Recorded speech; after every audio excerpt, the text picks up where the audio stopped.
You've got to forget something else to remember that Uber Eats has groceries. No, that's absurd. Hey, remember when you used to be a, what was it, Pepper Lady? Pepper Lady? Was it? Cinnamon Sisters? Basil Babes. Saffron Squad? Nutmeg Maiden? Free Curb? No. Nutmeg Maiden. I just said that. Was it Spice Girls? Doesn't sound right. Was it Saffron Squad?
Studios, this is Shawn and RJ on 105.3 The Fan. The 1-0 offering.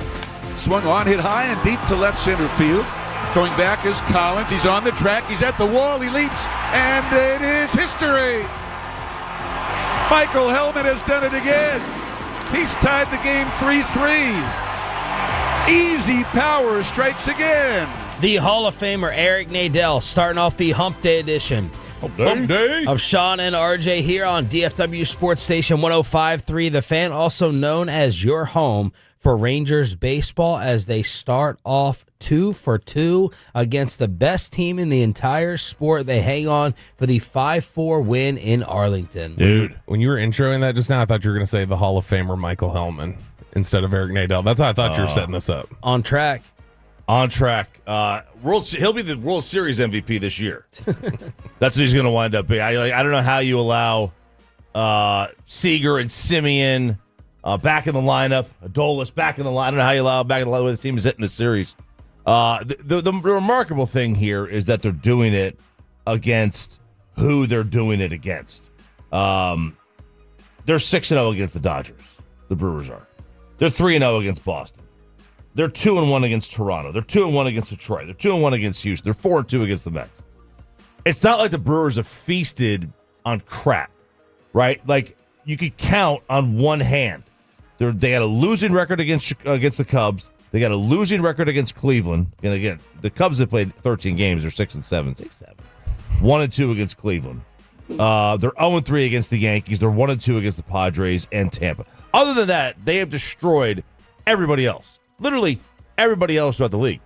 And the Rangers have made this so this has not even been a competitive series. I know it was don't let the 5-4 score kid you. You know, the Rangers after that 4-run fifth, I mean, they were in complete control of this baseball game. So like they have, and then obviously the night before, what was it, 5-0? Like they have. This has not been a series, and here we are going for the sweep against a team that has only been swept one other time this year, and that was against the Yankees. If the Cowboys or the Mavericks were doing this with bench, role, and unknown guys, we would probably be praising front office and coaching development for the younger players.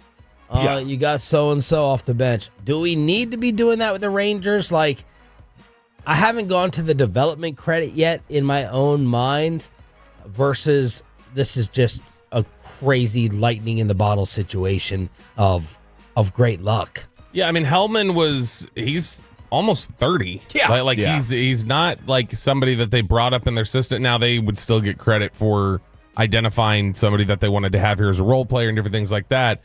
But like, I mean, that's not, Jacob Latz is not a guy who's exactly like, he's just this fresh young pitcher walking in here. Like, he's been around for a little bit. So some of this I just think is they've really hit on some of the bargain bin guys and then some of these guys that they just initially had here as depth. The last 17 games where Michael Helman has had at least one plate appearance, they're 14-3. His OPS during that time is over 1,000. Yeah. Hey, look, I mean, you want to give him credit for Latz. He's been here for years. Yeah. Helman got he came here mid-season.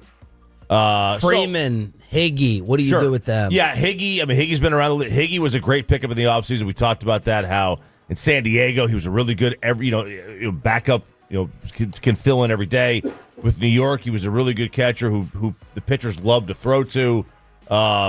It's just hard for me to kind of do a quick recap of their identity and figuring out what this is with no Seager, no Simeon, no Evaldi. Yeah, there's no it's very tough to fit. I would say there is no identity with what they have, right? They're out there just scrapping. They're playing. Yeah, they're just playing baseball. Like they're playing free and loose, you could tell. And look, there's some guys who are not like just station to station baseball players, Like Helman can move, Freeman can move. You get guys who get them on base and they can make things happen.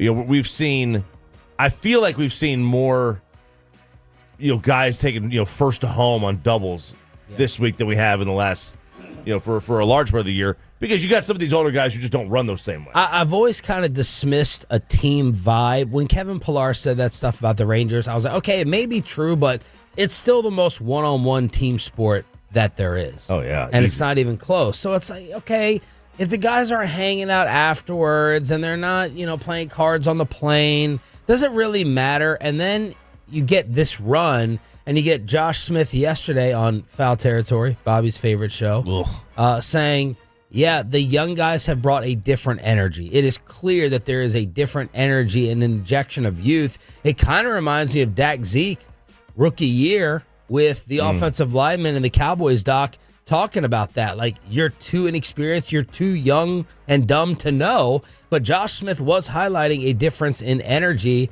which I kind of always dismiss chemistry on a baseball team. It's better to have good chemistry, don't get me wrong, but how important is it?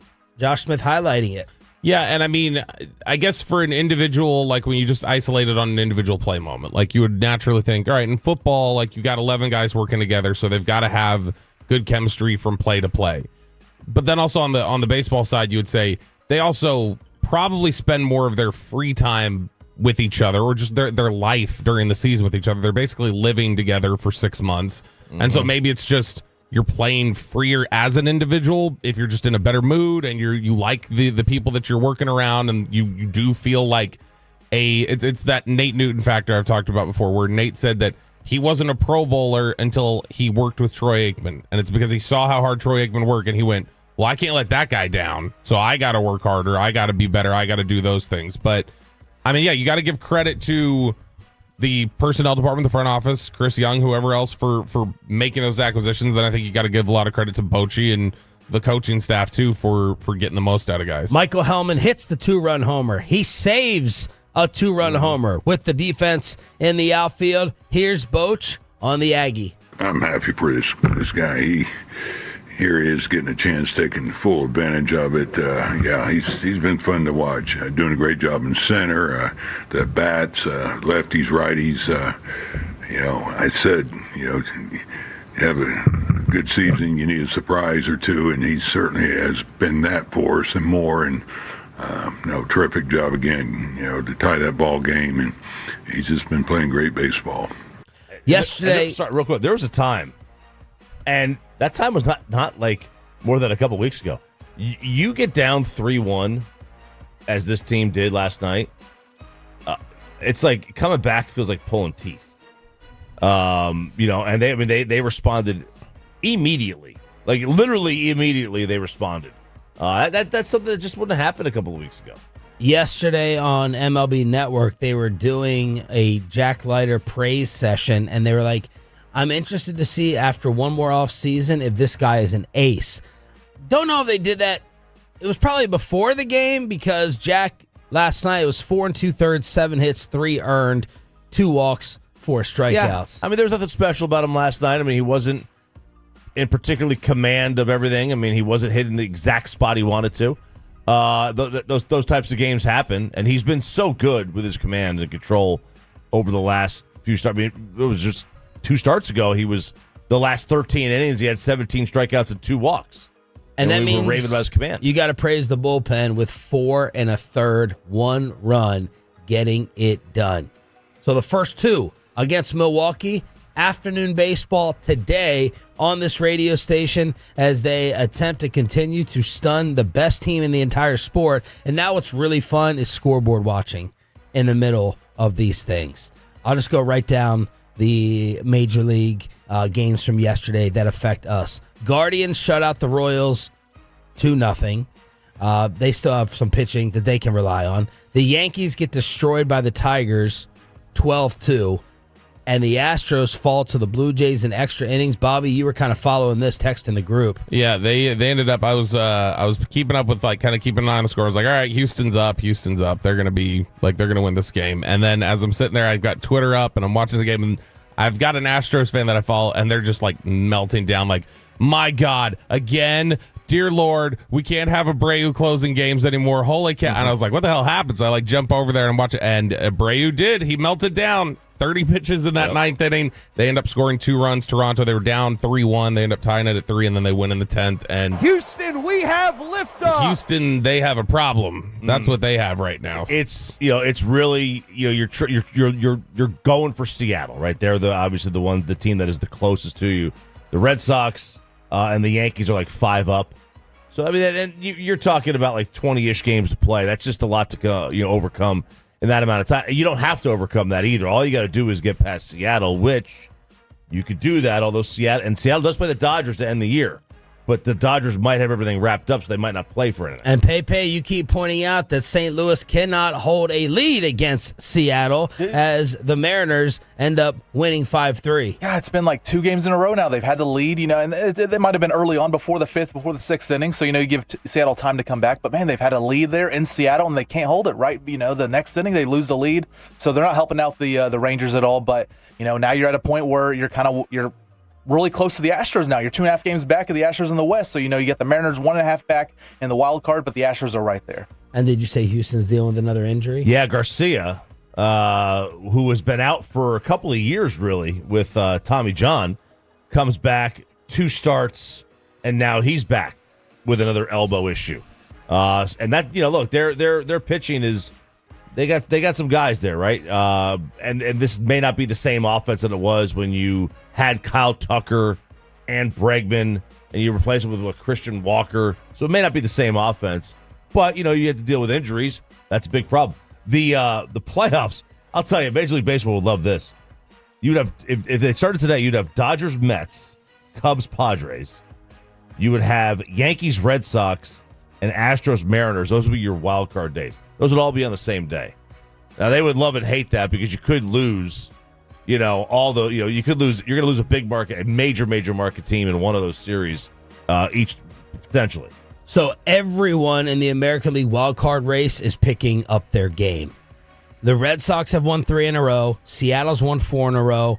The Rangers have won 3 in a row. And the Guardians, right behind us, have won 5 straight. So that's where things stand on the home of the Rangers. This is Sean Tree for RJ Choppy. Cowboys insider Bobby Butt. We got Peyton and Aiden on the fan cam live with you throughout the entire morning on DFW Sports Station. Some other around the sport notes. Wander Franco, it's gone from horrible to unreal. Wander Franco is he's a bad guy. And we can all say that, of course, after his issue was just about 2 years ago, I guess a little over 2 years ago, those accusations started coming out about him potentially, having an improper relationship or not even a relationship, just assaulting a 14-year-old and those problems that had arisen from that. And then he went in hiding for forever. Well, now he's got a different issue. He was on Instagram Live the other day. And he was talking all about on social media how he claimed $16,000 was stolen from a resort which he was staying at. And he was acting kind of funny on there. People were like, man, he's acting weird. And so then there was a live stream yesterday people were posting of the police coming in the Dominican Republic and basically getting him and the family saying, yeah, you got to take him to a mental hospital or something. So the police are actually taking him to a mental hospital to get looked at. And so that's where he's being admitted now. So this is a dude who they gave him $180 million. He was all $180 million, and he was good. Like he was the next. Good. He was like the next one. He was like incredible on defense. The swing was really sweet. He was a super advanced approach for being 22 years old. Like he looked like he was going to be the next superstar. But you remember, there's always some weird stuff with Wander Franco too. But 2 months before this even popped up, remember he had that issue where he just told. Like the Rays is like, yeah, I'm not going into center field. Or I'm not going out into the field today. Yeah, he had some diva. I wonder how much of that money he had to keep. Yeah. Because it's certainly not. He's certainly not getting all of it. Even when he's not trying to assault people, he still does. Morgan Wallen was imitating the bat flip from Jose Bautista with Jose. Jose like, hands him a bat. Morgan standing there, getting a swing going. Takes the rip. Tosses the bat, not up in the air, but to the side. To the side, yeah. So he does this with every place he goes to. Apparently, he brings somebody local. It's a athlete, superstar, whatever, to walk out with him. It's like his entrance. It's his walkout for his UFC fight. Well, he bat flips, and he hits his girl. Hits Bautista's wife. Yeah, right there, right at her, right at Jose's wife. Yeah, and you keep throwing it up. He threw it to the side. Threw it to the side. Threw it to the He's side. Supposed to throw it up in the air, and he's just filming, and you hear this. Oh no, that's and the video's up there on the fake app. That does look. I mean, that almost looks very much on purpose. Oh, that there just you go. No, I'm not saying it was. I'm not saying it was. It clearly would not be. I'm just saying with how dead on that throw was. I mean, he clearly has no awareness that there's anybody even standing there, but That's a helicopter. We have a Jaylen Carter ruling. Finally, we have a former Cowboy in someone else's backfield, and cover your ears. This is the topic early on in the Cowboys season that gets Tolos the most irate. You're already protecting George Pickens. We may have to pick apart Pickens' game a little bit after the opener inside the Star on the official home of America's team after this.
here on 105.3 The Fan segment here brought to you by Cars for Kids. Donate today at carsforkids.org. And also brought to you by the personal injury lawyers, Frankel and Frankel. If you've been injured in a car or truck wreck, call Frankel first, 214 or 817-333-3333. With Frankel and Frankel, there's never an out-of-pocket cost. They only get paid when you win. Frankel and Frankel, the go-to car and truck wreck attorneys in Dallas.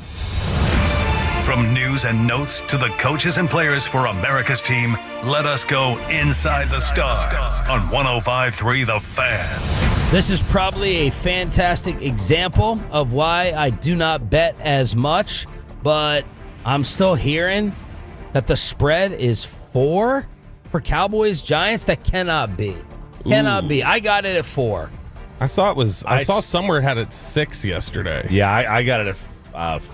All right, I'm looking right now, updated to 5.5. So I don't know whether I should be feeling that much greater, 4 versus 5.5, but that's a big swing. That's a good size swing. The thing is teams that are lost by 10 points the previous week.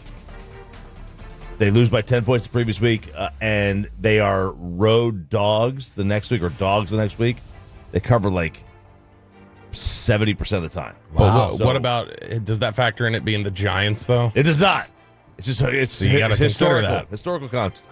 Jaylen Carter got his punishment. He was fined $57,000 in change.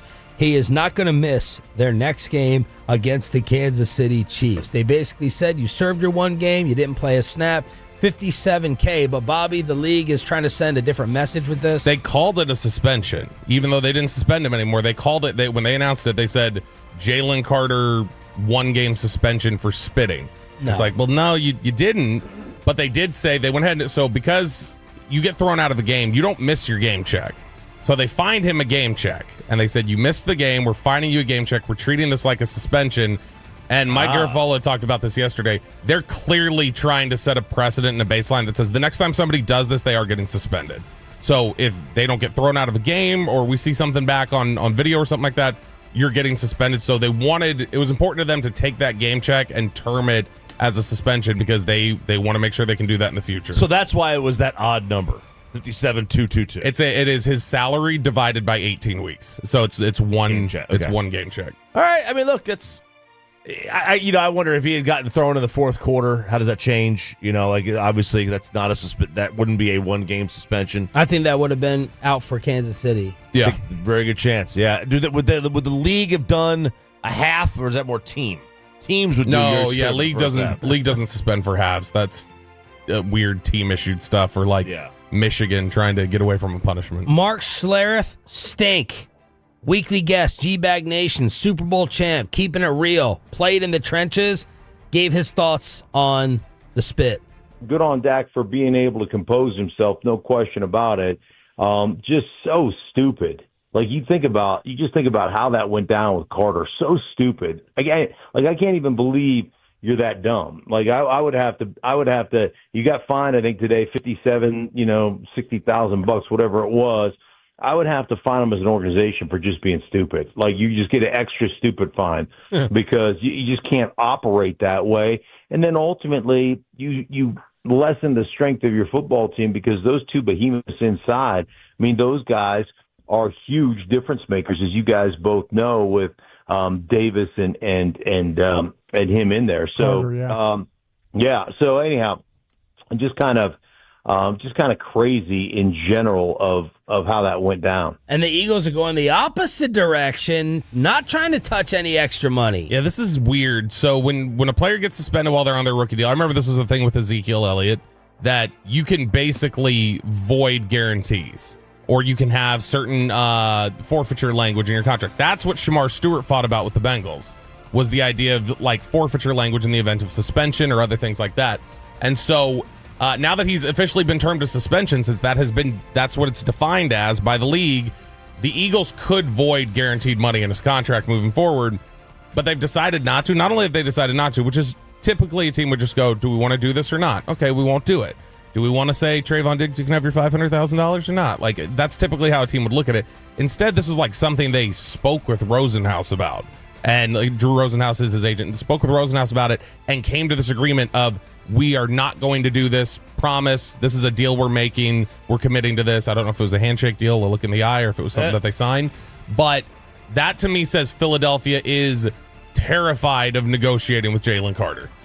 Like that they know he's going to be here for a long time. We're going to negotiate with him. We don't want to do any little thing to piss him off. If they could void some guarantees, if they were really concerned about him being a red flag player that could burn them, they would void those guarantees and not care about what Drew Rosenhaus said. According to Next Gen, the Cowboys used motion at the snap on 42% of their plays against the Eagles. Last year, they ranked 29th league-wide in motion at the snap. The 42% that they had in the opener would have ranked 4th. Todd Archer, the Cowboys had 6 rushing touchdowns last year. They got 2 in 2 drives with Javonte Williams. They did not have 2 rushing touchdowns in the same game last season. What? You put your money in the old Zeke basket. Then the Cowboys' 4 penalties were their fewest they had in an opener since 2015, and the 42 yards were the second fewest in the last 11 seasons. So just some Cowboy cleanup against the Eagles. That was something that I know we talked about the day after, but maybe we haven't put enough emphasis on it. I was very impressed with the lack of penalties and how disciplined they looked overall. That was something that was really impressive. In fact, it was interesting to hear Brian Schottenberg. You know, Parcells always used to have the line, I don't coach penalties. McCarthy wouldn't say, I don't coach penalties. McCarthy would say, the league is against us. They're conspiring against us and trying to take my job, is what McCarthy would say. But Schottenheimer, to his credit, he said, like, yeah, I was really happy we only had 4 penalties. And he said, and one of those was on us, like it was on the coaching staff. And he actually had said that the too many men on the field penalty, which is a penalty the Cowboys led the NFL in on both offense and defense last year. He said, too many men on the field, that is a coach penalty. When that happens, that's on coaches. John Owning, you got something on that? Yeah, I feel like it's on because remember Rob Ryan? Remember Rob used to get like too many men on the field penalties, like 1 a game. And it was just Rob couldn't run his own life, for crying out loud, let alone a defense.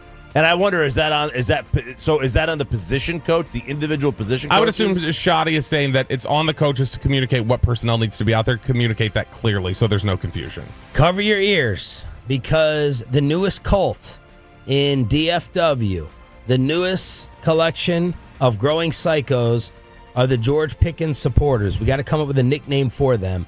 John Owning, who hops on the station, I like John's work. John's good. John's a big fan of our station. John has...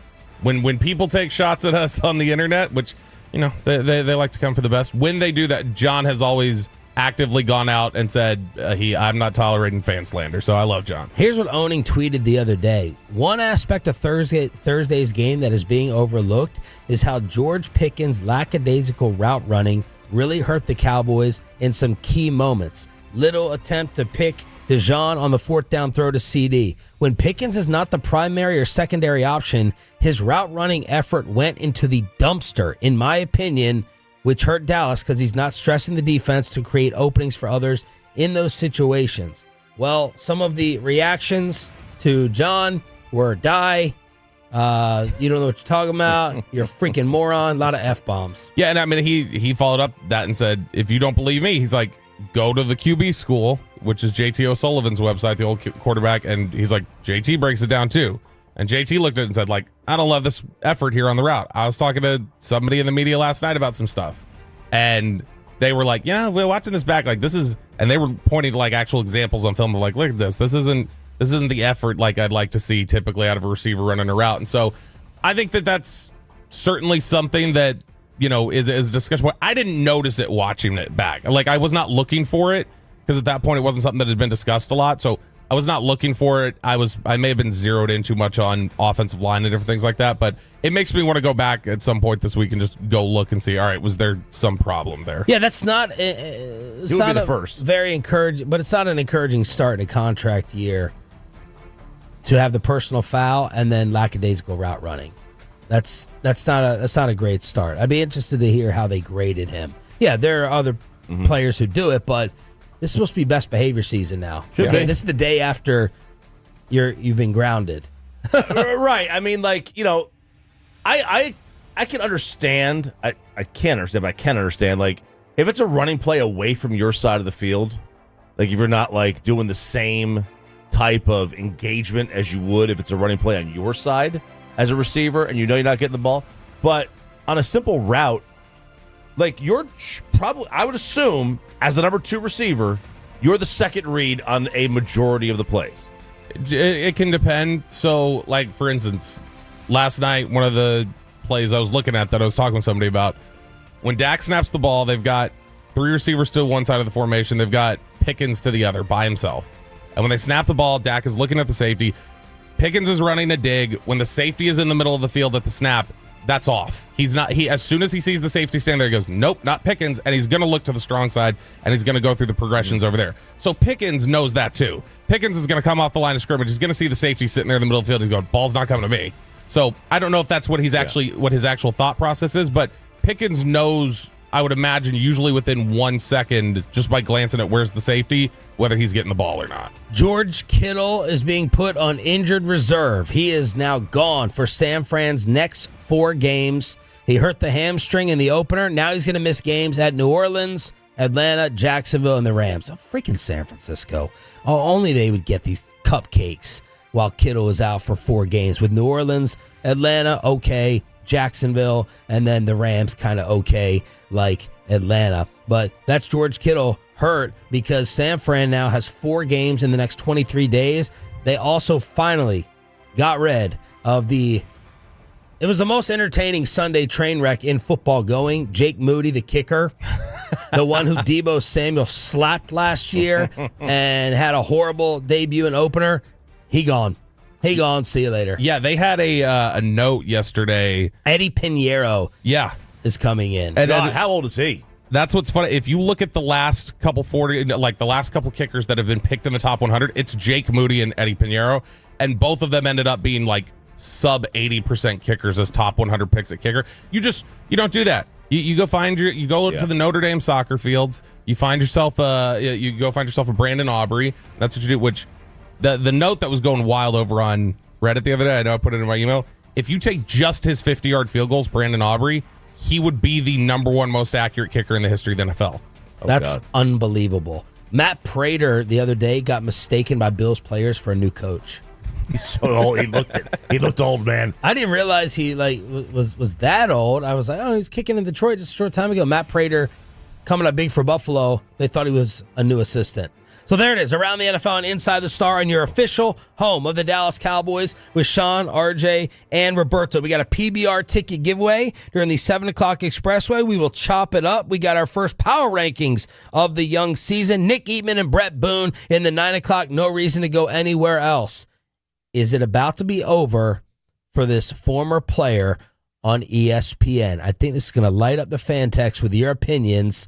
And are we even qualified to talk about it since we did not wear shoulder pads in the National Football League? That's next.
Forget something else to remember that Uber Eats has groceries. No, that's absurd. Hey, remember when you used to be what was it, pepper lady?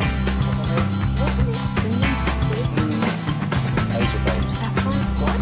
Nutmeg noodles? No. I just said that. Was it Spice Girls? Doesn't sound right. Was it Saffron squad?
Visit ClassicChevrolet.com. This is Texas. This is Classic Chevrolet together. Let's drive, relax, enjoy the difference based on new Chevrolet registrations 2023 and 2024.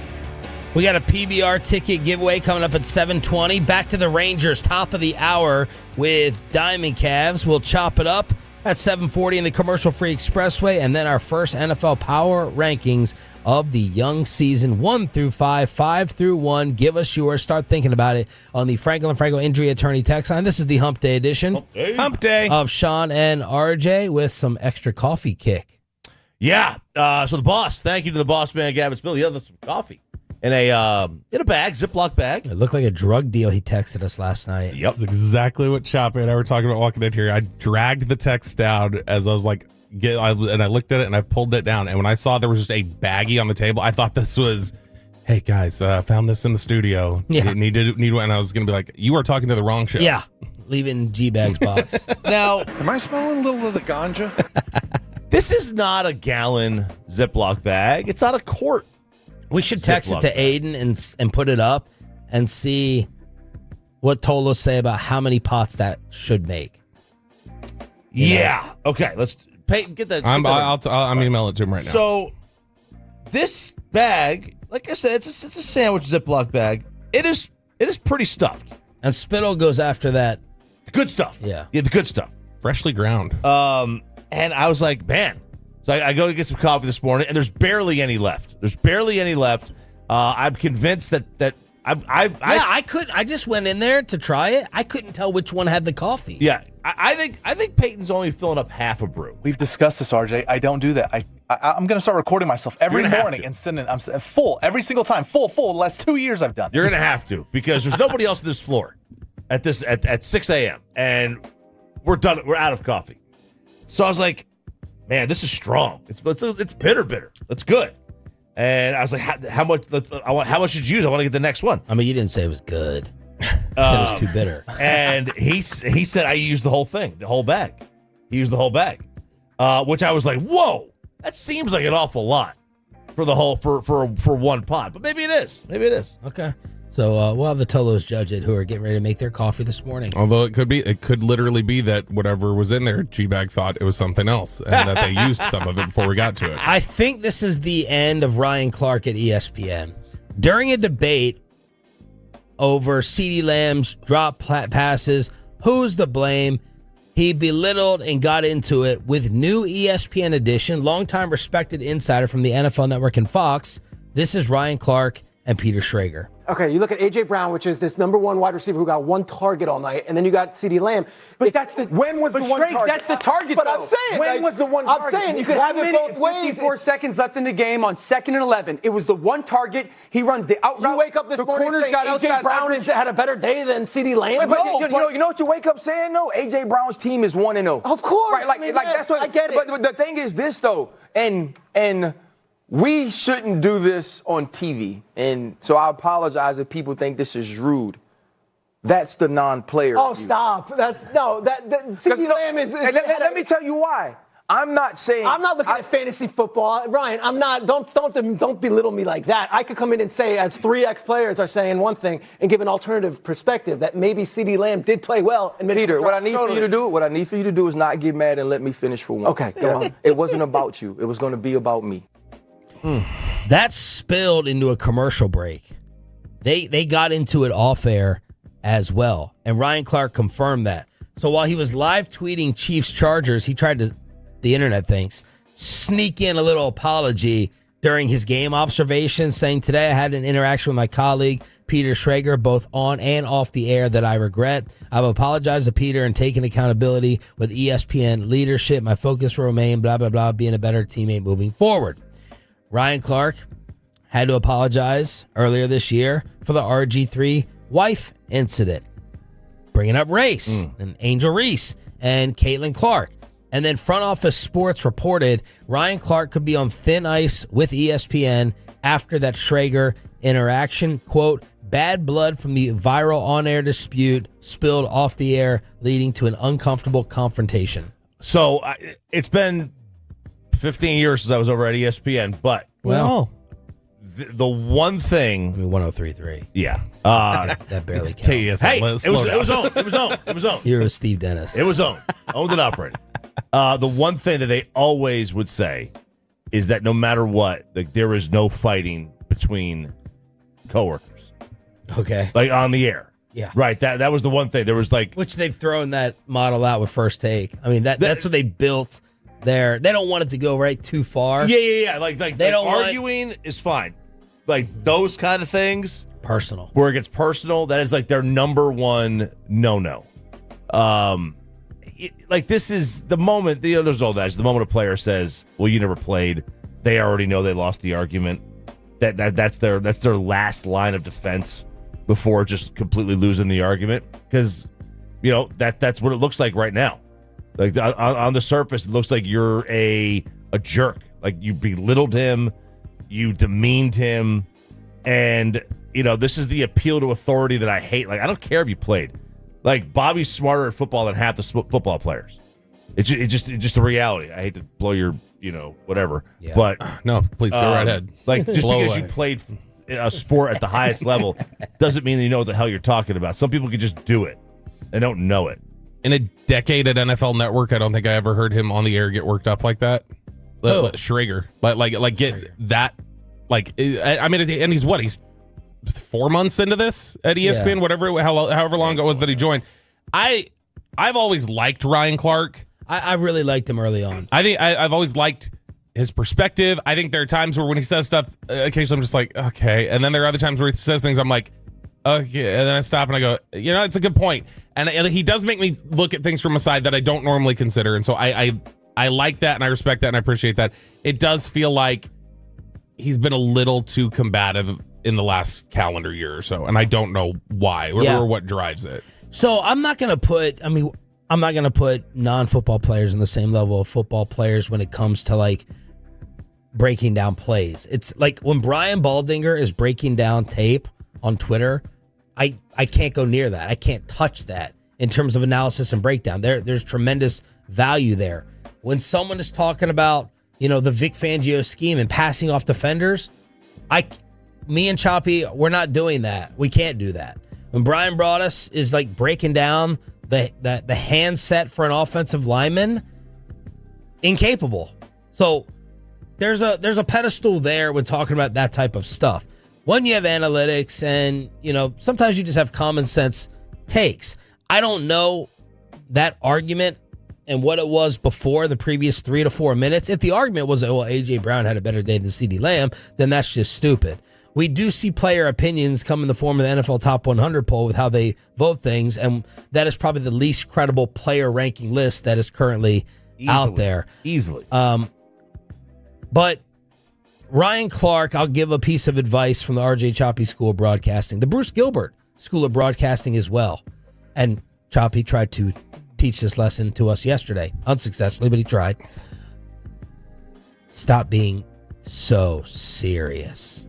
You don't have to take it this seriously. That to me right now is Ryan Clark's biggest fault. I'd pull him in the office and I would say, you're fantastic. You got the perspective. You got the points. You got the passion. Lose the brooch, though. You're making it sound like life and death every topic. And then people throw race into the equation when it comes to Ryan. He won't call out. The internet reacted and said, you've worked with Mina Kimes and Stephen A. Smith for a long-ass time. You never called them on that. That's people trying to suggest you didn't do it because Mina's a female and you didn't do it because Stephen A. Smith is black. You did it to a white guy. That's just the internet. That's your, what's freaking Clay Travis's website? Outkick. That's your Outkick perspective. Like Ryan Clark and race has basically become synonymous on Twitter. I think sometimes it's called for, sometimes it's not. Text, Ryan Clark would be perfect for a male version on The View. That's great. So I just think he's just taking it way too serious right now. He's way too wound up. That's Pivot, though, too. Like his Pivot podcast, which is I still think is most times I still like think all is of pretty his good. long tweets from the Pivot, they feel like lectures. I feel like I'm being lectured. Yeah, and that's like I think it's such a it's become such a popular podcast that is that format and that style that it's probably hard to disconnect that then when you're doing the broadcast But that's side. supposed to be the more easy-going, laid-back, chill format. Yeah, whereas he views it more as like, here are deep conversations, and I'm really going to hit you. Now, it's funny because when he says that whole thing about, like, that's the non-player, and Schrager got upset by that, I think if I was Schrager, I might have been more upset by then the follow-up. Yeah, of what I need you to do. That's where I was like, I would have been like, okay, that's a little sunny. Like especially after I just said, don't demean me, and then you go, what I need you to do. Yep. I would have had a bigger problem with. And then earlier in the week, Ryan got in the headlines for the generational talent stuff. We don't have enough time to play it, but he was basically saying Tom Brady and Peyton Manning were not generational talents, and Orlovsky was arguing that Arch Manning was. And that, of course, is an all-time great sports debate. Jane Slater was hitting us up for an hour plus over it. You and I started talking about it. Generational talent from Ryan Clark. Yeah, because like this is, everybody has a different definition. Yep. And I defended Ryan Clark on this. I understood what he was saying. He's trying to say underwear Olympics, I'm not drafting that person first. That's what he's trying to say. Yeah, and I like Tom Brady was not a generational physical talent. No, but is that what we're at the quarterback position? Is that what we're looking at? Like, do you have to be a runner? You look for certain traits, right? But even his arm. He didn't have a generational arm. John Elway had a generational arm. Pat Mahomes has a generation. Josh Allen has a generational arm. I think Peyton did have a generational arm. I didn't think so.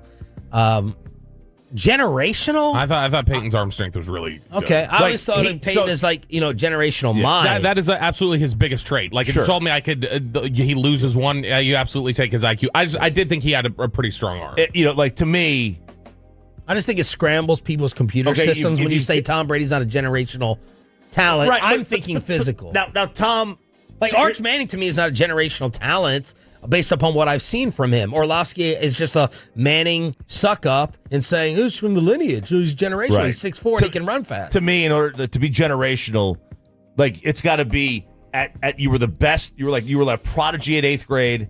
You were the number one recruit out of high school, and you're number one pick in the draft. Mahomes is not that. Mahomes was a 3-star kid, right? Brady wasn't that. Brady was not a highly touted player. Andrew Luck, generational. John Elway, generational. Manning, generational. Like LeBron is generational. Yeah, correct. Tigers, Bryce Harper, generational. Yeah. Mike Trout, not. Mike Trout was not a highly he was mid-20s in the first round, right? It was we don't really know about this kid because he plays 15 games a year in New Jersey because it's cold. Bryce Harper, I mean, he played college baseball at 16 and dominated. We knew what he was going to be. I think there are busts in all sports who you could say were generational talents. 1 billion%. Like Tony Trevor Mandarich. Lawrence. Tony Mandarich is an offensive lineman from the Packers years ago. Was a guy who had everything you would typically want that you would look at. Yeah. There's prototypes. It's not about there's prototypes. It's not about it's your how you success define level. it. Right, yeah. People a lot of times don't put the mental with it. I agree. Like he said Drew Brees wasn't a generational talent. I agree. Drew Brees was like a mini Troy Aikman with his accuracy, but he computed and knew he was a coach running the system. You could call that generational, I guess, if you wanted. Yeah, some of the things that they do is undervalued. The brain is undervalued at the quarterback position. I don't think it's undervalued. I just don't know if we include it under the term generational. Yeah, we don't include it as generally their talent, skill Greg set, Maddox. or whatever. Yes, Greg Maddox is not Greg Maddox to me is Peyton Manning. Peyton better physical traits, but I just meant it's a computer engineer who's out there playing and breaking you down with his brain and his mind. That's me. The Rangers do it again. Diamond Cavs on the home of the Rangers is next. After we get you over to Platinum Chrysler Dodge Ram.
is Shawn and RJ on 105.3 The Fan. Here's the pitch. Swung on and a high fly ball to deep center field. Helman going back to the track at the wall. He leaps. He makes the catch at the top of the wall. Oh, baby, what a play by Michael Helman. You're an idiot and you don't know baseball. Ranger fans, you're not dreaming. How can you not be romantic about baseball? How can you not be romantic about winning the first 2 games against a team that doesn't lose basically to anybody? The Milwaukee Brewers. 5.5. I'm going to give you on that. How can you not be romantic? It was just a very wordy. How can you? Very, little wordy. But the Rangers get the 5-4 victory over the Brew Crew. They were really up 5-3. Ninth inning, get scratch off another run from Milwaukee. But the Rangers down 3-1. This is after. It was a 2-pitch sequence. One, Yelich had a liner back up the box. I don't know that it would have been fielded cleanly had Leiter not gotten a glove on it. He gets a glove on it and is unable to get Yelich at first base. He steals second base, and then that next hitter gets a single, kind of a sawed-off single up the middle. But immediately after, this is, you get down 3-1. This is a Ranger offense that throughout much of the year down 3-1, it feels like 6-1. Almost immediately they're right back in it. And they tie it up with Helman, who has done everything this series. Wyatt Langford's first triple of the season. Higgy, who Bobby and I love, last 40 games from Jared Sandler, the slash line, 279, 309, 536, 844. Last 40 games, 9 home runs, a triple, 7 doubles, 30 runs batted in. You're going to take that out of the catcher position if that's what you can get out of there. Higgy has been one of the most stable. In a year where you're getting Wyatt Langford getting hot for a month or this guy getting hot for a month, Higgy's just been stable, I feel like, the entire time. I'm just like, all right, that's consistency. I know what I'm getting, and I know it's going to be generally a positive contribution towards winning. 2.5 back. 2.5. In the American League West. 1.5 back in the wild card. Give me the percentage for the division in your mind. I will say it is 18%. Okay, and wild card? You said they're 1.5. It's got to be 35%. Okay. 18, I might think is a little bit high, but Seattle should have lost 1 or 2 of these against St. Louis with the way they've been playing. Brett Boone is going to be hyped up today on the Fan Cam, Twitch, and YouTube at 9:20. And they still, let's see here, what do they ever make? They still got 3 against Houston. And 3 with the Mets they go to. So those are, but that's really it, right? But specifically within the division, trying to make ground, you do have 3 against Houston that you will be able to, and then it's even more now as Houston continues to spiral. It's even more frustrating that you weren't able to make something out of that start DeGrom gave you. All right, so here we go. So they got the final game of Milwaukee, 3 against the Mets on the road, 3 against Houston on the road, and then they're home for 6. 3 to Miami and 3 to Minnesota, and then they finish the season at Cleveland. And the Rangers and the Guards have been kind of fighting it out for that final wild card spot. I mean, that could turn out to be a massive series. Guardians have won 5 in a row.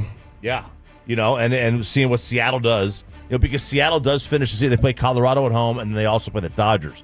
And the problem is that you really hope that the Dodgers have something to play for.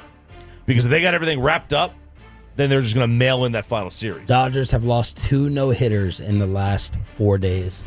I don't know what's more impressive, that they've lost 2 no-hitters, that the bullpen's blown 2 no-hitters, or that they even got to that point to be able to blow the no-hitters.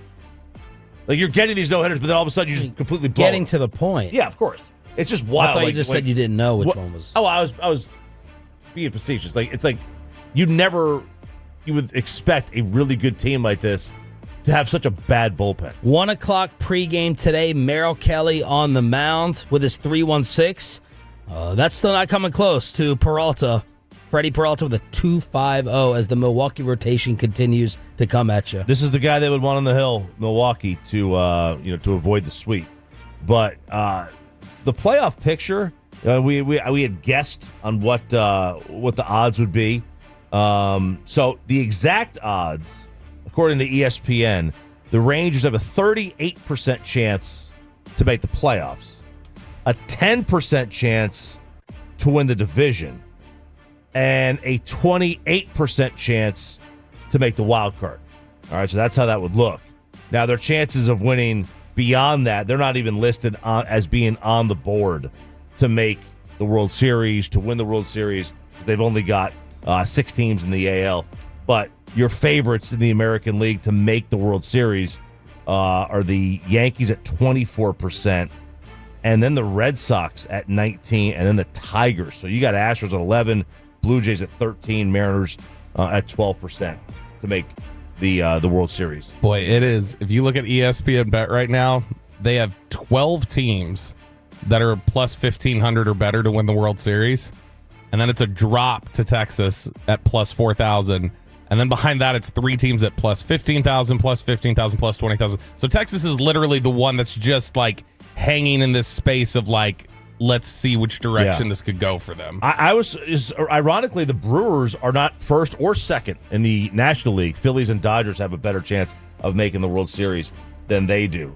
It is Diamond Cavs here on 105.3 The Fan. I want to put a bow on this Phillies Karen thing real quick. Would you have taken this offer? All right, would you have taken this offer? A trading card retailer has offered her $5,000 for the baseball. The Karen. The Phillies Karen. $5,000 for the baseball, but there's a catch. We want that ball signed and inscribed by her just with the words, "I'm sorry." That's it.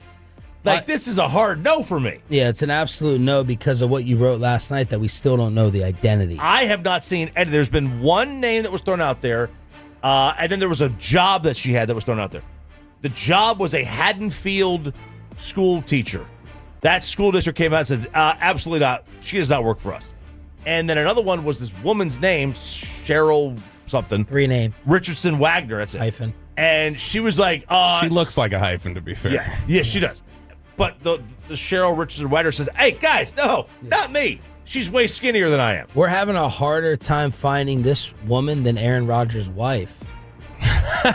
This is nobody knows who Aaron Rodgers is married to still. Which makes me think it's fake. This has to be a woman who, like, I mean, obviously she has no friends just from the way her behavior is. So there's no loved ones or friends that would like recognize her. Yeah. But the other thing is, like, I guess she might be retired. She may be so old too that like she missed the social media generation. So there's not like an easy way for the internet to find like, oh, I found this Facebook or I found this. That's the only thing I can think, because she does not seem to hide from anything. That's for sure. No, because there was photos of her at a bar, and with the glasses off, she looks 15 years younger. She looked much different. But so they offered her $5,000, and to me, no, that's a big no. What amount? It's got to be at least. What's that? 25. I was thinking at least 50. Right now, I am anonymous. She's anonymous but you don't right know now. how much money she has. We don't know. They offer you 40,000. Yeah, I'd probably do that. But like, we don't know. So how much is your privacy worth? The moment your name is out there, everything changes. She could lose her job. She won't. She shouldn't. She could. Would not surprise me in today's world that someone fired her over this. I don't know. I mean, if you're going to remain anonymous anyway, like if you're not going to take any money for it, then sign the ball, "I'm sorry," and find a way to get it back to that kid. And then like that should generally, I would think, like people would forget about it. He's fine. He don't need nothing. No, he doesn't need anything. But if you're talking about covering your own bases so that people don't want, like, they're not out for blood for you anymore, that might be the only thing. You know, I think the next play here, I'm thinking deviously like RJ, a life hack. There we go. You got to figure out how to get the public scent off of you, but you set this up with your buddies. The next time you go to a game, you go over, you harass your friends. They get the camping RV. They get tickets to the World Series. They get to meet everyone after. They get the merchandise. They get the signed bats and everything. You just got to figure out how to stay out of the public firing line. But you set it up. Yeah. I'm going to go harass. Now, things have to... actually, it's a stupid idea. You're not going to get seats 7 seats away. A ball has to come to you. Got to come to you, yeah. But all you got to do is fake this. Got to fake it, and you need Marcus Lemonis to see it. That's right. This is there's an article up at the He Daily. follows me. I'll get it to him. Daily Mail yesterday. Phillies Karen starts to get sympathy online due to backlash after yelling at a dad for his home run ball. You're gonna love this quote right here, Chop. I think I know where you're going with this. I saw a TikTok video on this, and I was like, I was on the toilet. I was like, you've got to be kidding. They quoted from a Reddit thread where all these people were like, yeah, I kind of have some sympathy for this and that. And it says, this is the quote you're gonna love, Chop. Part of me is thinking, good on her. How many times have things been snatched away from us by a man? So that is what I saw. Like a lot of I saw Becoming this, a sexist thing. This one TikTok thing said she was not trying to get the ball back or anything other than it was the trigger moment. She had enough of the patriarchy, and like the man had taken her job and she'd been paid less, and that was just the moment where she had just had enough. No, ma'am. No, ma'am. No, ma'am shirt. No, ma'am. So it's going to have to be more money for me than that. There is Diamondbacks. We are your home for Rangers baseball. 1 o'clock pregame, 1:30 first pitch. By the way, Gavin Spittle has chimed in and said Peyton Russell is correct. Oh. That was one bag worth of coffee, as long as you're hitting the right button, I guess, on the thing. So, Pepe, you have been... There it is. Oh, my God. Look at that bag of weed. It's a massive bag. Look at that. That's weed. It's zoomed in. That's weed. TFL about to drive up here right now. Looking at the fan cam. So there it is. Peyton Manning gets the ring 'em up with the correct from the Hockey Hawk, who's supplying the coffee on your home of the Rangers and Cowboys. Thanks for being a total. That stands for turn it on, leave it on. The Green Bay Packers are now the team to beat. The Lions are going to miss the playoffs, and the Chiefs are a wild card. NFL overreactions or not, commercial free with the Expressway, PBR ticket giveaway, and we'll chop it up. We go commercial free right after this. Do you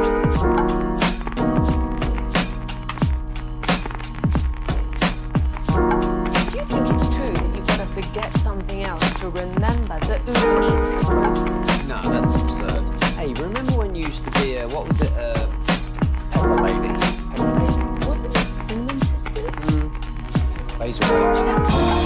Nutmeg Maidens? Freaker. No. Nutmeg Maidens. I just said that. Was it Spice Girls? Doesn't sound right. Was it Self-Control?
It's brought to you by the on-time experts at HOV Land of the Expressway, is driven by Mercedes-Benz of Plano. PBR ticket giveaway is coming at you at some point in time here as we are commercial free for the next 40 minutes on Shawn and RJ. It's DFW Sports Station. You're home of the Cowboys and Rangers. Hump day? Hump day. Means chopping it up at 7:40. First power rankings of the young season at 8. 1 through 5, 5 through 1. Get them in on the Franklin & Franco Injury Attorney text line, 877-881-1053. But RJ Chappie has his batch of overreactions or not. All right, let's get right to it. Your boy, Bobby, Daniel Jones, Danny Dimes, is this year's Darnold, Geno, Baker. It's an overreaction. I can't remember, I think you were with me on this at one point, Shawn, or you also had the thought that I always thought early on Daniel Jones was not put in a great position to succeed, and I respected how tough he was, the beating he would take, and I liked some of the intangibles about Daniel Jones, but yeah, no, he is what he is, and it's at best an average quarterback. But to be fair, after week one of Darnold or Geno, we would all say the same thing. I would, yes. We would never be like, oh, this is going to be a year. 22 of 29, 272, 1 throwing touchdown. He ran it 7 times for 26 yards and 2 touchdowns. So 3 total touchdowns. I'm rooting for him just to stick it up Brian Daboll's rear end to be a surprise story, but I will have the scared, lazy take of overreaction. I think it's overreaction too. How about I change it up and say he will have the best season of his career this year? That I could see. 6 years in New York. The best was 2022. I think that was the year did they beat or lose to Minnesota in the playoffs? Yeah, that was 22 season. 67% completion percentage, 3,200 yards, 15 touchdowns, 5 interceptions, and the QBR was a 63. That's the best year of his career. Not bad. This will be the best year of his career in Indy? No. Okay. Did you see what his QBR was week 1? 87. 87. Wow. Okay, well, it just changed it to Justin Fields then. I feel like there's still more room for Justin Fields than there's for Daniel Jones. I know who Daniel Jones is, I think, at this point. Okay. I can't root for Justin Fields early on because he wore 2 gloves while quarterbacking. And when I saw that, I was instantly turned off. I Colin Cowherd you. I automatically disqualify you. Unless it's pouring, unless it's freezing. First game of the season, New York, you got the 2 gloves? Unless you got the real small hands, the Sharif syndrome, I gotta dock you for that. Even though Justin, I'm kind of hoping, I kind of wishing I drafted him in fantasy. All right, next one. Overreaction or not, the Lions will miss the playoffs. They play 7 of their 9 road games this year are against playoff teams from last year. I'll say overreaction. Coaching cannot matter this much, right, Choppy? I know you're talking about the offensive line, and this would force me to go back to criticizing Jared Goff when last year I finally admitted that I was ultimately wrong about Jared Goff. But that offense was not fun. That was not entertaining to watch. That was broken. Yeah, it was short pass, nothing but short passes. Now, I know Lions fans are freaking out. Oh my God, Ben Johnson. I think you feel better when you see Ben Johnson, Chicago Monday night. Although a lot of that was Caleb inaccuracy, but you didn't see any crazy trick plays or anything like that. But the whole coordinator question will be looming over them all year long. But I'll still say it's an overreaction. They have too much talent. They have way, way, way too much talent. I'll say not an overreaction. I don't necessarily think they will miss the playoffs, but I think it's at least within the realm of conversation of Green Bay's going to be better. They've got a really tough schedule. Dude, that division is fun. The defense, the division's really, really good. So, I mean, I don't think it's necessarily likely, but it's not an overreaction. It's within the realm of debate. Here's their upcoming schedule. It's brutal. Oh, my God. You better beat the Bears. You Bears better beat Chicago this weekend. You got Chicago at home, at Baltimore, Cleveland at home, and then buckle up. At Cincy, at Kansas City, Tampa Bay, Minnesota, at Washington, at Philly. Whoa! Yeah, that's tough. That's tough. Yeah. And That's 6 straight. Yeah, so like I said, 7 of 9 road games are against playoff teams. The 8th one is against Cincy on the road, who was close to a playoff team, but we think is going to be one this year. So it would not surprise me if they do miss. I don't think it's an overreaction. I don't think they will miss. I'm with you, Bobby, but I don't think it's an overreaction. Let me ask this question.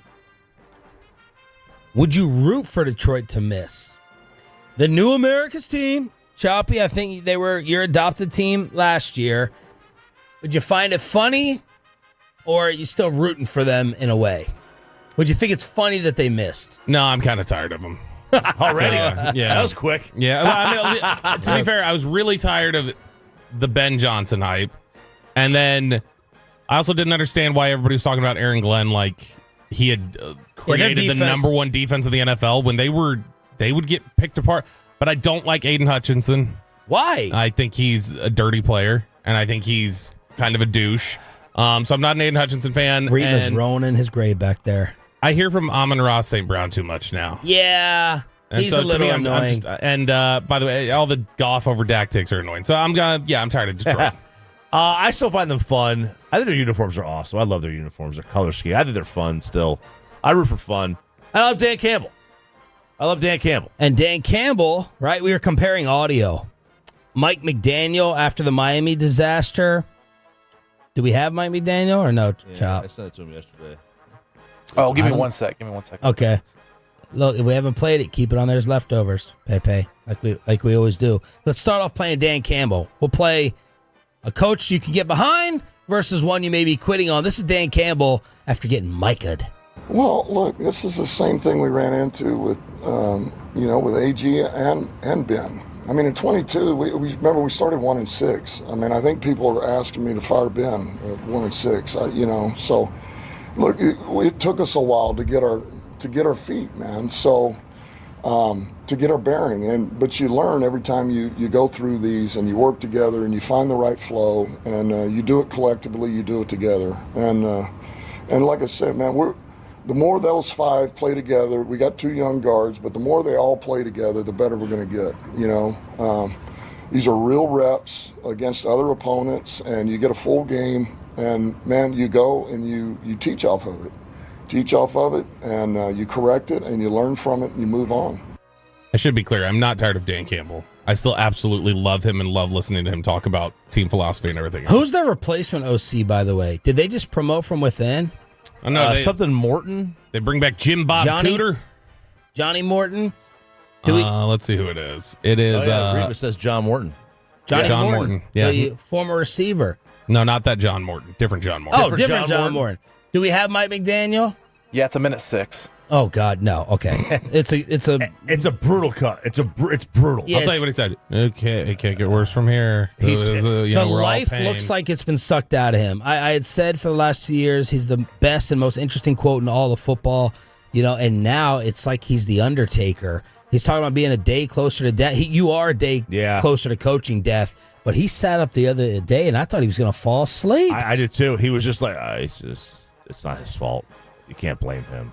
It's not his. And then he's like, he starts going off and start doing word salad. I was like, what is going on? Well, someone who's not falling asleep that called, they've been cheap shot, little over the line from Rex Ryan.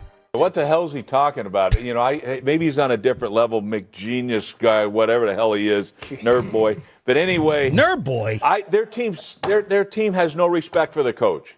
They play like that. They're like, come on, man, get us a dang guy in here. Where's the physicality of this team? What did you say? They're soft. They're soft. They're soft. I'm with you on that. Every part of their football team. They have tons of talent on this team. Daniel, we were talking, that's why you picked them to win? Because they have tons of talent. Yeah. They don't play with any passion or any smoke to them. Nerd boy. Come on. I mean, it'd be funny. Is that worse than Ryan Clark? What? Oh, with Schrager? With Schrager? Nerd alert! I mean, this is... It'd be funny if in Indy, Mike McDaniel saw Rex at Club 41 or wherever the hell we go. Nerd boy. And he beats the Whoa. Ooh, hey, all right. He beats the living hell out of Rex right in front of everyone. That's like little Mike McDaniel beats up Rex Ryan. Come down here. No, we got to start talking about Miami as being just a under the radar most toxic place in the NFL. Like, because you're talking about that is 25 years since they've won a playoff game. Dave Wannstedt won their last playoff game as a head coach. 25? They've had Nick Saban roll through there. They've had the offensive, the top offensive guy at the time, Cam Cameron's come through there. They've gotten they've gotten the hard ass, they've got Flores in there, and then they ran him off, and now they've got the friendly guy, McDaniel, and he looks straight. Ramsey gets a pass. Yeah, Ramsey hates it. Tyreek Hill wants that. I think they're just a bad organization, and they don't get talked about enough as being kind of the Raiders' South Beach. First NFL coach fired. Odds are Mike McDaniel at 2-1, Daboll 4-1, Shane Steichen was 7-1. Will he get fired before Billy Napier? McDaniel? Yeah. Oh, that's a good question. Thank you. I don't remember the Dolphins typically being a team that fires in season, so probably Napier. Okay. All right. Next one, overreaction. Green Bay is the team to beat in the NFC. Oh, not an overreaction. Easily not an overreaction. It's just a matter of whether you have them or Philly, 1 or 2. That's it right now. Yeah, those are the top 2 contenders right now. So, I mean, not an overreaction at all. I agree. Overreaction or not, Aaron Rodgers makes the Steelers a contender. Overreaction. I can read, though. I can't overreact this much to week 1, and he will end up getting banged up or worn down. It's an overreaction to say Rodgers makes them a contender. Did what they did this offseason cumulatively make them a contender? Maybe. That offense looked like a version of Pittsburgh that hasn't been seen in a long time. And I mean, they've got DK Metcalf now. They went out and, they get Jonnu Smith. They've got Aaron Rodgers. Jalen Ramsey made a big play. Like, Jalen Ramsey seems really motivated. So, I don't know. Think if I change it to the Pittsburgh Steelers are a Super Bowl contender, you will say not an overreaction? It's too early in the season for me to rule them out based on how they looked on Sunday and what they added. And you? It's too early to overreact to that. I mean, I think obviously he makes them watchable, but the AFC is just too damn good. Let me give you a little pet peeve of mine. Random Sean Sharif observation. On a random wheel. Another reason I hate the Pittsburgh, I can't stand watching the Steelers. There's certain jerseys in sports to where it masks the individual player too much. I hate that. I can't tell. DK doesn't stick out to me in that Steeler uniform the way he did as a freaking Megatron Transformer in Seattle. Micah in the Green Bay uniform doesn't look to me like, I know you'll say, oh, you got to get used to it. It doesn't stand out to me as Micah Parsons in those colors as much as the Cowboy uniform. That is my random uniform. I know all the uniform talk was about the Saints on Sunday. Those were ugly as hell. Those new Saints uniforms are disgusting. But that's my jersey pet peeve. The jersey, everyone looks the same. That's the way it's supposed to be. This is a blue collar town. We want nobody being bigger than the organization. We are the Pittsburgh Steelers. You all look anonymous. And Green Bay. That's like Romo though. Romo said the same thing. That's why he wouldn't do his interviews at the podium. What? Oh yeah, Romo didn't want to stand out ever. Yeah, that's what he said. He goes, I can't be. I'm not any different than the rest of these guys. I think that is the color of the Saints' new jerseys, by the way.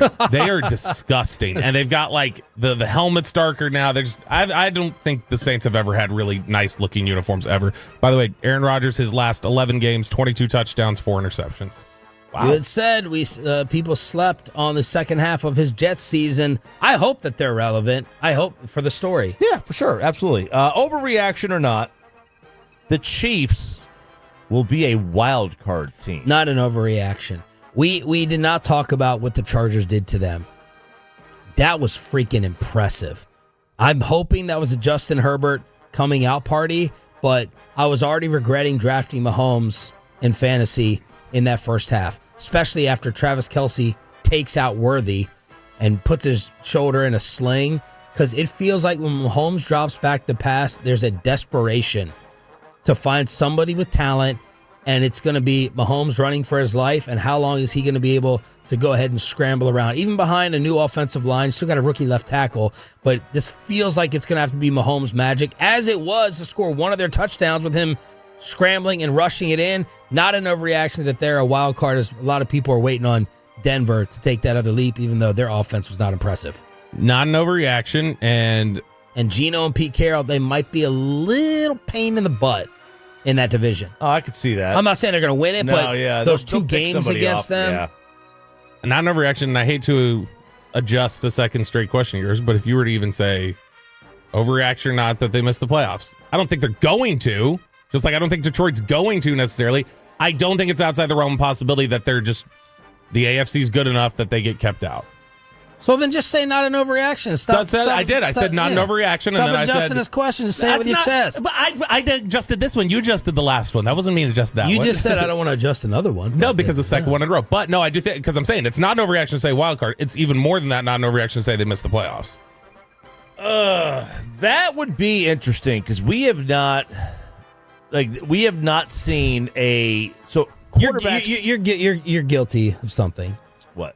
You are not looking over the past few years you're usually, what's the data in front? What's the dirty little secret?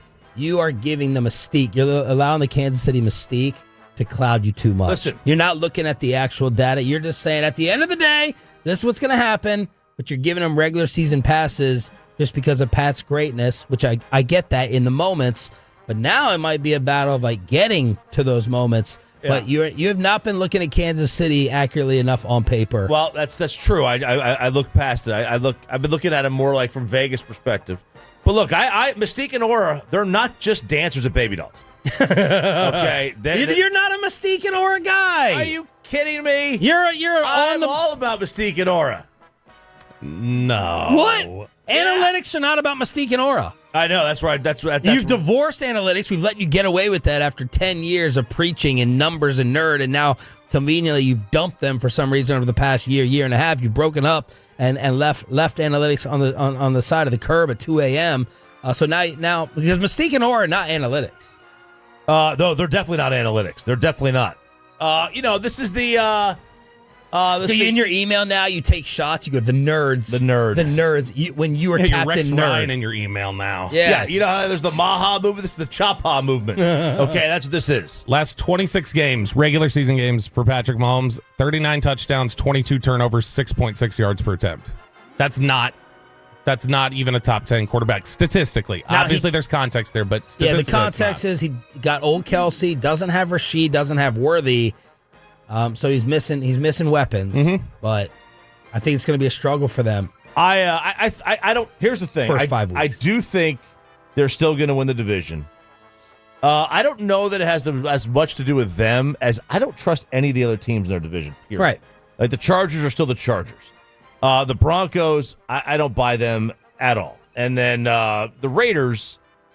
I agree with you. I think the Raiders could be a pain in the butt. They're going to pick off. They're going to beat.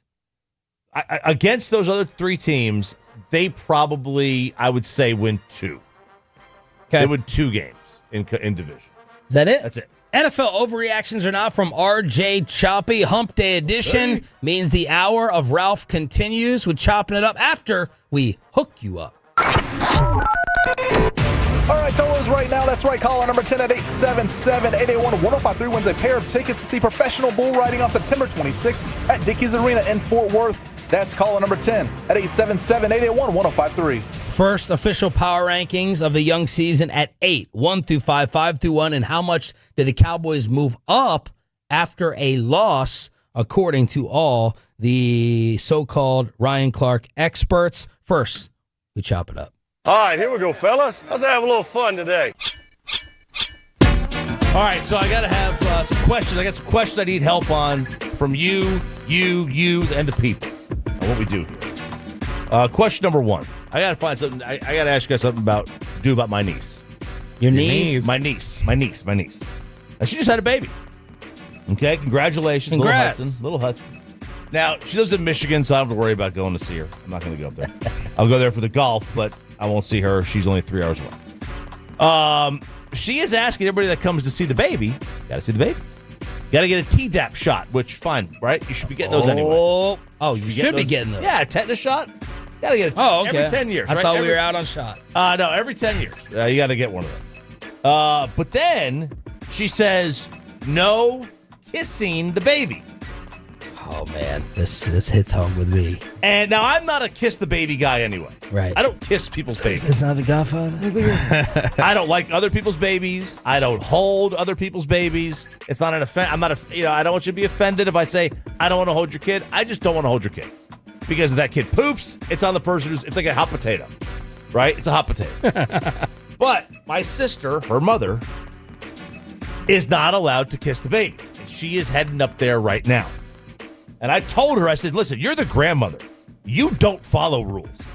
You don't have any rules to follow. Preach. When would you adhere to the don't kiss your grandbaby? Nope. Absolutely not. Nope. Right? Unless Isn't that crazy? Unless I feel like I've been compromised, like I've been maybe in an airport, maybe at the casino, I don't know. But my mother-in-law lives at the casino. I still, you basically do what you want. You're the grandparent. But man, I got a family situation. It's not my brother or anything, but they're paranoid and anal. Like, nope, no one touches, no one kisses the baby, and I feel like that's a no that you put on grandparents. I agree. I don't think you can tell you can't tell your mom and dad, hey, don't kiss my child. My the great grandparents want to give them a little bit too much soda, a little bit too much cookies. Fine, you're the grandparents. It's your job to spoil them. But I hate when I hear this. I hate when I hear no. Like you don't. I have a friend who's. Well, I shouldn't get into it. Could be listening. I would love it if you'd get into it. Get into it. Just a mother-in-law battle of like trying to separate. You just have some women in general a lot of times who acting like it's a violation for like the grandparent or the mother-in-law to like be really, really tight. I don't know. It's like a territorial thing. It's weird. Yeah, no, I know what you're talking about. Now, on this, I would think whenever anybody has a philosophy like this, and it's not related to the baby's... Like first two... sorry, Bobby. How young? Like how old is this child? 3 weeks, 4 weeks. Okay, that's what I was gonna say. Like, as a new parent, you're worried and you're paranoid. First 2 weeks home from the hospital, yeah, you're worried about kissing and germs. I can maybe see that. Like, but when does that end? Right. Like I see that now. I still wouldn't tell them. I'd be like, okay, they might be sick, but you got to kiss your grandchild. I would say if you're that worried about the baby getting sick from kisses, you should be that worried about people being around the baby, and that's like we're not having visitors for the baby. No visitors. Yet. Yeah. That's as soon as you have visitors. If you're still going, don't kiss the baby, they'll get sick. That screams rookie parent to me. Is what that screams. And what about the mask? I don't want to get choppy set off here, but even some parents or grandparents will just have that mask to protect from the germs. My brother always swore that freaked his kids out more. If they're used to seeing a face. Yeah. I mean, yeah, just seeing that. Yeah, if you were to shave your beard, complete clean shave, I bet you Ava would freak out for a second.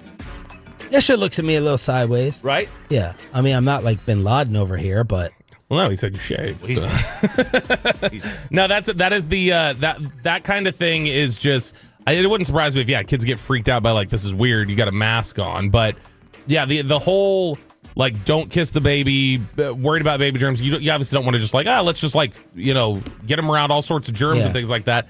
It just feels to me like a parent who hasn't had experience. From with the it 972, my dad's mom gets cold sores. She can't kiss my baby. Okay, if they've got an active herpes, okay, draw the line, right? Okay, you got some. You got to get an STD test, not a TD shot. There you go, STD test. Boy, I didn't realize that the Tdap shot was politicized. But apparently it is on the fan tag. Yeah, you're really surprised over that? I thought that was pretty set in stone. Okay. I thought that was a stable one, the tetanus shot. You lose your card for that. I guess I lost my card. I'm Put the sticker on. Yeah. I liked Elon back then. There we go. All right, chopping it up here on 105.3 The Fan. Another family one. This is a fallout that people are having, and there's a study out now about people in mental health, loneliness, and stuff like that. And they are saying that, and this is a big thing that's happened over the last several years, people cutting off family members because of political beliefs. So daughters, sons cutting off their parents, the boomers, because they disagree politically. And what they're finding is that those people who are cutting off their family have a higher rate of depression and loneliness because they don't have a support system because they've cut too many people off. And they're trying to get people. So they're not cutting them off because they are depressed and lonely. After they cut them off, they're becoming depressed and lonely because they lose support system. Like, I'll tell you this, like I don't really ever get depressed, but like, there are times when, and this is not of my own doing, but like, a big sporting event happens. The first person I want to call is my dad. My dad's dead, right? I don't call. I can't call him anymore. Yeah. So like, I can only imagine how much different that is when you've done it voluntarily. Yeah, I mean, that would naturally, like, you'd be upset about whatever you did or whatever the interaction was to begin with. But then if you follow that up with, like, any big moment, you can't reach out or touch base anymore. Does anyone have a sibling? You have 17 siblings, Bobby. Are any of them so strong in their political beliefs that it's caused a wedge or an issue? No, because you're kind of down the middle. Not directly. But like my sister's insane and no one talks to her. But like because of politics? No, but like I said, not indirectly. She's insane. And so like she has all these different things that like these wild takes about life and how we grew up and things like that when you hear it, it's like, I think it's colored by her politics a lot of ways. Pepe, you? My younger brothers don't really talk politics. They just stick to sports. I mean, my older brother, he definitely doesn't lean right, but he's not like full left or anything. He's kind of like right in the middle. So he has his opinions, but I don't pick at him or anything. This doesn't affect my family, but I think we're all kind of aligned. And I think if someone was opposite and really, really outspoken, this would create a lot of problems. So my sister, my younger one, is not aligned. She's not allowed at your aunt's house. Yes, aunt's direction is not allowing her anywhere near Have they there. gotten into it? So they just don't talk it. They never talk it. Like my mom, smart. Suckers and losers. When my mom found out who my sister voted for in 2020, she was like, I'm just not talking this with her ever again because I'm not losing this relationship with her. And then because my mom gets so mad. We've got a cousin. My mom. You should go. I went through. I have an insurrection on the other side. On the other side, yeah, Aunt Jeannie. I should read you some of her emails. Oh, really? Yeah, we should. You know how these sports websites have like they get the beat reporters from each city with the Q&A NFL Nation. back and forth. NFL Nation. We should do that with our aunts. We should record them or set up a conference call Zoom and just record it and play it on the show. It'd be epic ratings. My mom. I went through her. She was like trying to get me. She couldn't figure out how to add somebody on Facebook. So I went through and I said, well, did you block them? And I went to her blocked contacts. Oh, no. And it's just dozens of friends. No! And I'm like, these are family members. And she goes, yeah, well, they're libs. I didn't think she got rid of them. They're eating the dogs. People over 50 blocked. She blocked. I wonder how much they blocked. Her blocked phone numbers, thousands of them. Any number that comes in that she doesn't recognize, immediate block. And I'm like, what if it's like me in an emergency? Just an immediate block? I don't know that I don't think I've ever cut somebody off for political reasons. And I know people I know people on aggressive ends of both. I don't think, like, maybe again, but do you have say their personality or worldview could be colored by some of their political views? So maybe that's an indirect way. But it's never been like the issues themselves that make me go like, well, I can't ever talk to this person again.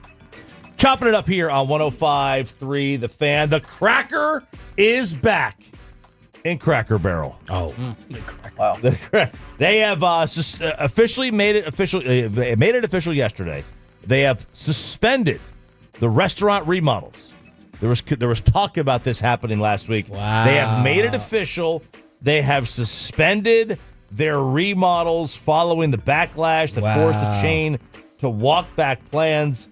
So that goes for everything. They're talking about from the uniforms to the menu. There were talks that they were microwaving the meatloaf recently at Cracker Barrel. Dude, this is another victory for, I don't know what the group is called, but Bud Light, victory for the angry mob. Cracker Barrel, victory for the angry mob. I'm trying to think of other angry mob victories. That's a good point. Ooh. Those are the two that stand out instantly. I mean, Leah Thomas. They eventually won with that too. Well, I mean, they did. No, they took the records down. Oh, that's true. They did. So like they did. Did you see the video The swimmer. Trump put out? Trump has figured out how to use AI. Someone has figured out how to use AI for Trump. And Funny. Go ahead. The video is so funny. And I don't have time to say it, but this is literally. I've seen it. You got to explain it. AI Trump walking in, like animated Trump walking in, like dapping up the Cracker Barrel dude. It is the funniest video I think I've seen all year. He should have done the pull in when he shakes and pulls in to establish dominance or do the dance. Yeah. So Angry mob victory. Angry mob victory. Now they only tested the redesign in 4 locations, and they said they have scrapped it. Oh, so they did it. It was Wichita Falls was a test market, right, Bobby? They got new Coke before everybody else. Wichita Falls, so they only did it in 4 locations out of their over 600. And stock was down like 12%. Yeah, they decided we are just going to scrap this. Do not send an urgent email to Peyton Russell. Hey, barely Gen Z, right? No, you're not Gen Z. No, I'm right before it. Right before it. So don't send one to Aiden. But there is now a debate that Reggie just tweeted, by the way, Reggie Reg. I'm listening. My little brother is gay and is super liberal. He thought I voted for Trump, and I haven't spoken to him since the election. Thought? Can't you just hand him the voting slip if you didn't, so you can have the relationship back? Yeah, your little doggy ballot or whatever, like that lady had. Yeah, how do you suspect? Hey, there got to be some proof here. If I tell you who I voted for, you wouldn't say, I don't believe you. Right. That doesn't make any sense. Although I question my father. I've questioned my father-in-law. There's a couple of people I can think of who've told me they voted for somebody that I don't know if I believe them. So people in the Gen Z finds it demeaning to receive emails with the subject line urgent, whether it's conscious or subconscious. I feel as though that those people have a superiority complex towards me with a demand that I respond immediately. They say it's like crying wolf. Like if you have an urgent email, like you can only do that. Don Nelson said I only have 6 bullets a year. Yeah. Like how many urgent emails do you have a week as a boss? If you're sending 30 a week, I totally agree. There's not 30 urgent I think emails. Our last urgent was from Tim. Don't take my Sunday pregame get. No. Yeah. It was actually about like cleaning out our computer systems. That warrants urgency because we're moving to a new building. There's a time block. Save your files. Right. There's time. Yeah, but you can't. It can't be for nothing. I don't know if I've gotten an urgent email where I'm like, this isn't worth it. Don't send it again. Yeah, generally we don't get a lot of time urgent sensitive. emails here. Right. Yeah. Like we get. So this needs to be changed. This commercial needs to be redone. Right. Big Boss Bob will send a daily email, right? And it with the happy birthdays on it. It doesn't need to say urgent.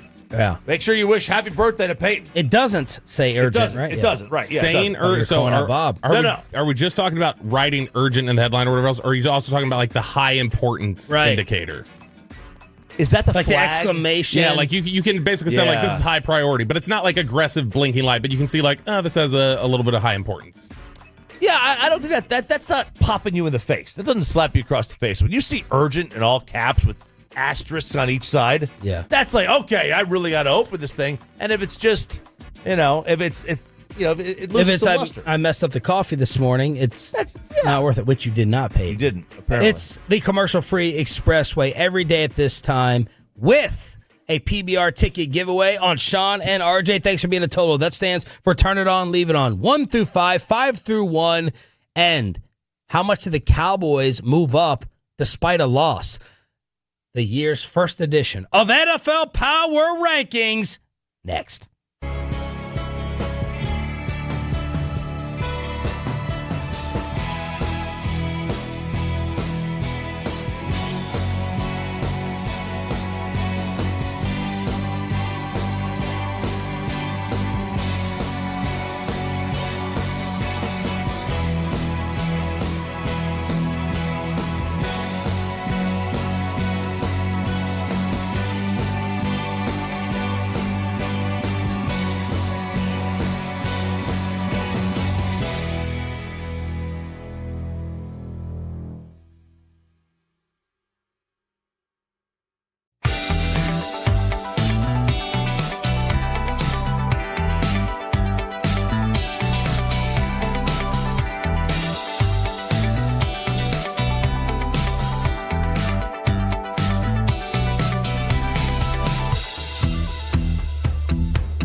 forget something else to remember that Uber Eats has groceries. No, that's absurd. Hey, remember when you used to be what was it, Pepper Lady? Pepper Lady? Wasn't it Seaman Sisters? Basil Babes. Saffron Squad? Nutmeg Maidens? Pre-curd? No. Nutmeg Maidens. I just said that. Was it Spice Girls? Doesn't sound right. Was it Saffron Squad?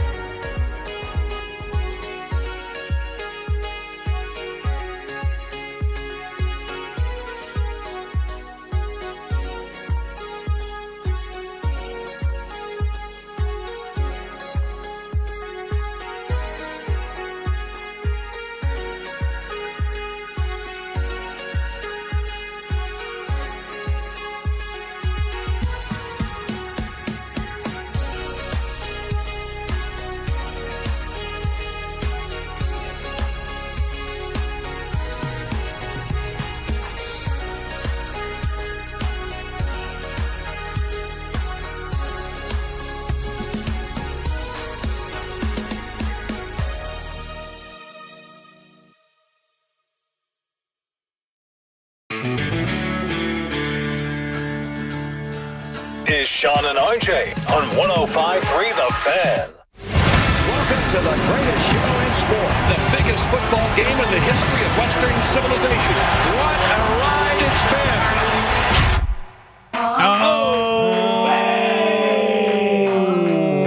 been. It is now time for the first edition of NFL Power Rankings according to the morning show. Sean Sharif, RJ Choppy, Cowboys insider Bobby Bell, Peyton Russell, and you on the Franklin Franco Injury Attorney text line 1 through 5 or 5 through 1. Get them in right now after week 1. The way I go about it, we fought with RJ about this for a couple years now. I guess you can do it any which way you want, but I think it should be who wins today on a neutral field. Not who's going to win. Kansas City going to be there, but you do it however you want. Who wins today based upon week 1 injuries? Take it all into account. In the moment, 877-881-1053. Franco LaFranco Injury Attorney text line here on the program. Let's start off with where the Cowboys are nationally.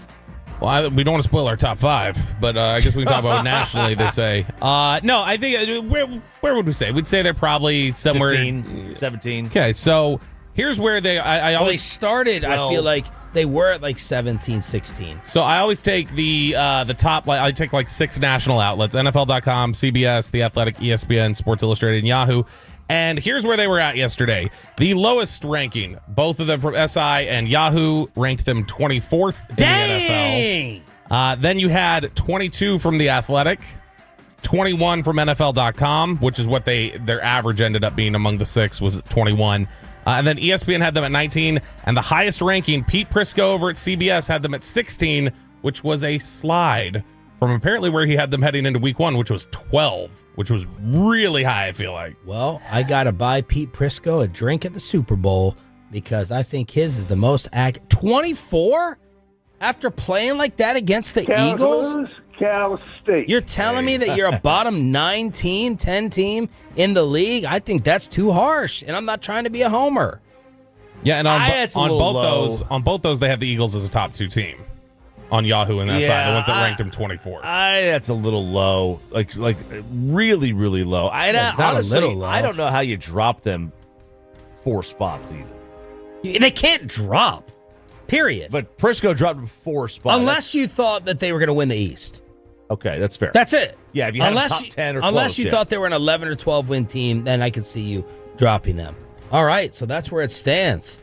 Let's go 5 through 1, ladies and gentlemen. RJ Choppy, start us off. All right. So last 2 years I've just put KC number 1, and I get a lot of pushback on it, and I turned out to be right. Did they win last year? I mean, they went to the Super Bowl. Did they win last year? So in the interest of parity, and I believe in parity, I've decided I'm going to be wrong this year. And I'm not going to have Kansas City number 1. Whoa. Even though that would make me right, because when it's all said and done, they will be in the Super Bowl again. I'll do a show bet with you if you like. Sure. So you think you're helping us out to compete more? Yeah. Okay. Yeah. Versus just not following the rules. Right. Yeah. Okay. Because they still are a top 5 team in Vegas. They would only be a dog to 4 teams in the NFL right now. They're a home dog this week. Yep. To Philadelphia. They are one of the 4 teams they would be a home dog to, or a dog to. But I have the Chargers at number 5. I still don't trust them. Yeah. Okay, they're going to be the first team out of this. All right, they are on thin ice. They are on thinner ice than Reetma on a pond in November in Michigan. Okay, they are on thin ice, but I have the Chargers at number 5. And the best quotes in the league are Jim Harbaugh talking about Justin Herbert. It really is Chuck Norris with a helmet on. Justin Herbert shook off a hit that would have killed a lesser man. Jim Harbaugh said that. He's a legit sight. Do you think any of that's fake? Or is he legit? No, nuts? I think he's just old school football guy. Yeah. I think that's what he is, which I love him. I'm glad he's back in the NFL. Number 5 for me is the Baltimore Ravens. I like Baltimore. I think Baltimore is one of the better rosters. This is just too many times in big games against big teams, like down the stretch, they falter. So I don't know how much I can trust them late, and they may shoot back up these rankings after 6 weeks or something, but I got them number 5 right now. Number 5, I have the Washington Commanders. Look, when you play the Giants, nothing's really going to impress me unless you beat them by 30, 40 points. You know, they only won by 15, but I love the addition of Deebo Samuel. They used him pretty well Sunday against the Giants. He allows Scary Terry to kind of have not all the eyes on him. The defense looked good as well despite being up against New York, but I have the Commanders at number 5. I agree with Choppy. Chargers at 5. I hope that was a sign of things to come. People are saying it's because Justin Herbert is dating. He's got, I don't know the girl. Madison Beer. Okay. She's attractive. I don't really know. Well, people are saying that is releasing a new Justin Herbert. Maybe Russell Wilson and Tim Tebow-esque, if you know what I'm saying. Yeah, releasing something. Chargers 5. Yeah, that was my joke. Thanks. It wasn't directed at.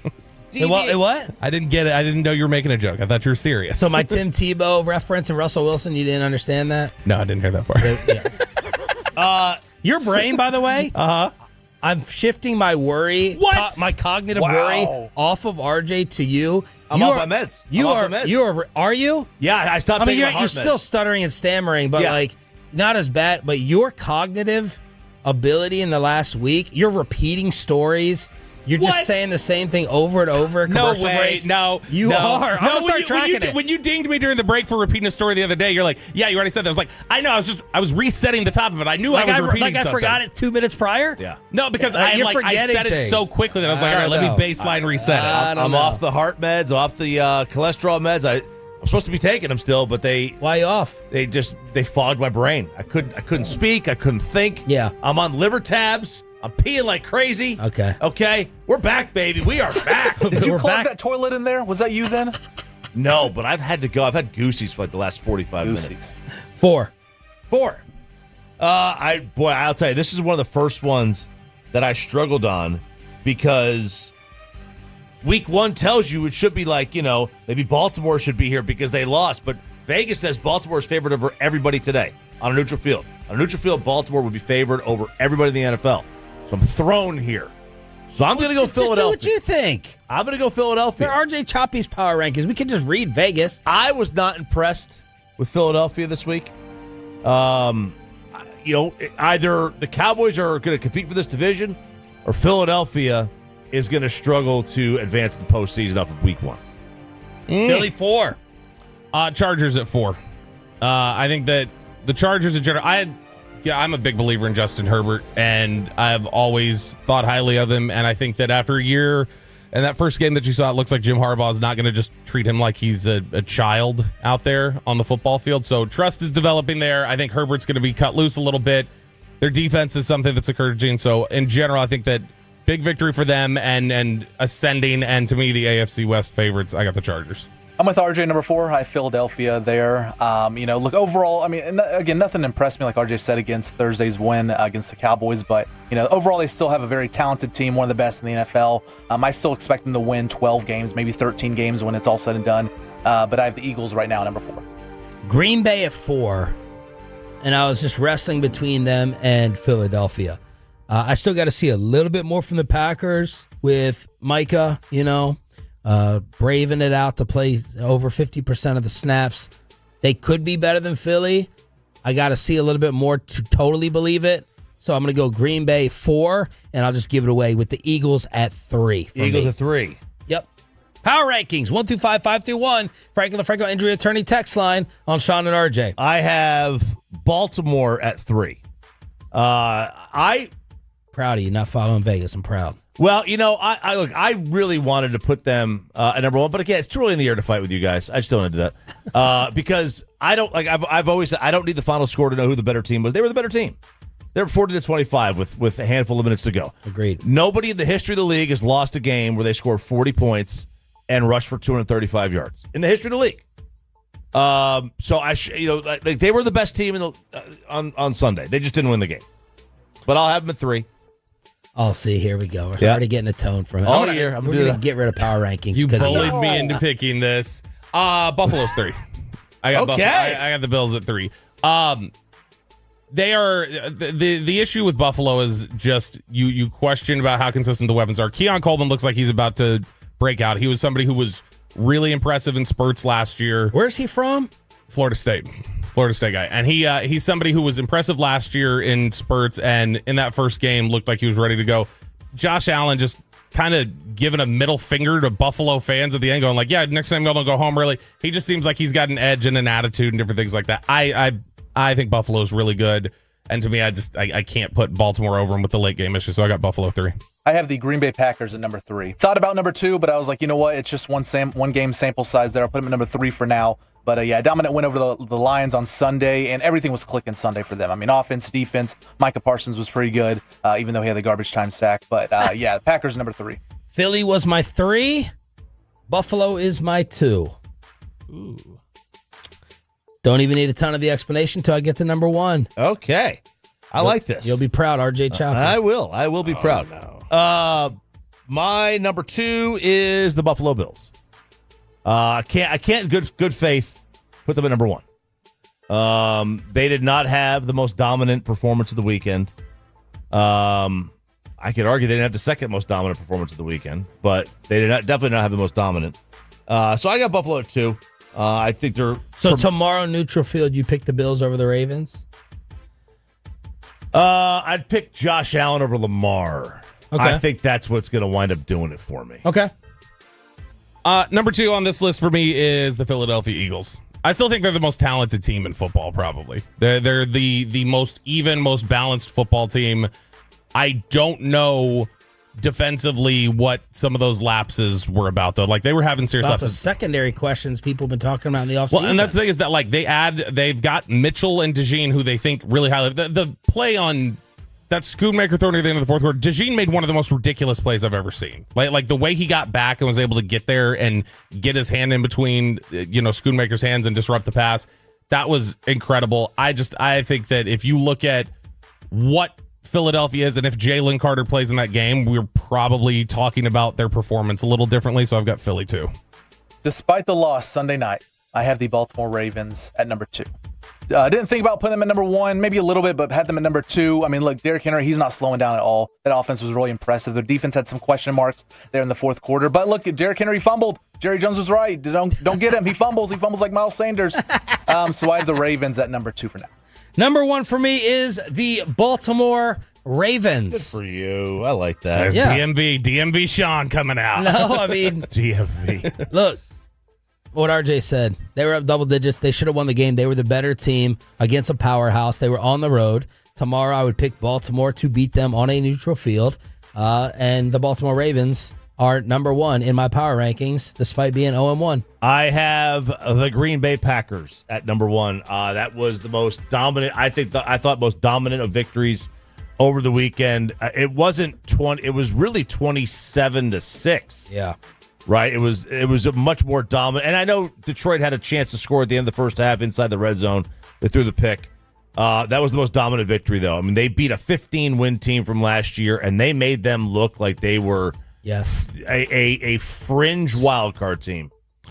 Number 1, Green Bay Packers. That's the most. That was the most complete looking team during Week 1. That was the team that looked the most balanced and just about their business. I think Jordan Love is really, really good, and I think he's going to have a big year. So I've got Green Bay number 1. The Buffalo Bills, number 1. The comeback was insane. Josh Allen, once again, he's going to be at the top near the MVP votings, and that's the team. I didn't say it on air last week, but I have the Bills in the Super Bowl representing the AFC. So this year they got to get it done. 1 through 5, 5 through 1. I'm going with Baltimore, Buffalo, Philadelphia, Green Bay, and the Chargers. I've got Green Bay 1, Buffalo 2, Baltimore 3, Philadelphia 4, Chargers 5.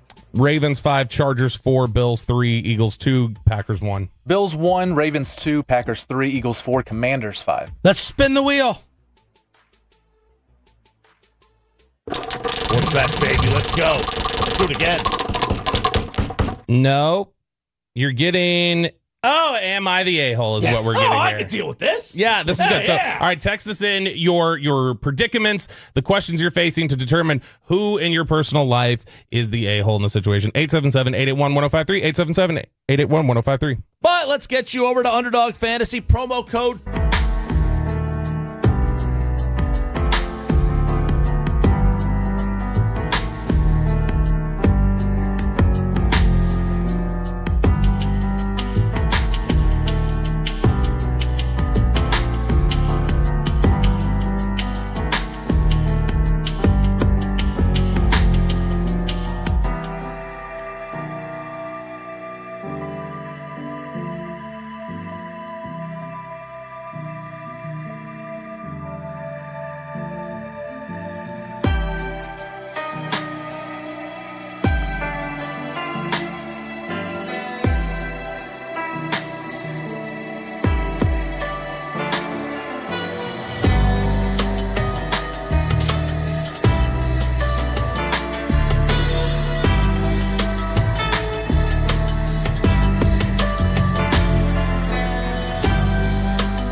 feed products. Got to remember that. Well, you know, they say in order to remember something, you have to forget something else. Okay, now that is a very cute haircut. That's like a little shag. I've never seen it before. Well, I mean, of course you have. So Rachel. Oh, is that your name? No, I mean like your name.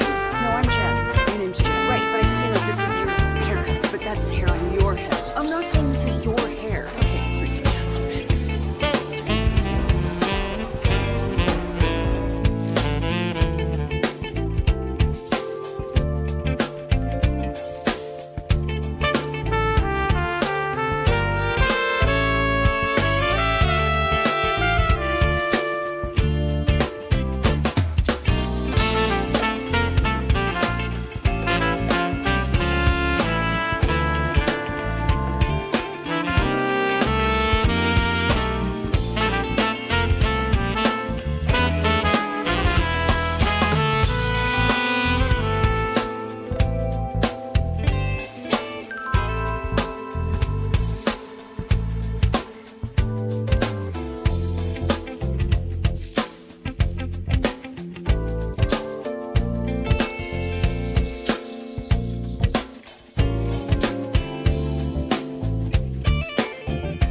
Cars for Kids. Donate today at carsforkids.org. And also brought to you by the personal injury lawyers, Frankel and Frankel. If you've been injured in a car or truck wreck, call Frankel first, 214 or 817-333-3333. With Frankel and Frankel, there's never an out-of-pocket cost. They only get paid when you win. Frankel and Frankel, the go-to car and wreck attorneys in Dallas. The 1-0 offering. Swung on, hit high and deep to left center field. Going back is Collins. He's on the track. He's at the wall. He leaps. And it is history. Michael Helman has done it again. He's tied the game 3-3. Easy Power strikes again. And the Rangers making easy work of the Brewers. They win 5-4, winning the first two games of the series. 2.5 back of the armpit. Game and a half back in the wild card race. Game 3 today with Merrill Kelly on the mound. 1 o'clock pregame, 1:30 first pitch here on 105.3 The Fan, your official home of the Rangers. Brett Boone will join us 1 hour from now. Rangers hitting coach at 9:20 here on Shawn and RJ. We're about to do the Wednesday wheel spin. Am I the A-hole? But we got Jake Rietma in studio. How are the Rangers getting it done? You're a seam head. Yeah, unlikely sources, which is a sign of a good team. Find ways to win. And I was watching last night, and it got a little dicey in the 9th inning there. And I was listening to Dave Raymond, and you could just hear it in his voice, like the genuine excitement. And that's what winning baseball does. And it happens so fast because you play every single day, and you can feel like there's no hope. There's no chance your team's going to succeed. And then all of a sudden you rattle off 4 out of the last 5 and you feel really good about this team. We got Rietma in studio to play today's wheel spin. He's an asshole, sir. I know that. What's his name? That is his name, sir. Asshole. Major asshole. All right, this is Am I the A-hole? It is the Wednesday wheel spin selection. It's where we take your stories on the Frankel and Frankel injury attorneys. Fan text 877-881-1053, 877-881-1053. Are you having a predicament? Is there a disagreement and you're having to figure out who is the bad guy in this situation? We'll tell you who it is. We'll let you know. And we'll also kick around some of the ones off of Reddit and from Jake Rietma himself. Start it off, Jake. Oh, well, first of all, appreciate you guys having me on. It's been too long. Stars. Yeah, I miss you guys. I miss hockey. It's coming right Get up. to it. We have other predicaments. Yeah, I want to hold your hand through this. Come on. This ain't fan you. Already. There you go. All right. Weddings, big deal. Big weddings, small weddings, they're important days. Family wedding. My cousin used to be very close. And my brothers and I were not invited to the wedding. Tough scene. You and the brothers? And the brothers, yeah. So that's the baseline understanding for this. Now, things have happened with her mom, her dad, my aunt and uncle in the past, and we used to be very, very close. I've since moved to Dallas, so on and so forth. But 2 weeks ago, I get a call, and it comes up. Obviously, your cousin's getting married. And I didn't even lean into it, but basically it was presented to me that, hey, we'd still like you to be there. Now, a 2-week timeline, fly back, got to get flights, got to find some place to stay, because normally I would stay with them, but obviously, things have changed now. And with Fan University, big show Saturday mornings, catch it out, college football. But I wasn't going to miss and rearrange a Saturday and an entire weekend. And really, it was 10-day notice. So am I the a-hole for not going to the late invite to a wedding? This is not a get-together. This is a wedding. Yeah. You get nice invites to that. Why do you think you got the 10-day prior call? Because I'm less of an a-hole than my brothers. No. I had expressed, to her that, hey, it's big day. I wish her well, basically. And then I think it just started to... The guilt got to her? Right. And I don't know, I don't want to brag, but I think I'm a good invite to a wedding. I like to have a good time, and, especially the least responsibilities I have. I don't have to stand. I just go and have a good time. Yeah. I think that would help. Okay, so a couple questions here. How big is this wedding? Do we know? Great question. Thank you. At least 150. Oh, see, okay, and you guys are still how. Was there family disagreements that kind of pulled you all apart? Yes. This is a political alignment thing. Yes. No, that's what There you it's not a political thing, but it's something of that. There was a fundamental disagreement over the decisions that were made that did involve and both sides could have done things differently. Basically, it was the sale of real estate that belonged to my brothers and I that they were not happy with. After your parents passed away. Yes. Yeah, let's just get into it. Yeah, distribution of funds post passing. Correct. Because both parents have passed. There was a family cottage that no longer served a use that was sold. Okay. And there's a lot of layers to that too, but very high level. So that was the original disagreement. So it's deep stuff, which I feel bad about. So this was your grandparents' money that they think they have access to? Parents. And the problem They're is cousins. No, the cousins have no leg to stand on. It was like a family cottage that they all went to every year. And but still, my mom's sister was God, just the entire radio can just hear what's going on here.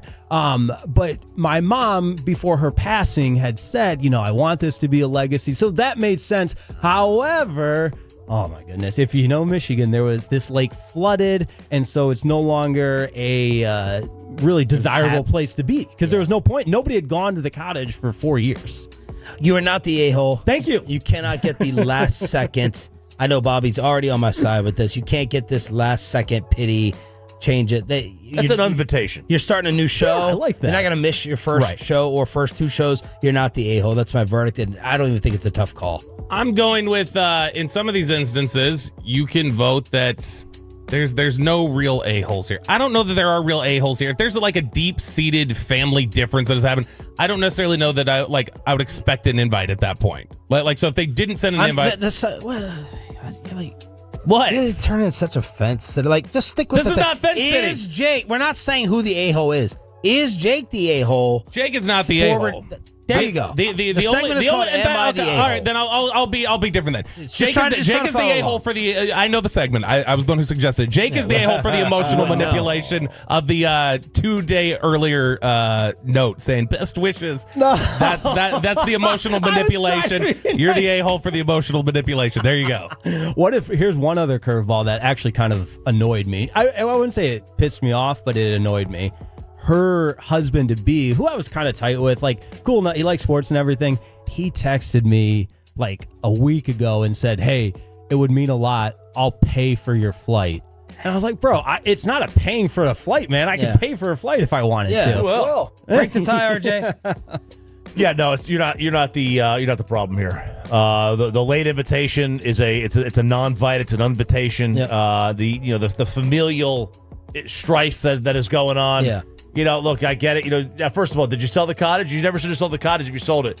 Airbnb that thing. If it was desirable to go to, I would have. There was no point in this swamp. Drain the lake. That's what happened. Drain the lake. Look it up. Great flood of 2020. Jake Riepma, story number 1. Fan University Saturdays on this station. All right, we got some on the fan text here from the Franklin Injury Attorneys fan text, 877-881-1053, 877-881-1053. You can send in your questions, your disagreements. 817, I asked my wife if we could leave our family getaway house at 8 a.m. on that Sunday when we have reserved, when checkout is 10 a.m., just so I can make it back in time for my team's game at noon. Am I the a-hole? No.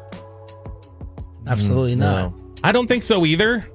I know my wife would think I was being what if I was like, I want to get back and watch it right at noon. She's like, we never get a chance to go over here and we're reserving it and you're going to make us leave 2 hours early and get up early. I guess it depends on how much of a diehard are you. Is it choppy with the Volunteers? Is it us getting back for, like, I have to be back after Vanderbilt Longhorns to watch the Cowboy game and I have to watch it live, whenever that is. So I don't think are you a fringe fan? I can see you being a little bit of the AH because it's this very rare family holiday. How important is it to you? That's important. Yeah, it a lot of it depends on why you need to get back. Like if it's for obviously like for work purposes, that's a different story, right? But my thing is, if you're never able to do something like this, and this is the one bone that you get to throw her, then you got to throw it to her, and you got to deal with it. Second bone. I don't know. The other thing is, like, I got to think he's probably a diehard if he wants to leave at 8 on a weekend. That means he's willing to get up early to just leave and pack on a weekend. To me, that says like he's ready to. And where did you go? Where was this? He didn't say specifically where it was. Okay, because if this was like to Italy, this is like that matters. Some grand destination versus just going to the lake house for the weekend. Right. If you're going to like just a simple hotel on a staycation, then you can get back earlier. Yeah, that's a common point of contention with my fiance and I because my ADHD just doesn't let me sleep in. So no matter where we are, just wake up and I got to go. So I don't care if you're going somewhere to get to a game or whatever. I like leaving at 8. Let's talk more family drama. 469. My wife's ex-husband is $20,000 behind on child support and has told us he's going through a financial hardship, but the kids are coming home from his house with new Jordans and clothes and things like that every other week, so we sued him. Am I the a-hole? Over to RJ Choppy. Oh man, litigation's a big step. There's a layer on this. So if he's late on child support, okay, let's just make it easy. $20,000 late. Yeah. But let's say he's $100 late on child support, but he buys the kids a $100 pair of Jordans. Makes up for it. Right. Now, the state does not view that as making up for it. Right. Right. If I hand my ex-wife a check, I don't get credit for that. It has to go through the attorney general. Okay. Through the state. I would also argue if I was the wife, I don't want you to spend, I want the $100 for me to determine what to do with it instead of the new pair of Jordans. Unless it's every single year before school, they need a new pair of shoes. They need a new pair of shoes. And that is in lieu of the $100. You know what I mean? Yeah. I took him to Chuck E. Cheese, spent $100, so I don't have to. I'm giving him the money. No, I want the money to decide school supplies or groceries. Right. That's part of this whole thing is like, when you give money for child support, like, do they ask you to spend more? So like if you give $2,000 a month for child support, but then they ask you to buy this, and this. Could you say, hey, look, I've already paid that. That's in the child support. On the surface, $20,000 behind, and you're suing for that. I have to say, you're not the a-hole. I wouldn't think so either. Fantex disagrees. 682, yes, he's wrong. Mind his business and do his part. 214, yes. His business is getting the $20K. That person is the a-hole for sure. So I don't know. The Fantex is coming in saying, nope, you are the a-hole in this instance. And this is a good one for Brett Boone at 920. I think we should bring this back up with him. 903 is asking, am I the a-hole for wanting to take my son out of school early to go to the Rangers game this afternoon? My wife says he should stay in school all day, even though they have a substitute. If you can't take your kid out of school all the time, but like if it's for one game and you got tickets and it's a big game, this is a good game. I promise whatever it's a good game. Father-son bonding time you get and experiencing the game and the memories that come from that will be more impactful than whatever he's going to learn from the substitute on a Wednesday in September. Also, where are the grades at? That was a big thing with us growing I up. thought you were going to say where the seat's at. Well, that too. But if he's got good enough grades, yeah, miss a day. You got to earn it, though. You can't be like failing every class. Yeah. Can't be getting them 20s over here. No. Yeah, hey, look, he improved it. It's up to a 70. Oh, that's good, though. The makeup test? Yeah, I did a makeup test. Yeah. That's good. So I know. The fact they allow 70 on the makeup. Well, that's the highest you get. Oh, it's the highest you Yeah, get. the At least he aced it. It's passing, Sean. It's passing. Yeah. That's all you need. That's He all. knew- Look, D C's for get- degree. Yeah, C's get degrees. Aced the test he knew the answers to. Thank you, Jake Reitman. When is Fan University? Saturday mornings, 9 a.m. to noon. There it Best is. college football pregame show. Right here on 105.3 The Fan. Sean Sharif, RJ Choppy, and our Cowboys insider Bobby Belt. NFL GMs are gossiping about the Cowboys. What are they saying? That's next in Below the Belt right here on The Fan. After we get you.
true that you've got to forget something else to remember that Uber Eats has groceries? No, that's absurd.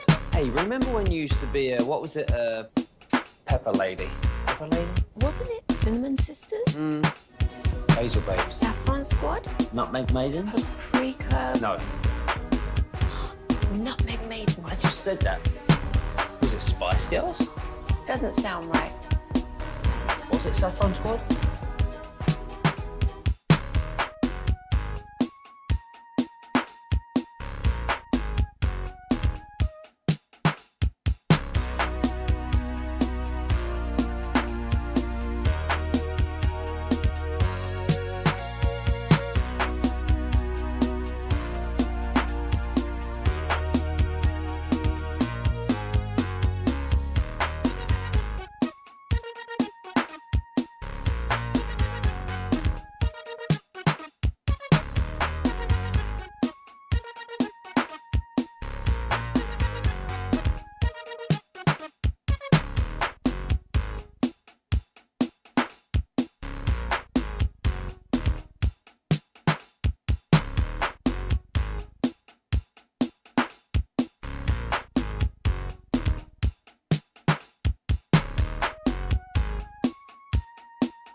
Classic Chevrolet. If you're in the market to upgrade your vehicle, get to Classic Chevrolet in Grapevine today. The back-to-back #1 Chevy dealership in the world. More new Chevys than anyone else, all priced to sell. Visit ClassicChevrolet.com. This is Texas. This is Classic Chevrolet. Together, let's drive, relax, enjoy the difference. Based on new Chevrolet registrations 2023 and 2024. The great Bobby Belt. Bobby Belt is an idiot. Don't make me take off my belt. Don't make me take off my belt. We're not. Over to you, Bobby. AFC GMs weren't interested in Micah Parsons, but they sure were interested in gossiping about him. Let's talk about it here in Below the Belt, which is sponsored by D&M Leasing and Window Nation. Before we get to the loose lips of NFL GMs that Ed Werder spoke to for WFAA, Tony Romo was in the news twice yesterday that I saw. And one of them I just happened to stumble upon thanks to TikTok, that TikTok algorithm. Because I Googled around after I saw this audio clip we're about to play. I couldn't find anybody really talking about it. There were a couple of mentions of it, but for the most part, it wasn't there. Let's start with Tony Romo and what he had to say about Dak Prescott. He was speaking to the Daily Mail. I guess the Daily Mail got a sit down with Romo and a couple other NFL folks before the start of the season, just like, hey, what's your perspective? What are you looking at ahead of this season? And of course, they asked him about the Dallas Cowboys and what his thoughts were, his optimism. And he had said that he's optimistic about Dallas. He thinks that there's some good vibes going on here. He said, I understand not everybody nationally is on board here right now, but I think they're doing something there that is, they're starting to build something that has the makings of something special. And one of the reasons is, of course, because of the man that he idolizes, the man he could never beat, the man who put him up there in that broadcast booth. It's Rain Dakota Prescott. And this is what he said. He said he's always been a great leader. That's one of his special qualities is his ability to rally the troops, and he will lay it on the line. He'll give you everything he has, and that's one of the key things I want from a quarterback if I was the head coach running the team would be this guy has to have intestinal fortitude and a mental approach that's above the fray. You've got to be willing to put your body on the line, put your heart, your brain, everything to win, and Dak has done that. It's just they haven't quite gotten over the hump yet, but that's true of everyone until they do. Although I will say, while he's lavishing praise on him, at the end of the day, what is he saying here? He's still saying she's got a great personality. Yeah, that is what he's saying. He didn't say like, man, this dude, the way that he just diagnoses defenses and does things like that. So at the end of the day, he's still just given the he's a great leader. Yeah, I want the gamer and I want the intangibles. It has to come with the consistent talent that we saw from Dak week 1. Can he get back to the second place MVP form consistently? That has to go along with all the extra stuff. Now, the other reason that Tony Romo was in the news, or at least being discussed on the internet, was because of a clip from a Jessica Simpson concert that apparently occurred this week. I didn't even know Jessica Simpson was still making music. Neither did I. Apparently, she's making country music, too, because this is one of these, like, stop down in the middle of a show while somebody just plays a steel guitar and you talk to the audience type of things. Told you, everyone's making country. It's the easiest music to make. But we're gonna carry over Am I the A-hole from 820, and we're going to ask, is Tony Romo the A-hole in this instance? Because social media was loving the response from Tony Romo. But this is Jessica Simpson at a concert talking about her recent interaction, or I guess 6 degrees of separation interaction with Tony Romo. A couple weeks ago, my mom got a phone call, and he's like calling my mom saying, well, Tina, I'm selling the boat. And my mom's like, okay, and he's like, well, Jessica's name is still on the title. So then I get paperwork and have to sign over this boat for him to sell. And guess what he gave me as a thank you? Plastic cups. Honestly, plastic cups. I'm like, wow, I'm glad we didn't work out. Ooh, man. Now, were they plastic cups from like El Arroyo? Where they have the cool signs on the side of the cup? They make the cool phrases on the side of the cup? Those are good cups. I have a lot of questions. Number 1, is it true? 2, why cups? 3, though, they broke up in 2009. It's a while ago. It's been a minute. What type of boat is this? Okay, no one had thought of the boat beforehand. What type of boat in 2025 is still top of line? You boaters out there, let me know.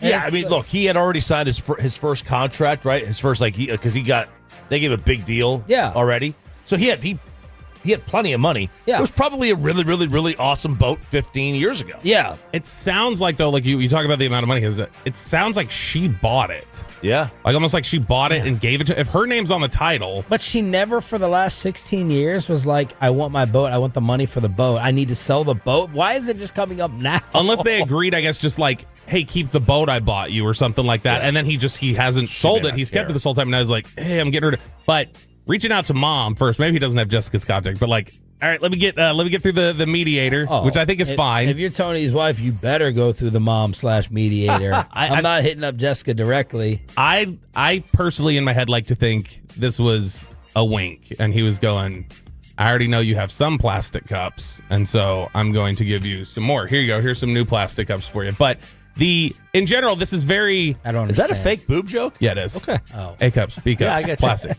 Come on, Chad. Look, I think the coolest thing part of this is... And it's not A or B. I could be completely way off on this. I don't think there's anything cooler than just sitting there talking and having somebody do a guitar riff behind you. Just to kind of break up the monotony. We should do that as the next bit. I want someone behind me. Bobby will play the guitar and you go off. Just talking. Honestly. Yeah, maybe a little blues riff there. She looks like she's in Joseph Technicolor Dreamcoat with this outfit. Like, I don't know what. Dude, was KT in the front row here watching this? Expecting that reference. It's very bright. Now, you brought up a good point. Do we believe this story? Well, I don't understand the cups. Why would that doesn't make any sense? Why would he be like, "Don't worry, the boat thing"? Huh? Do we even believe the boat thing? Yeah, I believe the boat. Yeah, I believe I think the this cups have got to be an inside joke of some kind that nobody knows about. Or she's making him sound look really cheap. Yeah. Yeah, because I'm like, there can't be any reason. Like, is she going to say, like, oh, they were autographed or there was something like that? I don't know. Uh-oh. What do we got? We have a visitor to the Metroplex. The Eagles may not be the only ones making noise. Josina Anderson. Don't look at your computers. Give me position. I will. Free agent edge rusher. Free agent edge rusher. And it's a name. Edge rusher. Man, I can't think of who's free right now. Is Von Miller free? Nope. He's in D.C. Big name. Big name. Top pick, big name. Oh, Jadeveon Clowney. Jadeveon Clowney. Cowboy insider RJ Choppy is in Dallas today to meet with the boys. According to Josina Anderson, thank you, T. Rainey, for that. Okay. So you were... And Flores, thank you. Boy, that 42% pressure rate, no concerns. Our edge rushers are just great. By the way, let's call Jadeveon Clowney, who we have stayed away from throughout his entire career. This is his role, though. He is the assassin for hire. That's what he's brought in as a mercenary every single year. He was in Carolina last year, 5.5 sacks in 14 games, 4 passes defended, 11 quarterback hits, 9 tackles for loss. He's always been a solid player. I didn't watch him last year. I don't know how good he was last year, but I know in previous years, he's always been good. Yeah. He's just never been the guy that he was supposed to be when he was drafted. 32 years old. Would you rather is it not even it not even a question that you're taking Zadarius Smith over Jadeveon? Not close? I would think so without having seen him last year. Like 2 years ago, I would have probably taken Jadeveon Clowney. Clowney's PFF was a 71 overall. It was a 73 pass rush grade, a 63 run defense. That's all in the green. That's pretty, it's good depth. Not depth of player, but I mean, you're well rounded there. He was 13th in pass rush win rate last year. All right, that's right between TJ Watt at 12 and Jared Verse at 14. Okay, I can deal with that. And then run stop win rate, he was 3rd. He's always been a good run defender. That's been one of the things for him that was one of the things that I think frustrated a lot of people about him, why he was kind of always underrated. He's never hit double-digit sacks in his entire career. He's always been, like, I think, he's peaked at 9 sacks 4 different times. So, like, what he is a decent pass rusher who's a really good run defender. He's sort of like what D-Law always was. Yeah, and what was Tank? I want to know Tank's Week 1 PFF, because I was hearing good things about him in the Seattle debut. I also want to see... out, man. I want to see what Clowney has been making recently. We're doing all this on the fly. With the news that Jadeveon Clowney is in DFW to visit with the Cowboys. So it's gone from, starting in 2020, it's gone from 12-7 to 7, then to 9-7 to 4, then to 10, then last year down to 2. So you'd have to think, I'm hoping this is $2 million around that range or less. I like it. I would bet because I'm not sold on the pass rush. I would bet he's going to end up getting, so he got last year with Carolina, it was 2 years, 20, but it was 12 guaranteed, so he got cut before the 25 season. He was a guy who I'm guessing it'll be very incentive laden, like the kind of deals that they typically like to sign. Yeah, if they were able to get something done, it would be very incentive laden. And now I wonder, because I'm trying to think if they've got an open roster spot, if they've made a move with the Perrion Winfrey thing. If they haven't, I don't know whose spot that might be.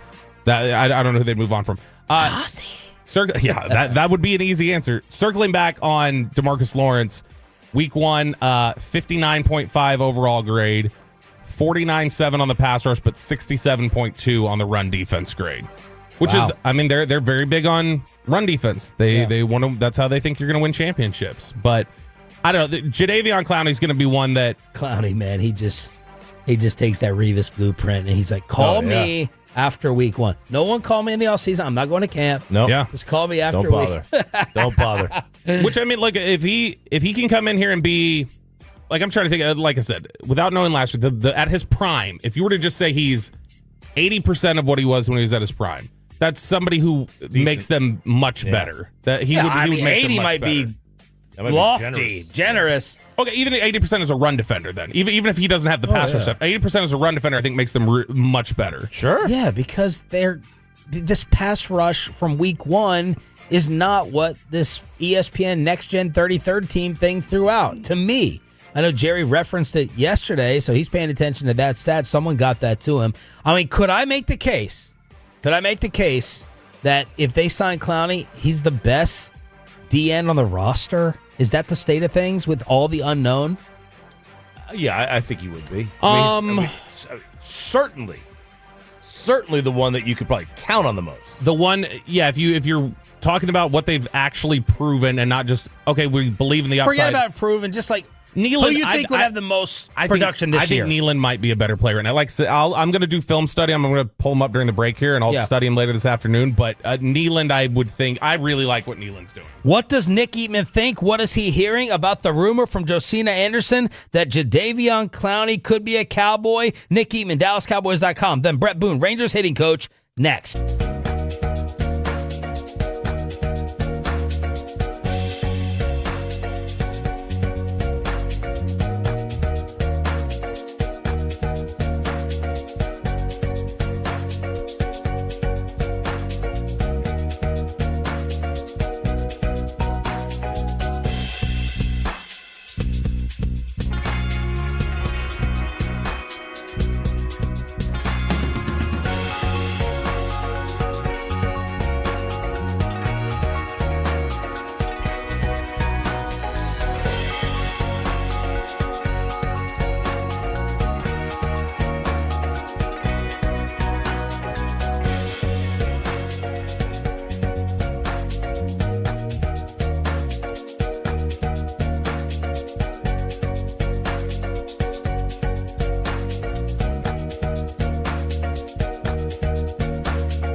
I'm Jen. My name's Jen. Right, but I just mean like this is your haircut. But that's hair on your head. I'm not saying this is your hair. Okay.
Broadcasting Studios, this is Shawn and RJ on 105.3 The Fan.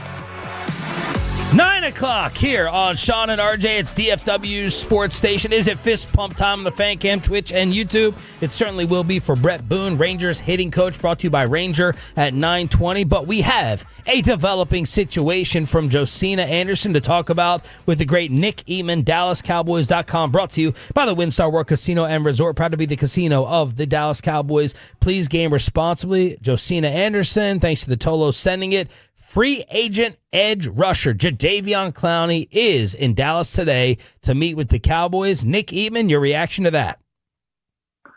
I mean, it's an opportunity to get a look at a guy that he's got a lot of sacks in his career. I mean, he's played around. I think this if he signs with Dallas, it would be his 7th team. Huh.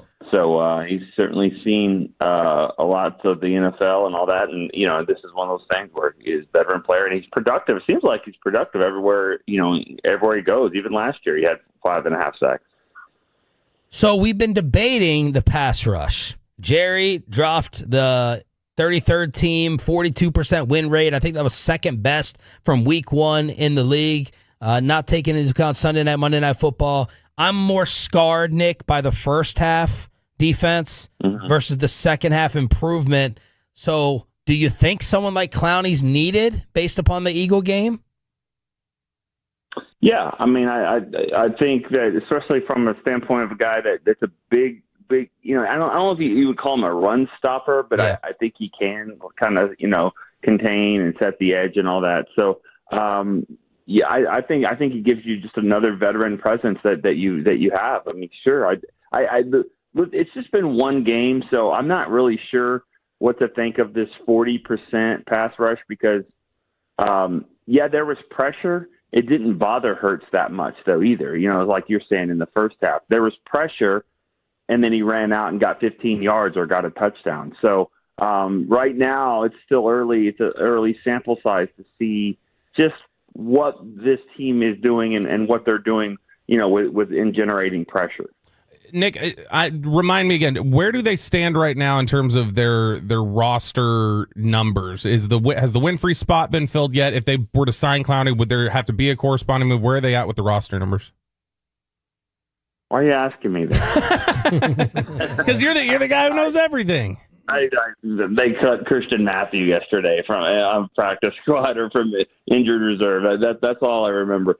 Winfrey, I feel like they did fill that spot. I'd have to look that up. I'm sorry. I mean, the thing that it is now, it's kind of like the salary cap. It's become the salary cap where it's so fluid that you can do anything you want. You're like, oh, okay, we need to move this guy here. Okay, put him on this injured list. Not the 4-week one, but the 6-week one, or move him to practice squad. So I think they could take 7 seconds and figure out how to get a spot like that. I can't tell you for sure if they've replaced Winfrey. I feel like they did last week, but I mean, I think it would be fine with the practice squad moves that they have. I feel like whenever the Cowboys make any sort of a move in season for an established name, it's usually received one of two ways, which is this is the Cowboys panicking and trying to fix something, or this is the Cowboys believing in what they have and going, let's add a little bit more. Which of those two do you think Clowney better fits into? Well, I think it would. Right now, it's still in the let's look and see. See how it fits and if this would be a good addition to the team. But if it is, I think it's more of the latter. I mean, I don't think this would be a panic move at all. I don't. There's nothing to panic about. I mean, you went to Philadelphia and you played and you just weren't good enough at the end. I mean, you made plays, but you didn't make enough. But I don't think it's worth panic about. I mean, I said this. I might have said this to y'all the other day. I mean, if you look at the schedule, does it get harder than that? I mean, when just based off of what you've seen, does it look any harder than going to Philadelphia on a Sunday night? Like any game on the schedule, I think is comparable. So if you're going to do that, I don't think there's any reason to panic. Nick Eatman, D&M Leasing Hotline here on 105.3 The Fan. Let's start looking at the Giants. How much homework have you done on them? I saw the preview on DallasCowboys.com. Yeah, I mean, they look like, they played the game kind of like what you would expect. Like, I think they're going to have problems on offense. Yeah, they didn't score a touchdown. I think Russ is going to have some issues. Yeah, he was pretty bad. He 17. I think he had more incompletions than he had completions. They can't run the ball, but their defense, that looks pretty good. Well, then you look at their defense, and I think they did do a nice job against Washington. And if you look at the guys getting sacks, I think Burns got a couple, and Abdul Carter and Thibodeau, they half the sack. So those guys are going to bring pressure. Like that's going to be the key. I think if the Cowboys can figure out a way to just get it blocked and give Dak some time, then I think the secondary is going to have a lot of issues with the Cowboys passing game. Yeah, that's my follow-up here because the D-line should be scary. People are putting this up here. We talked about Abdul Carter in the preseason, obviously draft season, but I didn't hear anything about Abdul Carter's debut. Carter, Lawrence, Thibodeau, that seems like the new school Washington line that many thought was going to be frightening for years, along with Brian Burns. Burns, yeah, don't forget Burns. He's the one that had a couple sacks, yeah. and he's definitely. I mean, that's the thing when I think about like a third and long situation. Not sure how they put those guys out there. Do they slide a Burns or a Thibodeau inside, or what they do? But if you put Lawrence and you put 4 pass rushers like that out there, like that's going to be tough.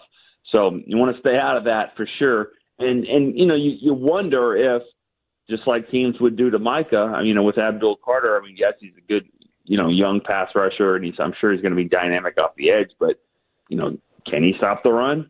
What happens if Terrence Steele gets on him and they can run the ball? If it's out in space, might be a problem for Steele, but if it's inside, and I say Steele, it could be Guyton too, depending on where they line up, but I think guys like that, I think the Cowboys are going to have to run the football and establish that and just try to not only stay out of that third and long, but maybe use that as their advantage. Did you come away from that game thinking they're better than what you expected, or that Washington is worse than what you expected, or maybe it was just a bad game from the Commanders? I didn't actually watch that game. I didn't see that one. I'm just kind of going off of scores and stuff. But to me, that kind of looks like a division type game where it's ugly. And by saying that, I think you have to also factor in the Cowboys-Eagle game too. You can't just say the Giants played with them. Maybe they know them better. Because if that's the case, then maybe that's the issue with the Cowboys too. So you have to kind of factor it all in. But, we've seen these division games and how close they are. I think the Giants kind of are what they are, Denny Green. I think that's kind of who we thought they would be. Washington, I'm not a big fan of Washington, of being like, they're going to be even better this year. I actually think they will take a big step back. So I'm not sure what I think about Washington either. So, but one way or another, Dak has always had success against the Giants since his rookie year, and watching him this year and watching how Dak played, I think that will continue. Nick Eatman from DallasCowboys.com joining us here on 105 through the Fan. Nick, Shotty gave a interesting answer on Monday when he got asked about Mozzie Smith and Jaden Blue being inactive, and he really focused in on the Jaden Blue aspect of it and kind of just said, look, we got to see consistency from guys and not see them do one thing well one day and then take a step back the other day. We need to see these guys playing consistently. Is there any concern for you at this point about how they're feeling about Jaden Blue, or do you think this is just the normal rookie lumps that come along and them trying to gain trust in him? Yeah, I think it's not a big concern. It's just that I think there's a lot more to it than could Jaden Blue have run away from that linebacker, in that play that Miles Sanders did. And I think there's a play that Sanders had in the second quarter. If you remember, he was there with Dak and he was looking at the middle of the line, and then all of a sudden there's a rusher from the outside, and he darts over there and makes the play to kind of block him and seal that side. Just the awareness there that a veteran would see. That's where I think the advantage is. It's not about who's faster and who hangs onto the ball. Even though those things matter, I think it's a complete package for Jaden Blue. And I think he's one player that did hurt himself by getting injured. It's not his fault, but he got injured, missed some time. I think seeing him in some of these other preseason games would have been really beneficial to him on the speed of the game and all that. So I think this would be a good week to play him, actually, if you could get him in there. And I think that they can. But yeah, I think there's just a lot involved. But yeah, you're right. He did not answer the Mozzie question, just like I'm not answering the Mozzie question. but you know, he just didn't. I mean, it is what it is, right? I mean, like, it's a healthy scratch. I mean, the 7th round rookie is a better option than your 1st round defensive tackle from 2 years ago. That's what it is. Nick, a lot of other people were asking. And I'll just say, I think, you know, I applaud the fact that Shoddy and his coaching staff see it that way and say, hey, we got to play the better guys. We've seen too many times where it's, well, this guy's, you know, let's see if the light will come on. Well, it might, but it's not going to be on this game against Philly, or maybe this next game. Nick, you know, one of the other guys that there was a lot of questions about, why isn't he out there? Why isn't he getting more reps? Was Maris Leafau at linebacker. And obviously a lot of people looked at it and thought Kenneth Murray didn't play very well. You still don't have Overshown. Is there any sort of a similar issue, you think, with Leafau and their trust level in him, or was that just matchup based? I think that they like their linebackers of Sanborn and Murray. I mean, those are the two that they brought in. I think Eberflus really likes him. Not that he doesn't with Leafau. I think that those two guys played really well in the training camp and preseason, and I think that those are the two that they were like, hey, let's, you know, they're on our base defense.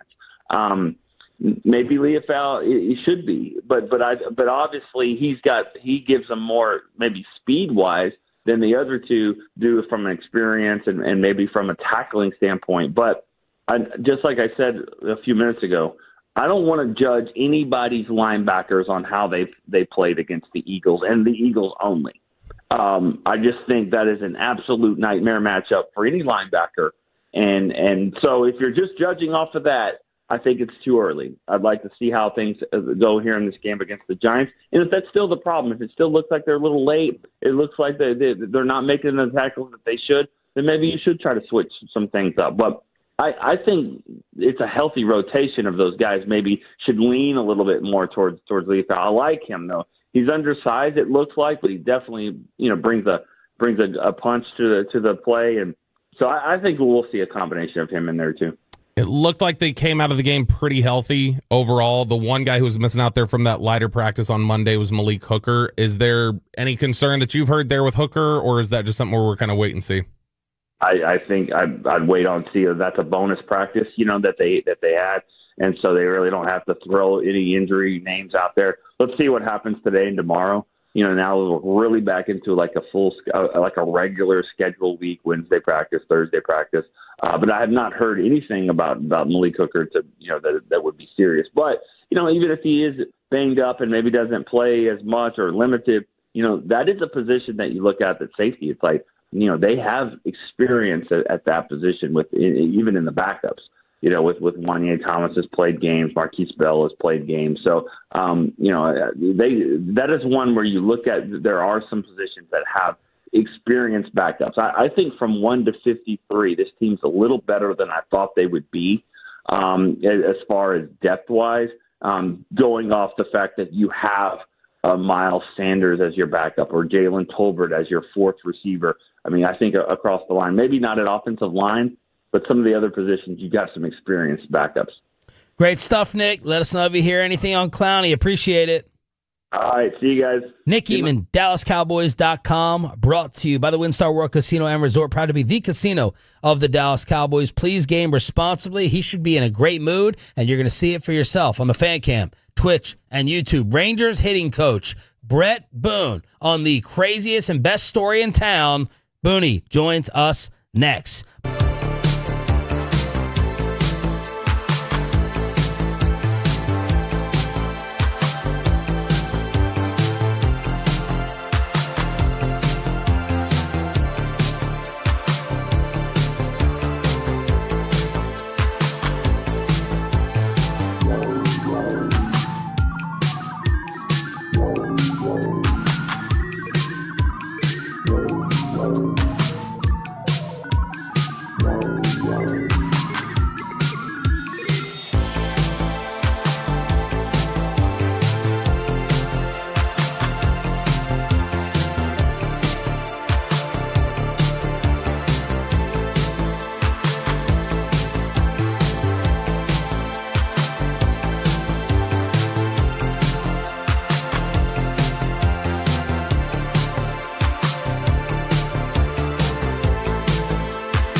No.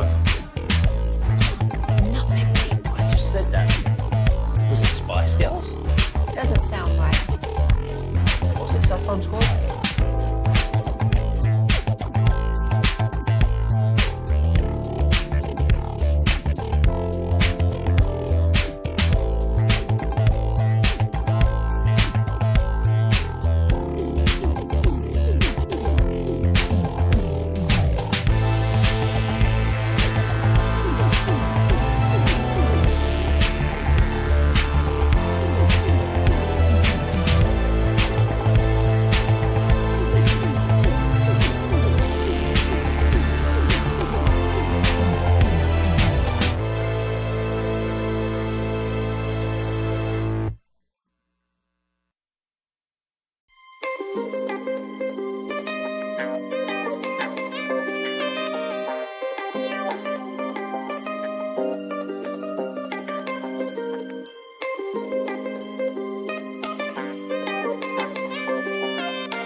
Insurance.org, and also brought to you by the personal and jewelers Frankel and Frankel. If you've been injured in a car or truck wreck, call Frankel first, 214-4817-333-3333. With Frankel and Frankel, there's never an out-of-pocket cost. They only get paid when you win. Frankel and Frankel, the go-to car truck wreck attorneys in Dallas. Here's the pitch. Swung on and a high fly ball to deep center field. Helman going back to the track at the wall. He leaps. He makes the catch at the top of the wall.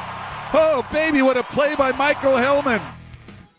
2-0 against the best team in baseball. 5-4 win on this radio station. It's going down today with a 1 o'clock pregame. You're going to have Merrill Kelly on the mound for the 1:35 first pitch. This is Shawn and RJ with our weekly Hump Day guest. Hey. At this time, he is Rangers hitting coach Brett Boone, brought to you by Grainger. For the ones who get it done, Grainger offers the professional grade products you need delivered when and where you need them. I'm going to ask you the same question I asked last week to start off. How? How in the hell are y'all getting this done? Pretty amazing, and it's fun to watch. I think that's what makes baseball unique to the other sports. Is there's just a sense these young kids came up with kind of looking for an opportunity and looking for, just sometimes at certain parts of your career, you're just looking to be seen. You're just looking for a chance. And obviously when you get that chance to make the most of it, but these guys are coming to the ballpark right now, and it's just, don't care who we're playing, don't care who's pitching, we're going to win today. And it's not just the kids, it's everybody. It's team wide. It's just kind of that feeling you get. I've been on teams like this where you come to the ballpark and it's not an arrogant way about them. It's just kind of a look or a nod, or kind of like, we're going to get this guy today. And it's, and we're going to pitch good today. We're going to play good defense today. And I think the pitching and the defense has been great, pretty consistently throughout the year. The hitting's been up. We've been great, and we've been tough, and we've been struggling, and we've been all over the lot. But right now, it's just a really good atmosphere in the clubhouse. When the guys come through that cage, it's like, hey, let's just get our work in. Let's get out of here. Let's go win a game. And it's smiles on a lot of faces, and we're just finding a way to get it done. We're getting a break when we need to get a break, where earlier in the season we weren't. To watch Michael Helman, he's 29 years old and a great kid, and to see him having that success. But it's kind of his turn in the barrel right now. He hit the huge grand slam 2 nights ago. He robs a home run and hits another home run last night. Watching Freeman do his thing and get some big hits for us. Last night, Higgy with a huge hit. And Wyatt, the mainstays, but Wyatt getting that big double to score. It's just kind of, we're not, it doesn't seem like we're getting 10 and 15 hits every day. A week ago, we were getting 10, 12 hits. Now we're just finding a way to get it done, and we're making the most of our hits. So it's a great atmosphere. We got a tough one ahead of us today in Peralta. He's about as good as he gets right now, and he's hot as you can be. So, but like I tell these guys, keep your boot on their throat. keep it on their neck, and just keep that throttle down. And it's great to win series. It's great to win 2 out of 3, but when you get the first 2, you got to get greedy and go for it right now. So it's going to be a tough one today, but we got Merrill Kelly out there, who's been an awesome acquisition for us, coming over from the Diamondbacks, and he's pitched great lately. So it should be a good one. Brett, when you're a good team, Milwaukee's been good all year. Houston, for the most part, has been good all year. Back when you were playing, like when you saw a team come in that had unknown players, or young players, was that sometimes even more scary for you as a good team, because you didn't really know how to pitch them, you didn't know how to hit against them, and that you guys can take advantage of that? Well, I never worried about the pitching side. I never had to pitch. Let the pitching guys worry about that. But no, I know what you're saying. The unknown, and I speak it from an offensive position as a hitter.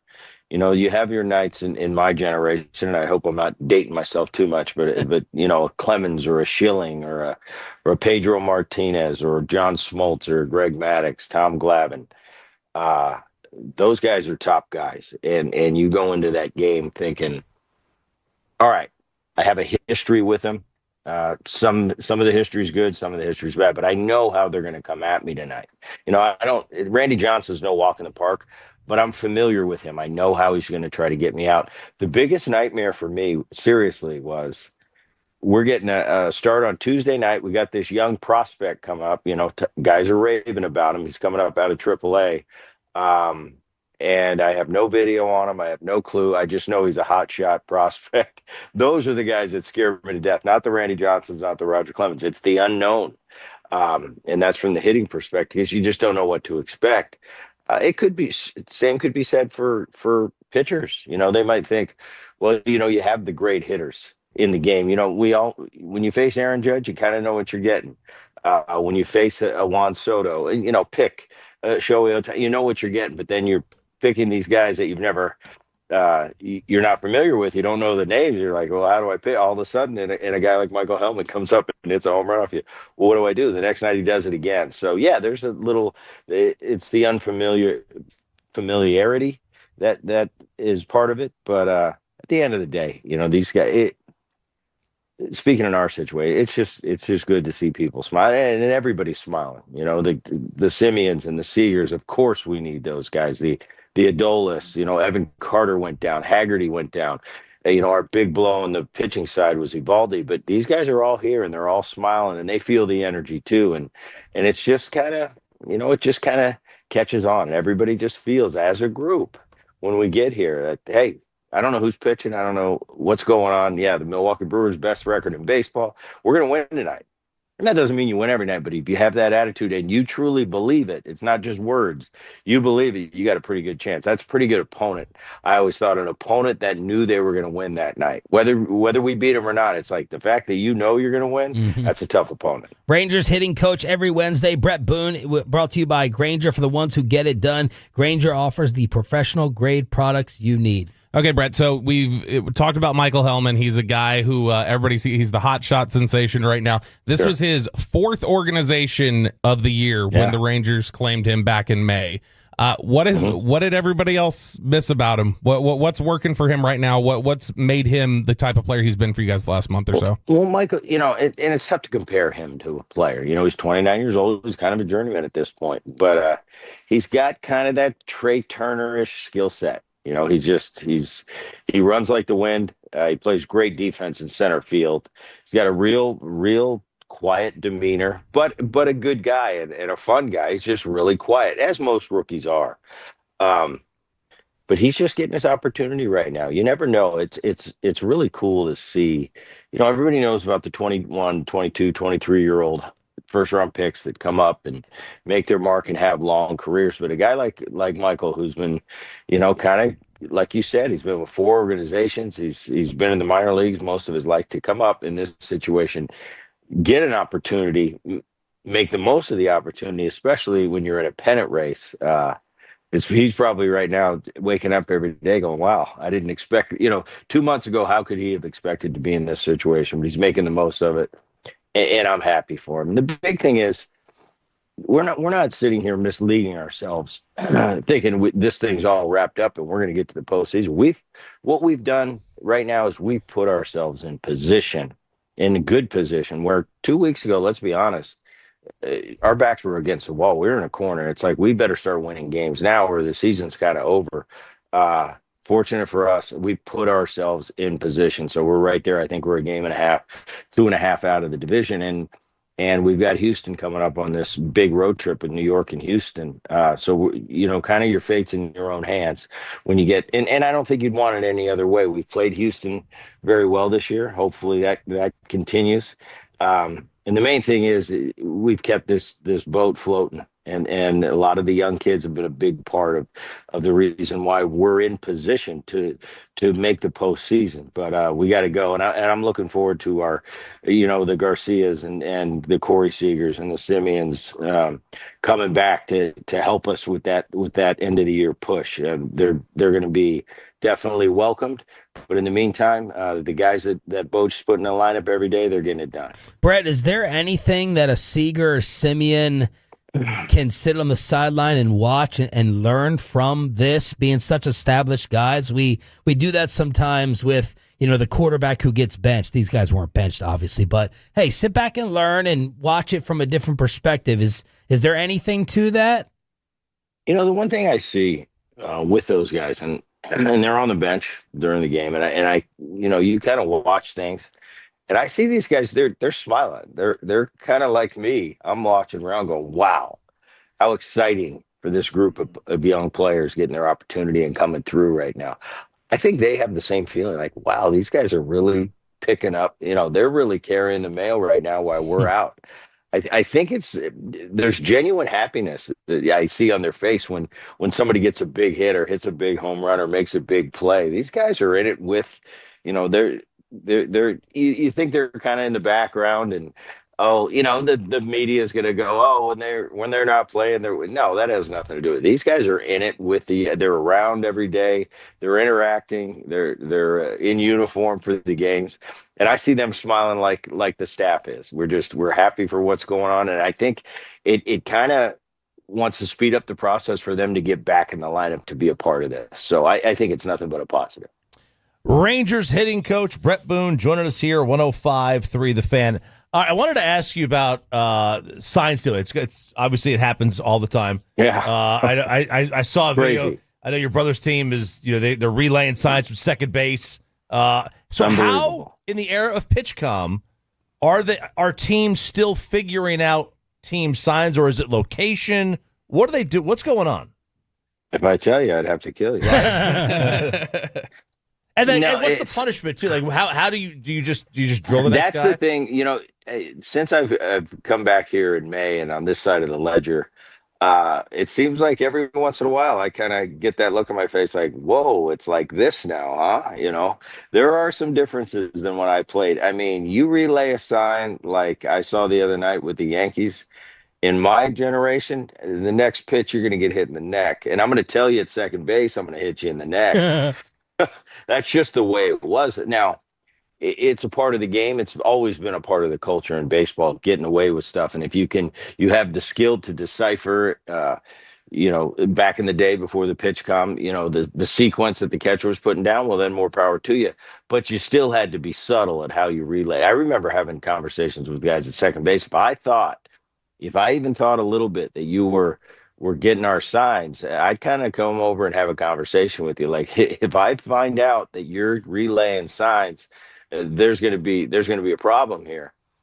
At the same time, and I had guys on my team that were really good at stealing signs, and if they had, hey, Boone, if you get to second base, and they'd give me the sequence, and I'd get out at second base, and I wasn't the greatest at it. I was kind of nervous. I was like, all right, I'm going to give it, but I can't give it away because I know if I get caught, I'm going to wear one in the ribs. And that's part of the deal. I mean, it was, you get, do whatever you can. Like I said, it was the culture. Yeah, it's not illegal to steal signs that way. I'm not talking about video or any, technology. I'm talking about just picking up what you see on the field. That's fair game, and our game always has been. But if you're caught doing it, there was always a penalty for that, and that was usually getting drilled. That's not the case anymore. And it still boggles my mind to see a man at second base waving his arms for a changeup, getting the changeup, and we're not allowed to do anything about it. So I guess maybe I'm dating myself, but it makes me kind of cringe going, wow, somebody's got to wear one for that. But that's not the way the game is now, So there's a lot of ways to do it. You can watch video, you can watch tape, and guys are good at it. And the technology's so good and our cameras are so good now that just on tape, past games, whatever, there's ways to pick stuff up. Pitchers in this day and age, it's tough because you've really got to be, everybody has a tell. And that's why you see pitchers constantly changing gloves and moving the way and shaking their hands around before they come set, just to throw everybody off. Because if there is a little tell, and the players have gotten, and the staffs, they've really gotten good at picking up things on the field, that little nuances. It's almost like poker with a pitcher in his glove. It's like, if he twitches if his nose twitches a little bit, that means he's bluffing, so it's one of those things with the pitcher. It's a cat and mouse. Everybody kind of does it, see if they can get the signs. But yeah, just the way and I'm coming around to all the new way of playing in 2025, but that's taken me a little long to sit there and go, so they're going to allow that guy at second base to do that, and there's no repercussions. That's still really tough for it to sink into for me as an ex-player. Hey, Ranger fans in DFW have been electrified. Let's keep it rolling. Go get another one today, and thank you for the gold as always, man. You got it, guys. Thank you. The great Brett Boone, for the ones who get it done. Brought to you by Grainger. They offer the professional grade products you need, delivered when and where you need them. Call, click Grainger.com, or just stop by. Let's crosstalk with the KNC Masterpiece next on one.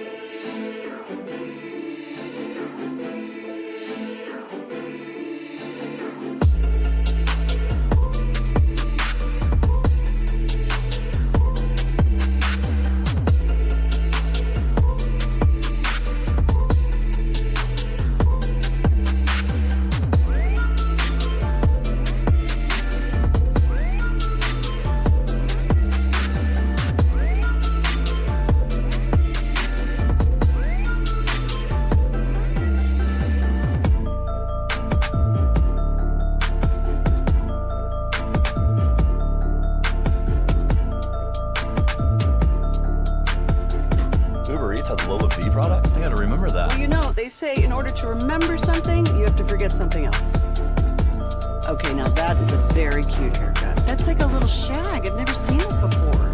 Well, I mean, of course you have. It's the Rachel. Oh, is that your name? No, I mean like your name. No, I'm Jen. My name's Jen. Right, but I just mean like this is your haircut. But that's hair on your head. I'm not saying this is your hair. Okay,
Chevy dealership in the world. More new Chevys than anyone else, all priced to sell. Visit ClassicChevrolet.com. This is Texas. This is Classic Chevrolet. Together, let's drive, relax, enjoy the difference based on new Chevrolet registrations 2023 and 2024. You had me going for a few seconds, and I was like, does Kevin Hagelin actually know the trumpet keys to... Are they keys?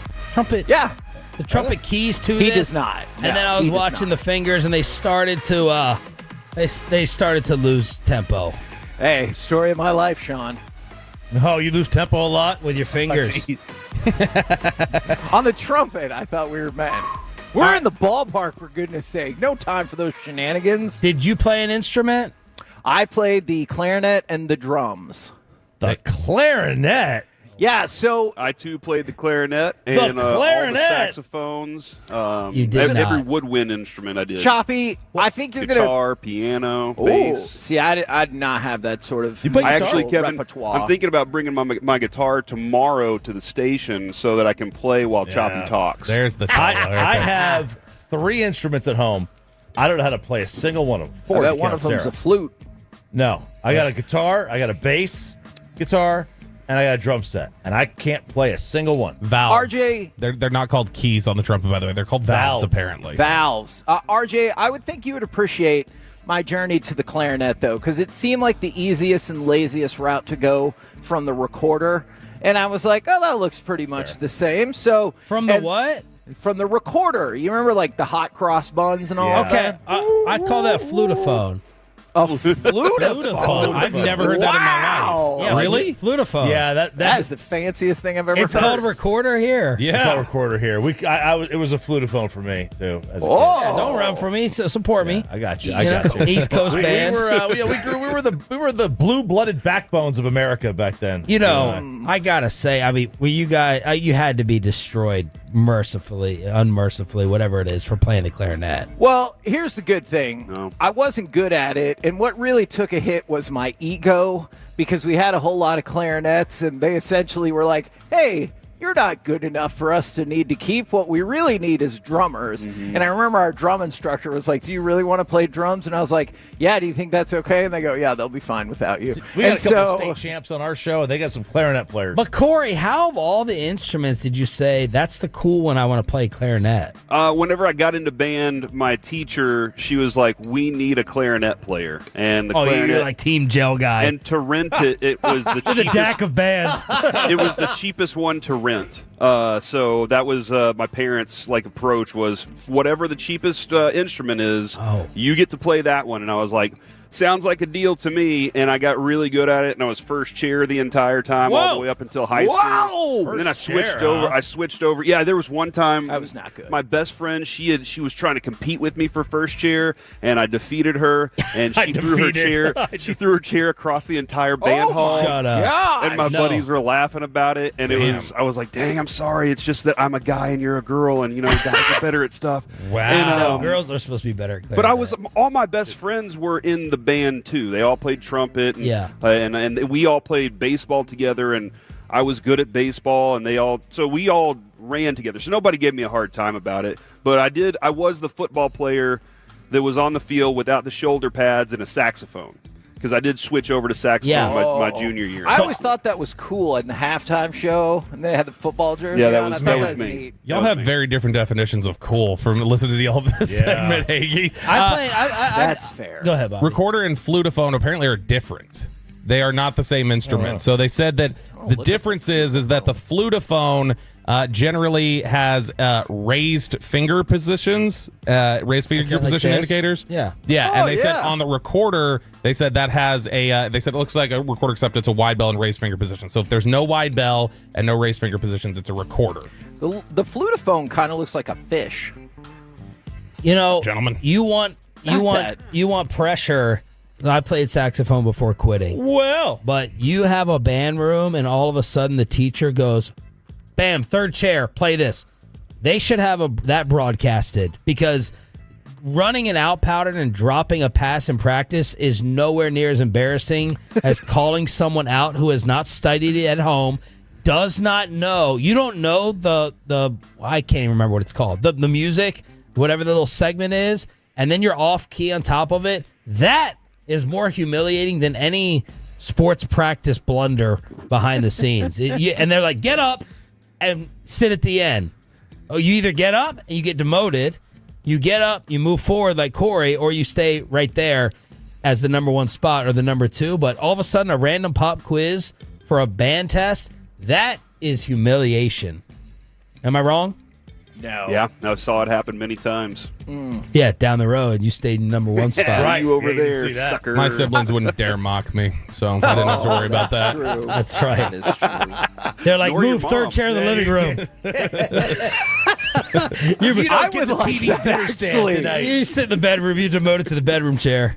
I like that. I want Corey to watch sports or some show with his kids, and if they make a comment he doesn't approve on, they have to go to the end of the couch. You You're quiz like, them "That's on it. the game. You You're quiz them out." on the game, and you have to sit in the crappiest chair. Yeah. What's coming up on the show? Guys, we got a busy show today here from Globe Life Field, where the Rangers are preparing to sweep the Brewers. Is which I said they would only win one. Here they are shoving it in my face. We do have Bruce Bochy joining us at 10:20. We'll have Mickey join us at 11 and Jared Sandler at 11:40 today. So much more sports action going in your ears all day long. That sounded like you were having trouble finding the rundown there for a sec, Corey. Sounded like you were trying to stretch out the we got the Rangers and the Brewers at 1:15, and where was Bobby, it? have you ever heard me do the tease? Yeah. Every day I'm struggling to search. I get so caught up in the conversation we're having that I'm not like thinking about what's coming up on the show. Either of you because I enjoy sticking it. around? Like, how often do you guys usually stay when you're doing the Every show? time, man, we stay Yes. and watch the games. This time today, I'm not going to stick around. Usually I will, because after the show tomorrow, Lucius and I are going to Vegas for the Canelo and Crawford fight. Whoa! And so we're going to be doing. We're each going to be doing our shows Friday from Vegas. So normally I would, but I need to pack because I leave immediately after the show tomorrow. Yeah, Corey, I'm really we used to get those trips. one.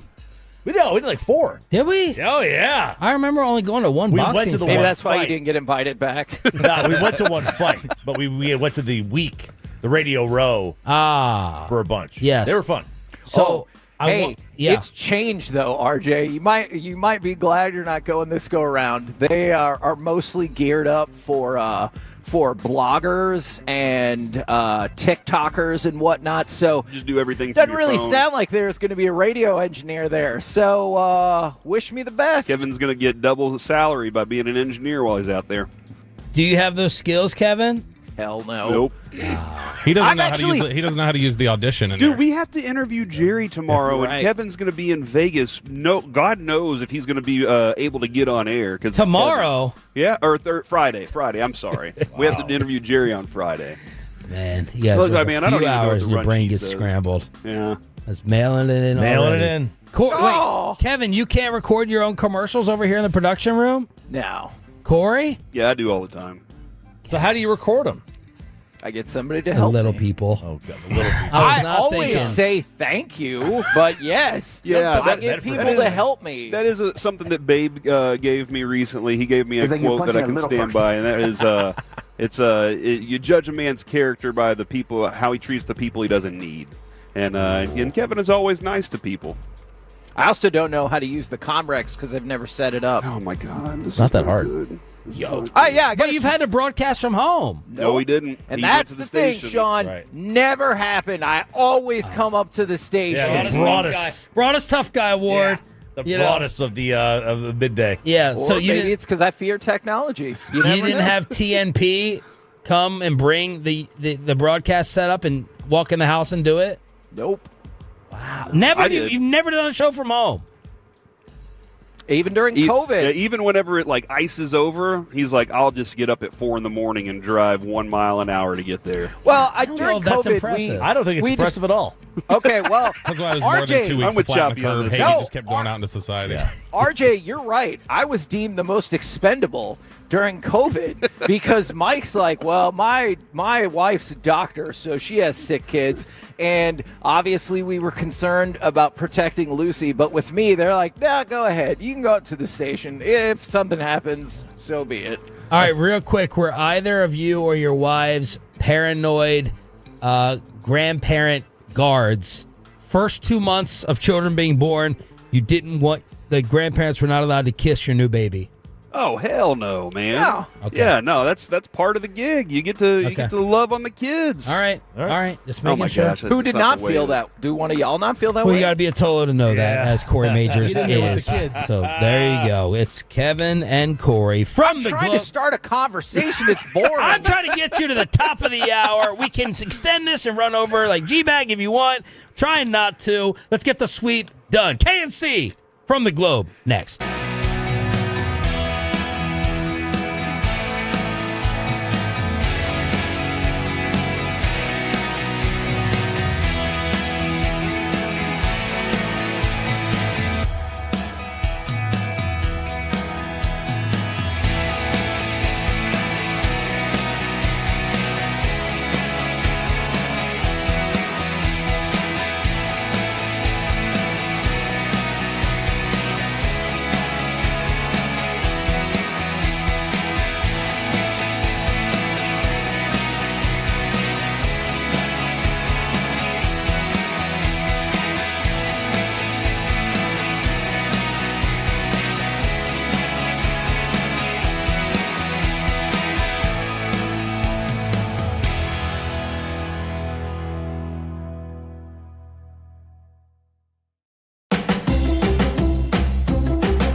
Broadcasting Studios, it's the KNC Masterpiece on 105.3 The Fan.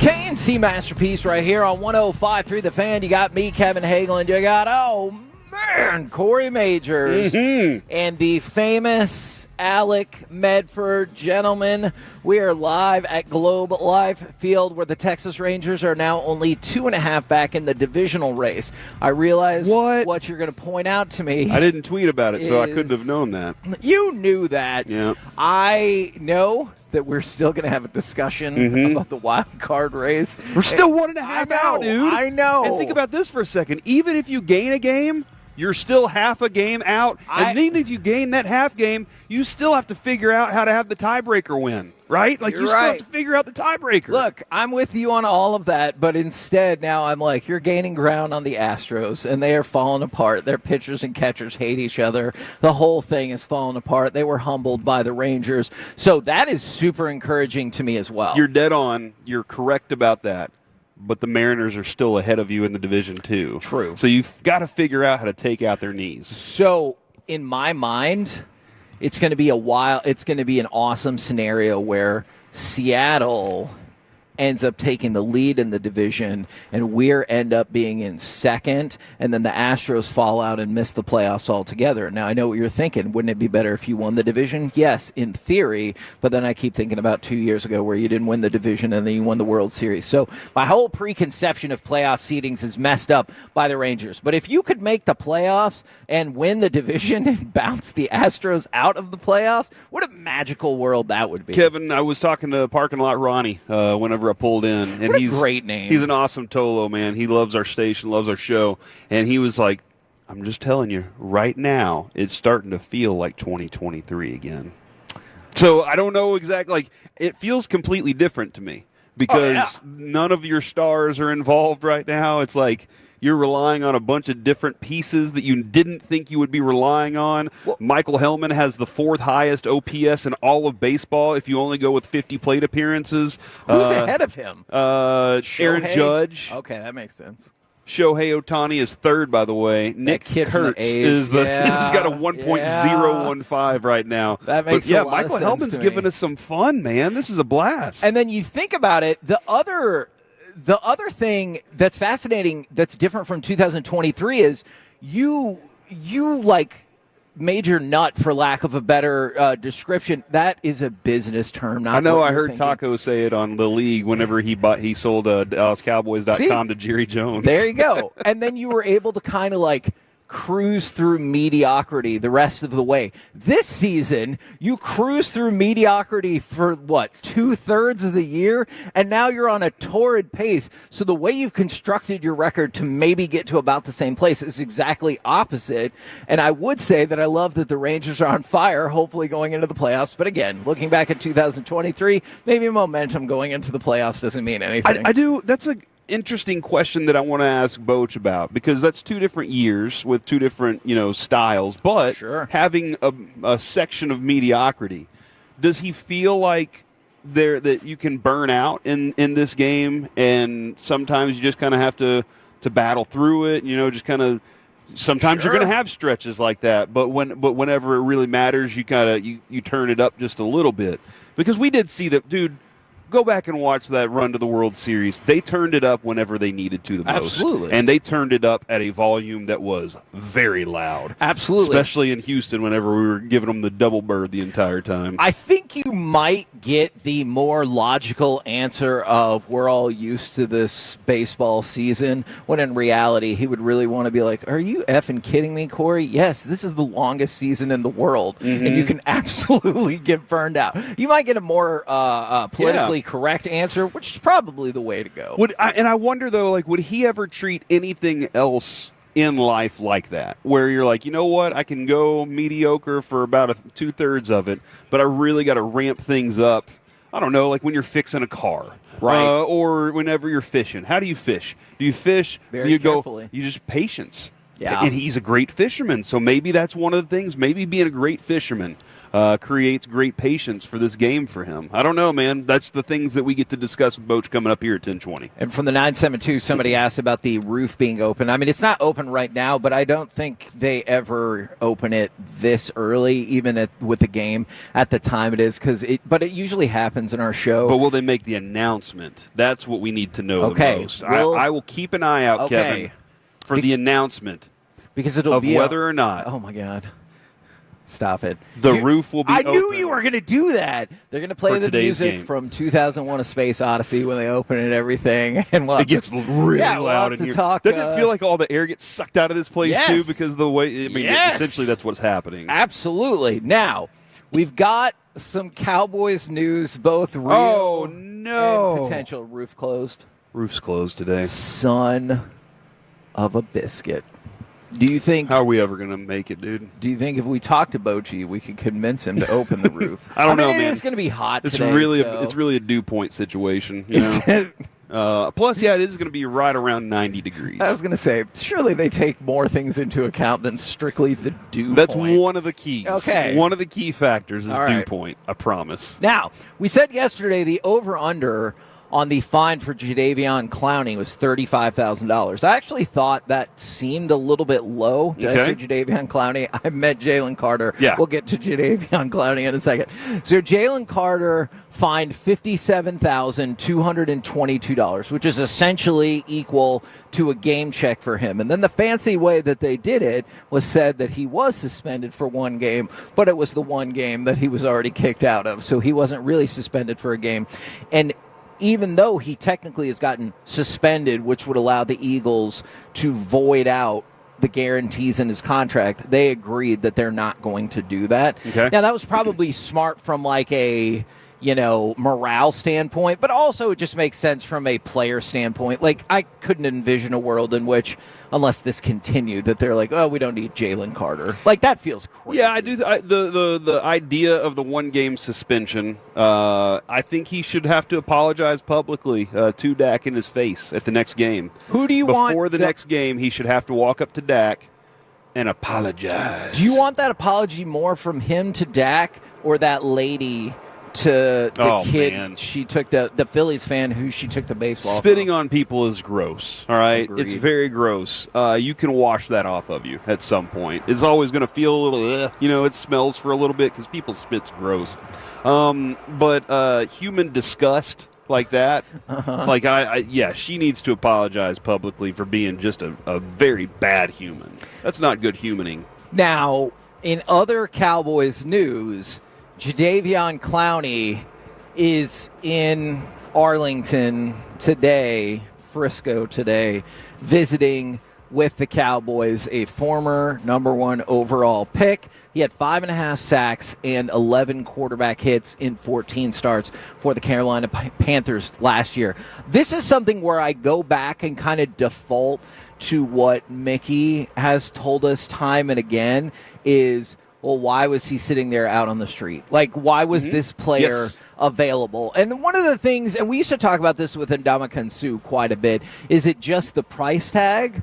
Or is it the yeah, all right. So I could see him agreeing to a deal with the Cowboys for 1 year, $3 million or something low level. Yeah, I think I was listening this morning, and it was wild how back and forth the number kept going for him.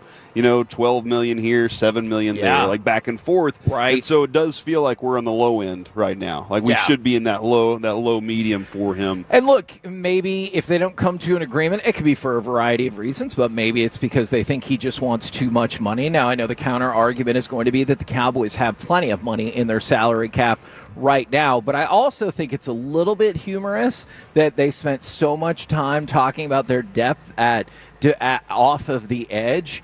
Even when they traded Micah Parsons, they're like, oh, man, whether it's Ezraku, Sam Williams, Dante Fowler, on and on, it doesn't even matter. And then after one game, they're like, hey, maybe we should check out somebody else. Yeah, I wonder if that was always part of the plan. Like if they were like, look, we're going to try and add some pieces to this. That's the thing that I'm I really want to know. And we can ask Jerry that tomorrow. Like, Right. look, when y'all made this move, did you think you were fine? Because y'all did say we feel confident about the depth. They did. There. I think that Schottenheimer set you up with that beforehand. They did tell you we feel pretty confident in the depth that we have. So, but at the same time, what does Steven always tell us, Kevin?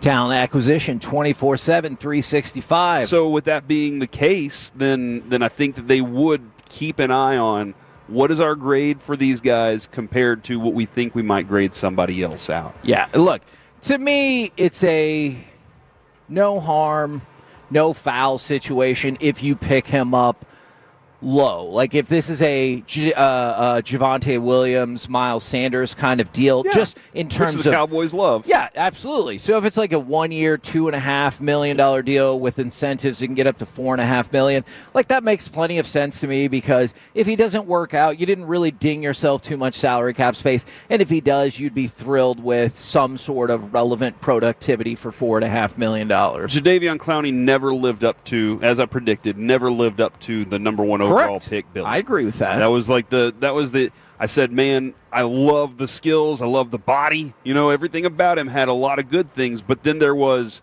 other things that I just think are going to go wrong for him in his career. And they did. But that being said, he's been solid his entire career. Solid. Not exceptional. Yeah. No, I agree. And he was supposed to be exceptional. So I can give him solid money. I can give him hey, if you're going to provide for me the kind of things that DeMarcus Lawrence kind of provided for me, good run stopping, and maybe 9 sacks, maybe 8 sacks, something, something small at 5.5 sacks, okay, whatever.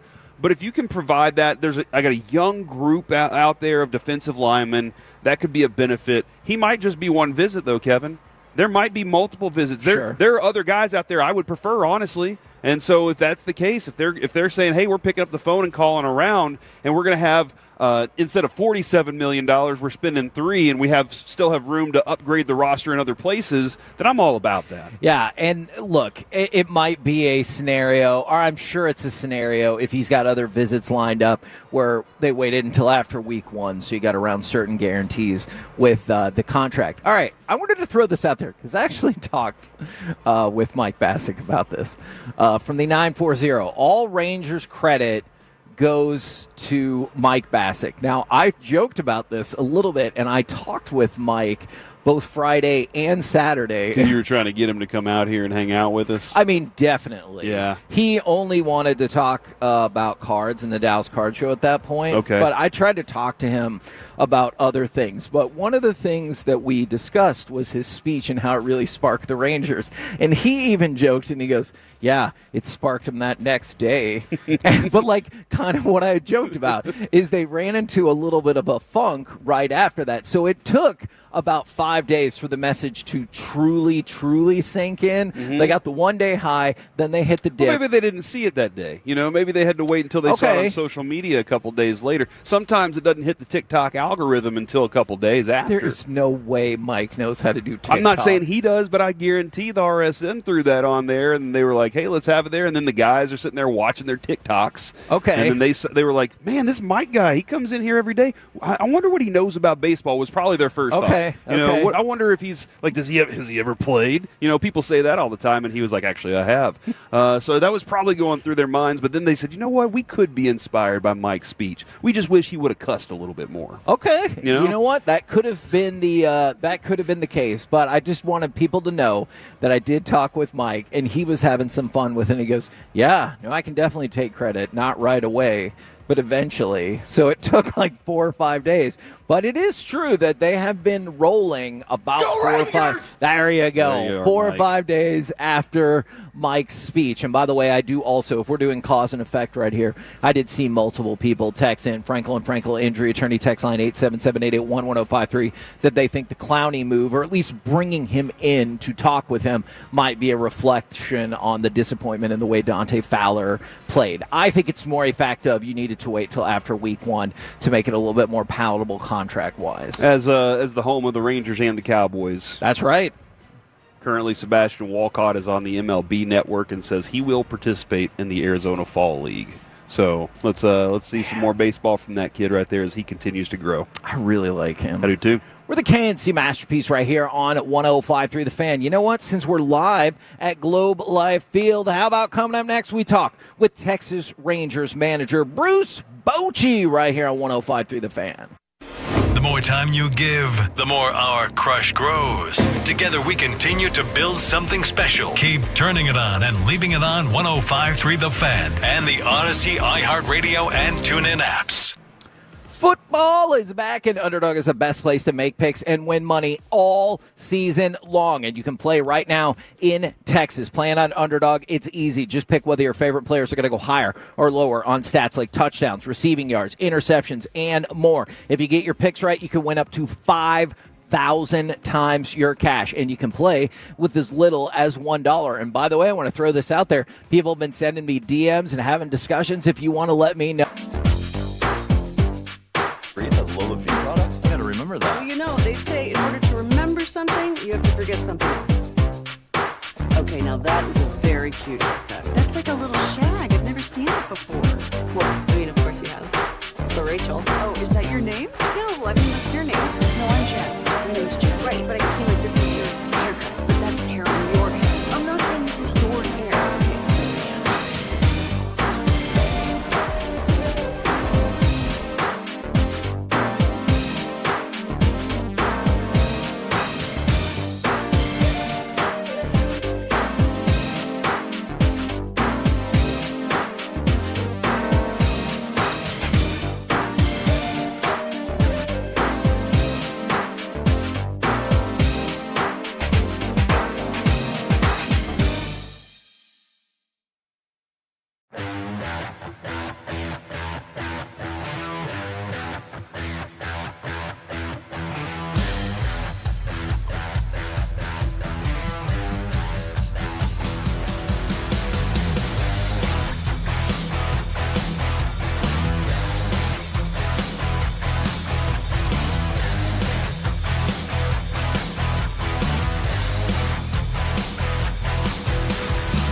true that you've got to forget something else to remember that Uber Eats has groceries? No, that's absurd. Hey, remember when you used to be a, what was it, Pepper Lady?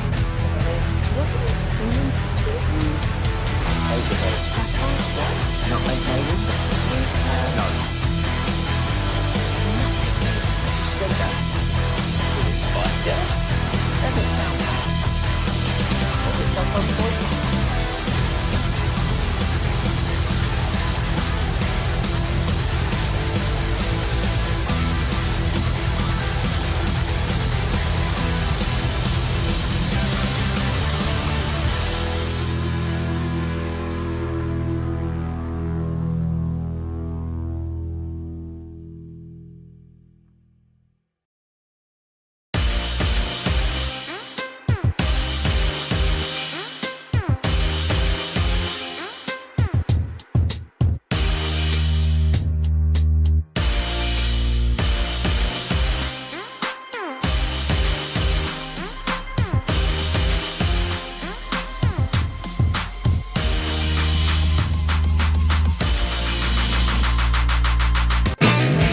This segment of the KNC Masterpiece is brought to you by Cars for Kids. Donate today at carsforkids.org and by the personal injury lawyers, Frankel and Frankel. If you've been injured in a car or truck wreck, call Frankel first, 214 or 817-333-3333. With Frankel and Frankel, there's never an out-of-pocket cost. They only get paid when you win. Frankel and Frankel, the go-to car and truck wreck attorneys in Dallas. KNC Masterpiece right here on 105 through the Fan. We're live at Globe Live Field, getting ready for that series finale with the Rangers and the Brewers. Hopefully the Rangers can get the sweep. I did want to give you some information, Corey. All right. And I'm just giving you this information. I didn't make this information, and I'm not trying to agitate you. ESPN's got their list of AL Cy Young contenders, and even though he's out right now, they still have Nathan Eovaldi penciled in at number 4, not in the top 10 as Jacob deGrom. That doesn't make any sense. He can't win it.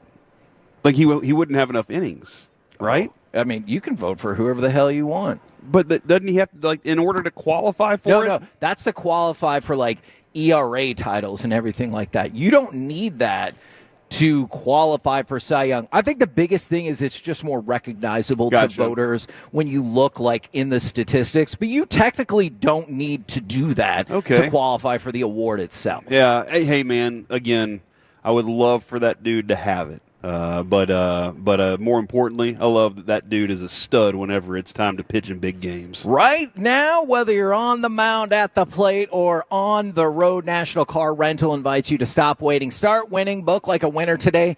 And Olshan, we bring you Texas Rangers manager Bruce Bochy. Good morning, sir. Good morning, guys. How are we doing there? Well, we're doing phenomenal, just like the team is doing phenomenal. And one of the things we saw it again yesterday, there were times earlier in the season when this team fell behind, even if it was only 2 runs. That kind of felt like that was a wrap. What have you seen, I guess maybe especially in the last month or so, that has had this team with the ability to come back within games that maybe we didn't see early in the season? Yeah, no doubt you're right. Early, we were not doing a great job of coming back, and sometimes when it doesn't happen, you think you start wondering if you can do it. And once it did start happening, we fought back, and guys started getting the confidence. Hey, we're not out of this. The whole deal is you got to play hard for 27 outs. You keep going, you keep pushing, and once you have some success on the comeback or 2, and you have the confidence in there that you can do it, you can feel the energy and the life in the dugout. And so that's what I've seen different, how the guys realize, hey, man, we got time. We can do this. And, the punches that we've taken, I just love the way they bounced back. Last night was just a perfect example of giving up the lead, 3 runs, and come back and score 4. It's just kind of been, their mentality that we're not out of any game and come back, and no matter what the score is, we're behind, we're going to score. If we're ahead, we're going to try to tack on. That has to be our mindset from this point on. Now, that's what happens on the field. In terms of what's happened off the field, especially with the injuries, just how impressed have you been with this team's mental resilience?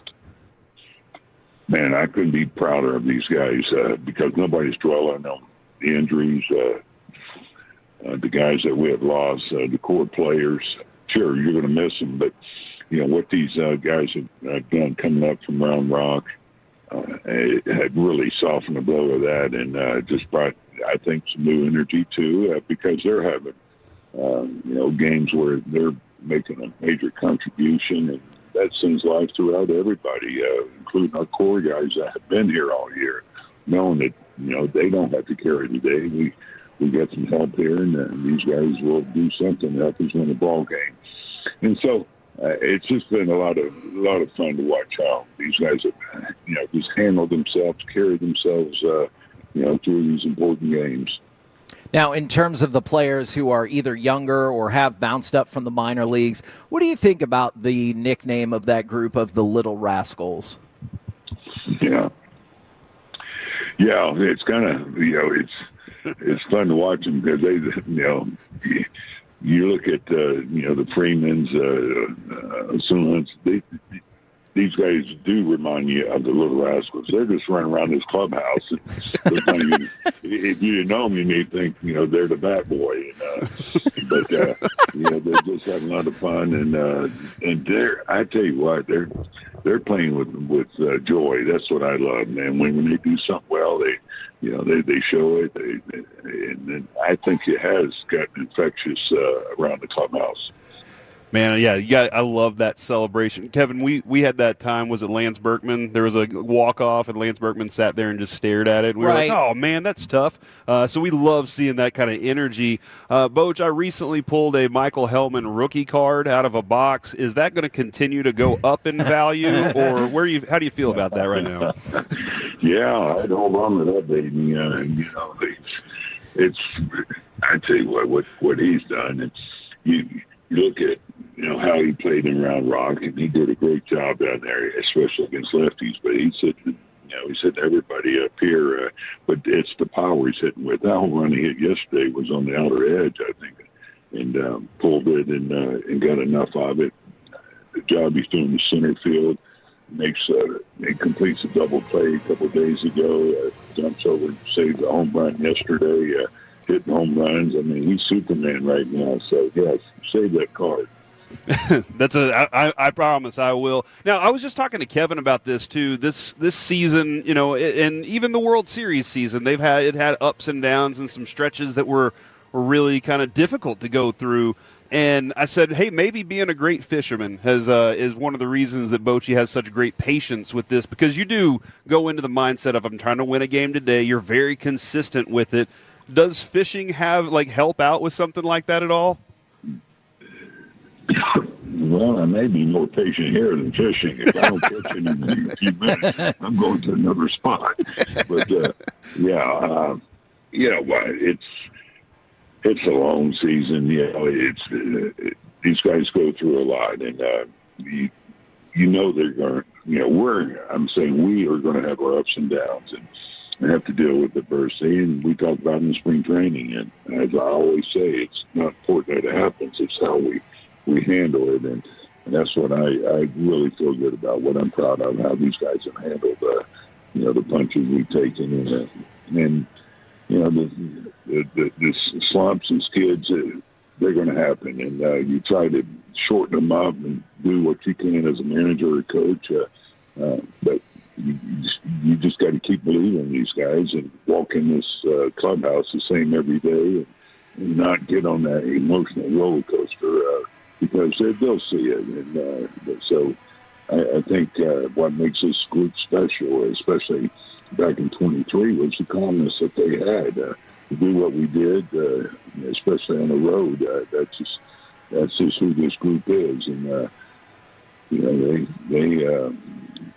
just put behind the tough losses. They come out the next day like nothing's happened.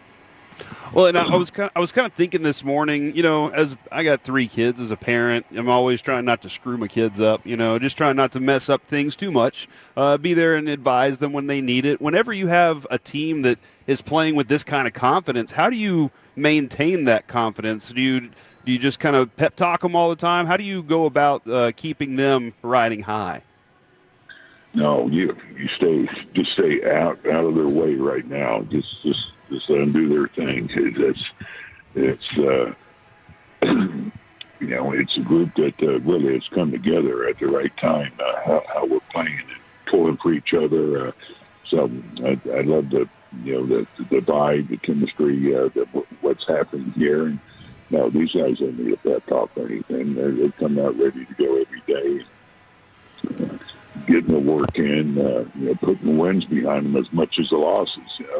Wins are great, but you got to come back out the next day and be ready to go. So we're doing a terrific job of that. What have been your thoughts about, even in the span of maybe a couple of months, the evolution of Jacob Latz going from kind of like a reliever to sort of an opener to one of the guys that now you can depend on? Like, if you need to make a start, we know that he can make a start, to potentially being an every 5th day starter. Right. yeah, we've seen signs of that from Jacob. We saw it last year, and he did a great job in the pen. He's had some good starts. We talked about how he's an option to be a starter now that we need him.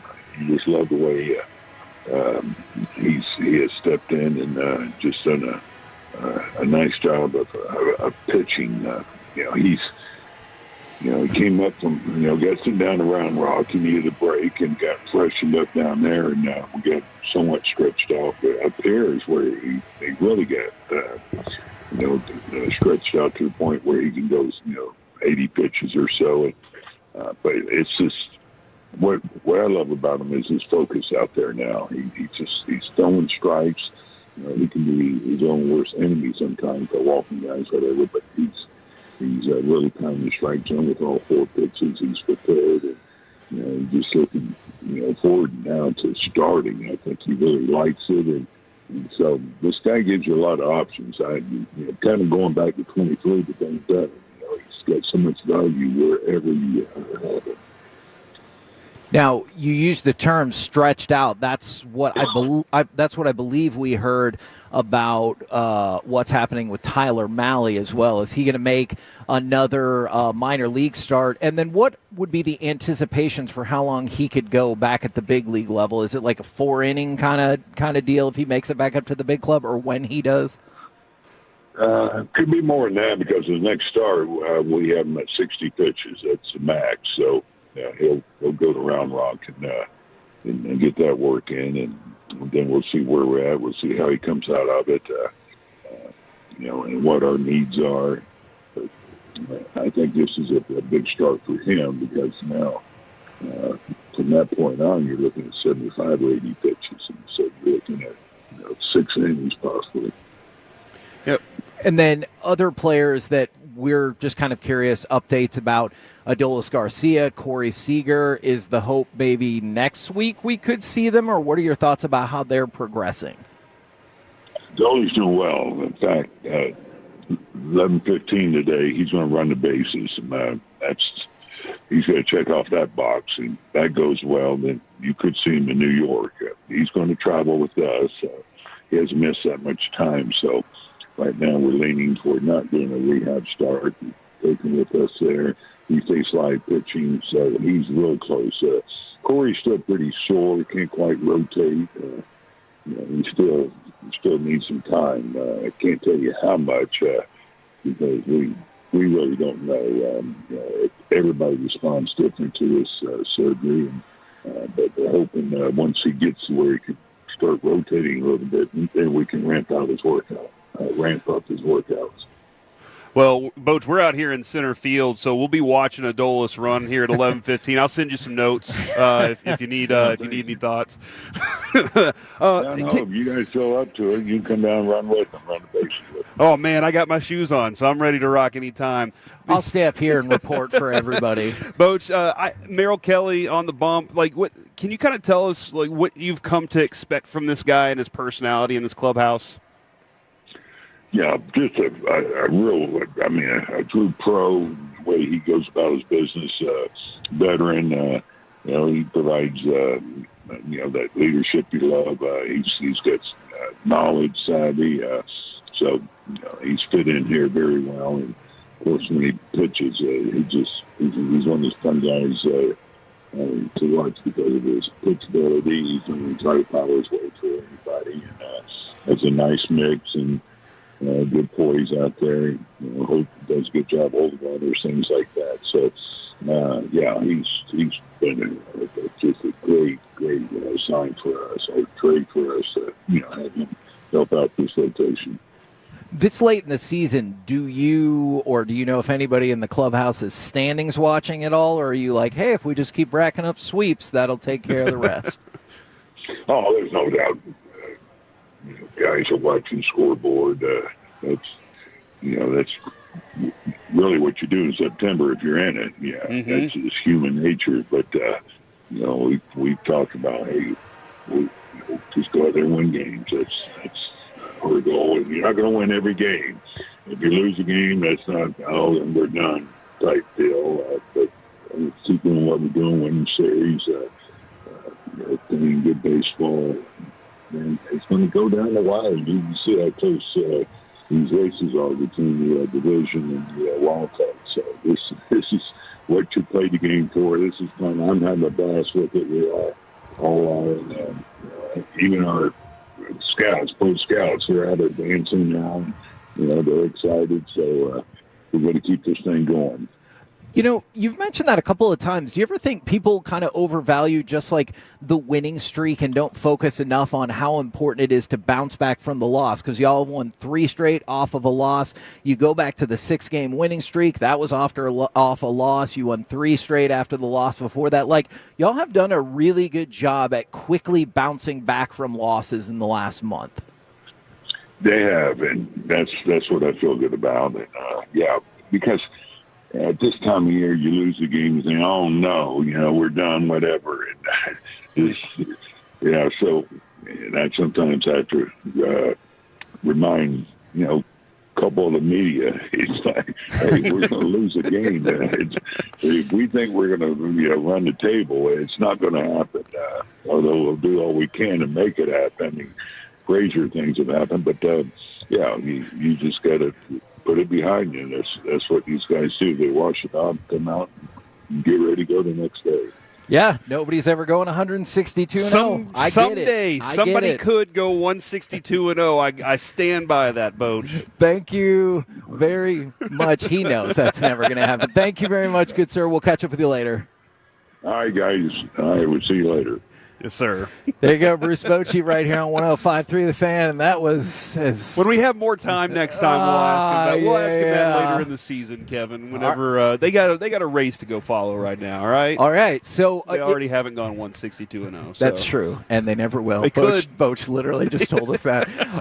So a couple of notes injury-wise. The Corey Seager one is more complicated, and we've talked about. You've seen wild variations in the amount of time it takes people to come back from that appendectomy, but one of the big things he just said there, Adolis Garcia is looking good. He is going to travel with them.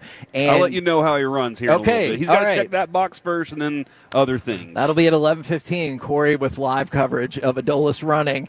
And then, but they said he's going to travel with them with the hopes that he'll play with the Mets. Dude, I just thought about this. Against the Mets. Kenny Landry just posted this on Friday against the Mets. Jacob deGrom at Citi Field. Like, think about that for a second. He gets to take that stage. Man, and show I bet them. he's super pumped to answer all those questions. Or not, probably. He'll just be like, no, I pass. We're the KNC Masterpiece right here on 105.3 The Fan. Coming up next, we're switching things around today. It's time for Gridiron Gravy. Who will be the X Factor for the Cowboys this season? We'll do that next right here on The Fan.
remember that. Well, you know, they say in order to remember something, you have to forget something else.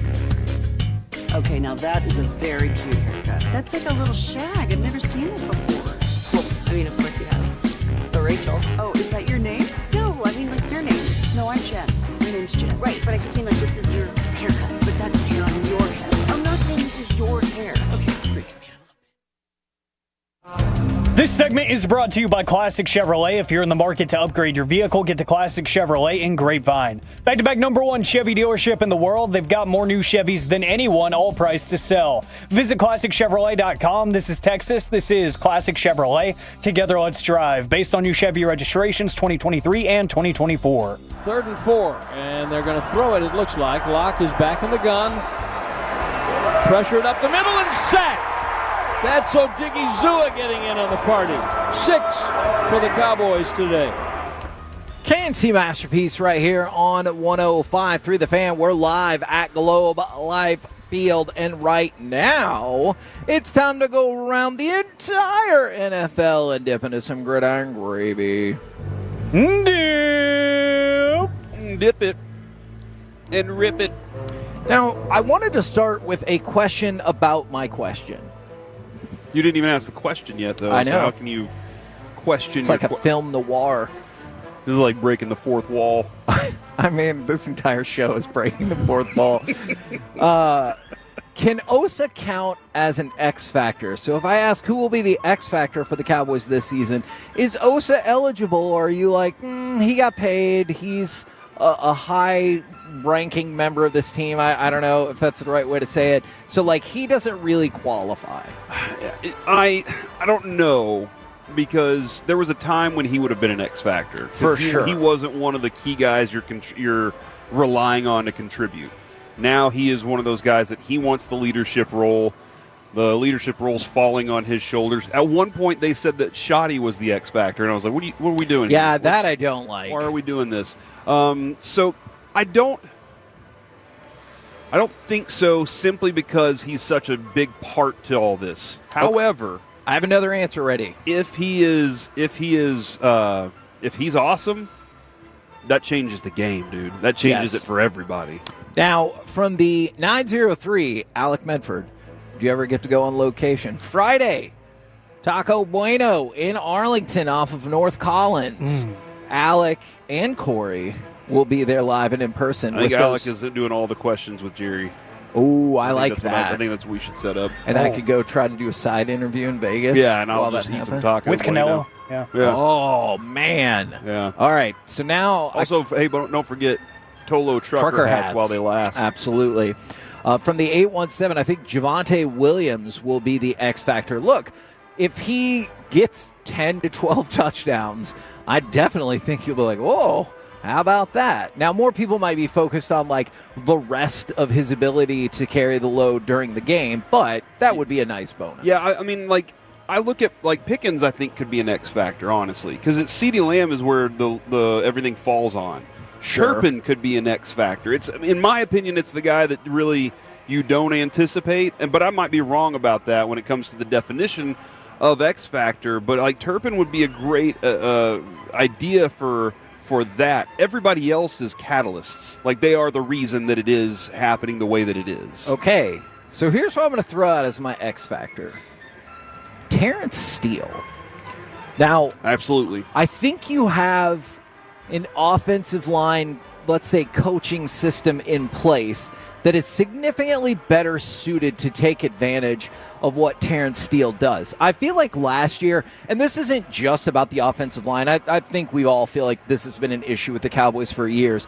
Hey, this is our system, so do it this way. Oh, I don't know, we have a whole lot of players who don't do that. Well, they're going to do it that way anyway. As opposed to, let's take our individual collection of talents and try to get the most out of what it is that they do well. And I think now the focus is going to be on what it is that they do well. I know a lot of people are talking about the Tylers, but I look at Terrence Steele as somebody that a lot of people were done with. Mm-hmm. Like, we talked about the salary cap implications of moving on from him.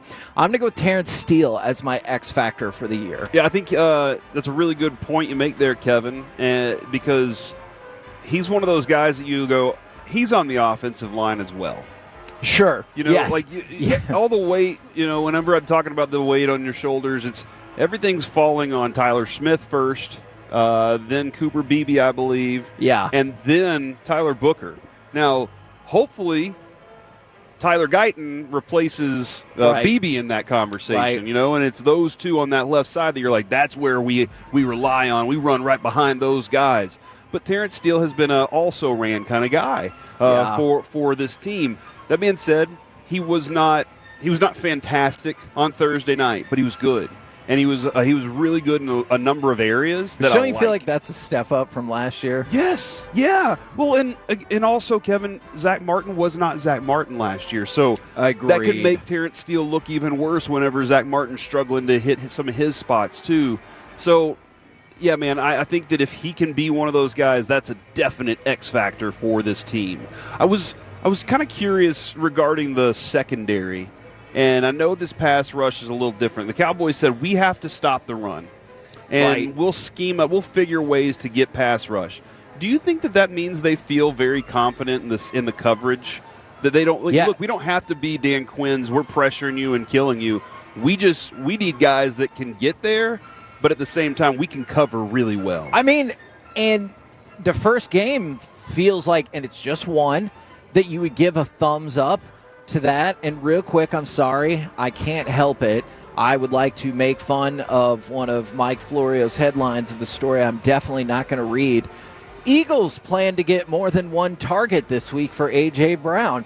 No, what? Mm-hmm. How's that not their top story? Well, they didn't get one. Did they only get one for him last week? I'm saying, but no S, Mike Florio. Did you reach out to the Eagles to get that comment? Was that the Cowboys that created that? Yes, absolutely. Now, and I know the argument will be, yeah, but Jalen Hurts was running wild off of the edge. I hear you. Agreed. But look into the second half. That was not the case. Their offense was not running wild in the second half. And so you would have thought that maybe they would try to blitz them aerially. That didn't happen either. And at least some of that credit has to go to the Cowboys secondary. Yeah, and that's another factor in.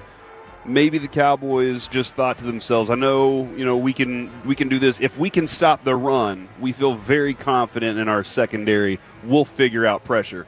But then having to spy, that's another factor in this. But how many quarterbacks do you have that you're going to have to do that? Are you going to do that with Russell Wilson a lot this week? Right. Or are you just going to rely on Russell Wilson to be terrible? That's another. Can I tell you, I hear you. And you're so right. I don't hate that second strategy. Just wait for let that guy just do. He's going to screw it up at some point. Yeah, I don't hate the idea of that just being your basic strategy. Alec, did you have? I realize this has not really been Gridiron Gravy. It's just been about one topic. But you know what? That's what we're doing. Alec, do you have a particular X factor for the Cowboys this season? Yeah, for me, if they're clearly confident in this running back room, it's going to be Javonte Williams because it seems like, I know it's only been 1 week, but they seem really confident that this dude is our starter and he will be our starter. So can he stay healthy for one, but two, can he just continue to impress? Because I thought he looked good in the power running game, and I didn't really expect that coming off the knee injury. So yeah, if he can continue that, then I think that's going to be a pivotal point for the team if he still looks good throughout the year. What do you think about the concept that one of these people got raised to my level of X factor because of the lack of confidence they have in him? Is I've now put Maris Leafau on the list because the Cowboys in game one were like, hey, you might not be on the roster. And so now he's become an X factor because he looked so good throughout training camp, although I know many a player has fallen to the wayside after looking good in training camp. He's another one of my X factors. Yeah, hopefully he can get back out there and crush it. We're the KNC Masterpiece right here on 105.3 The Fan. Coming up next, we will talk with our Dallas Cowboys insider, Mickey Spagnola, right here on 105.3 The Fan.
be what was it? Pepper Lady. Pepper Lady. Cinnamon Sisters. Basil Baby. Saffron Squad. Nutmeg Maidens. Paprika. No. Nutmeg Maidens. I just said that. Was it Spice Girls? Doesn't sound bad. Was it Saffron Squad?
By our D&M Leasing Studios, it's the KNC Masterpiece on 105.3 The Fan.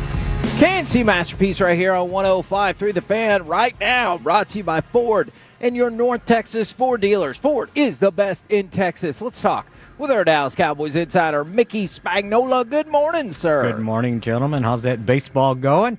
It's good. We're a little disappointed that the roof is not going to be open, but it is also hot. So I get it.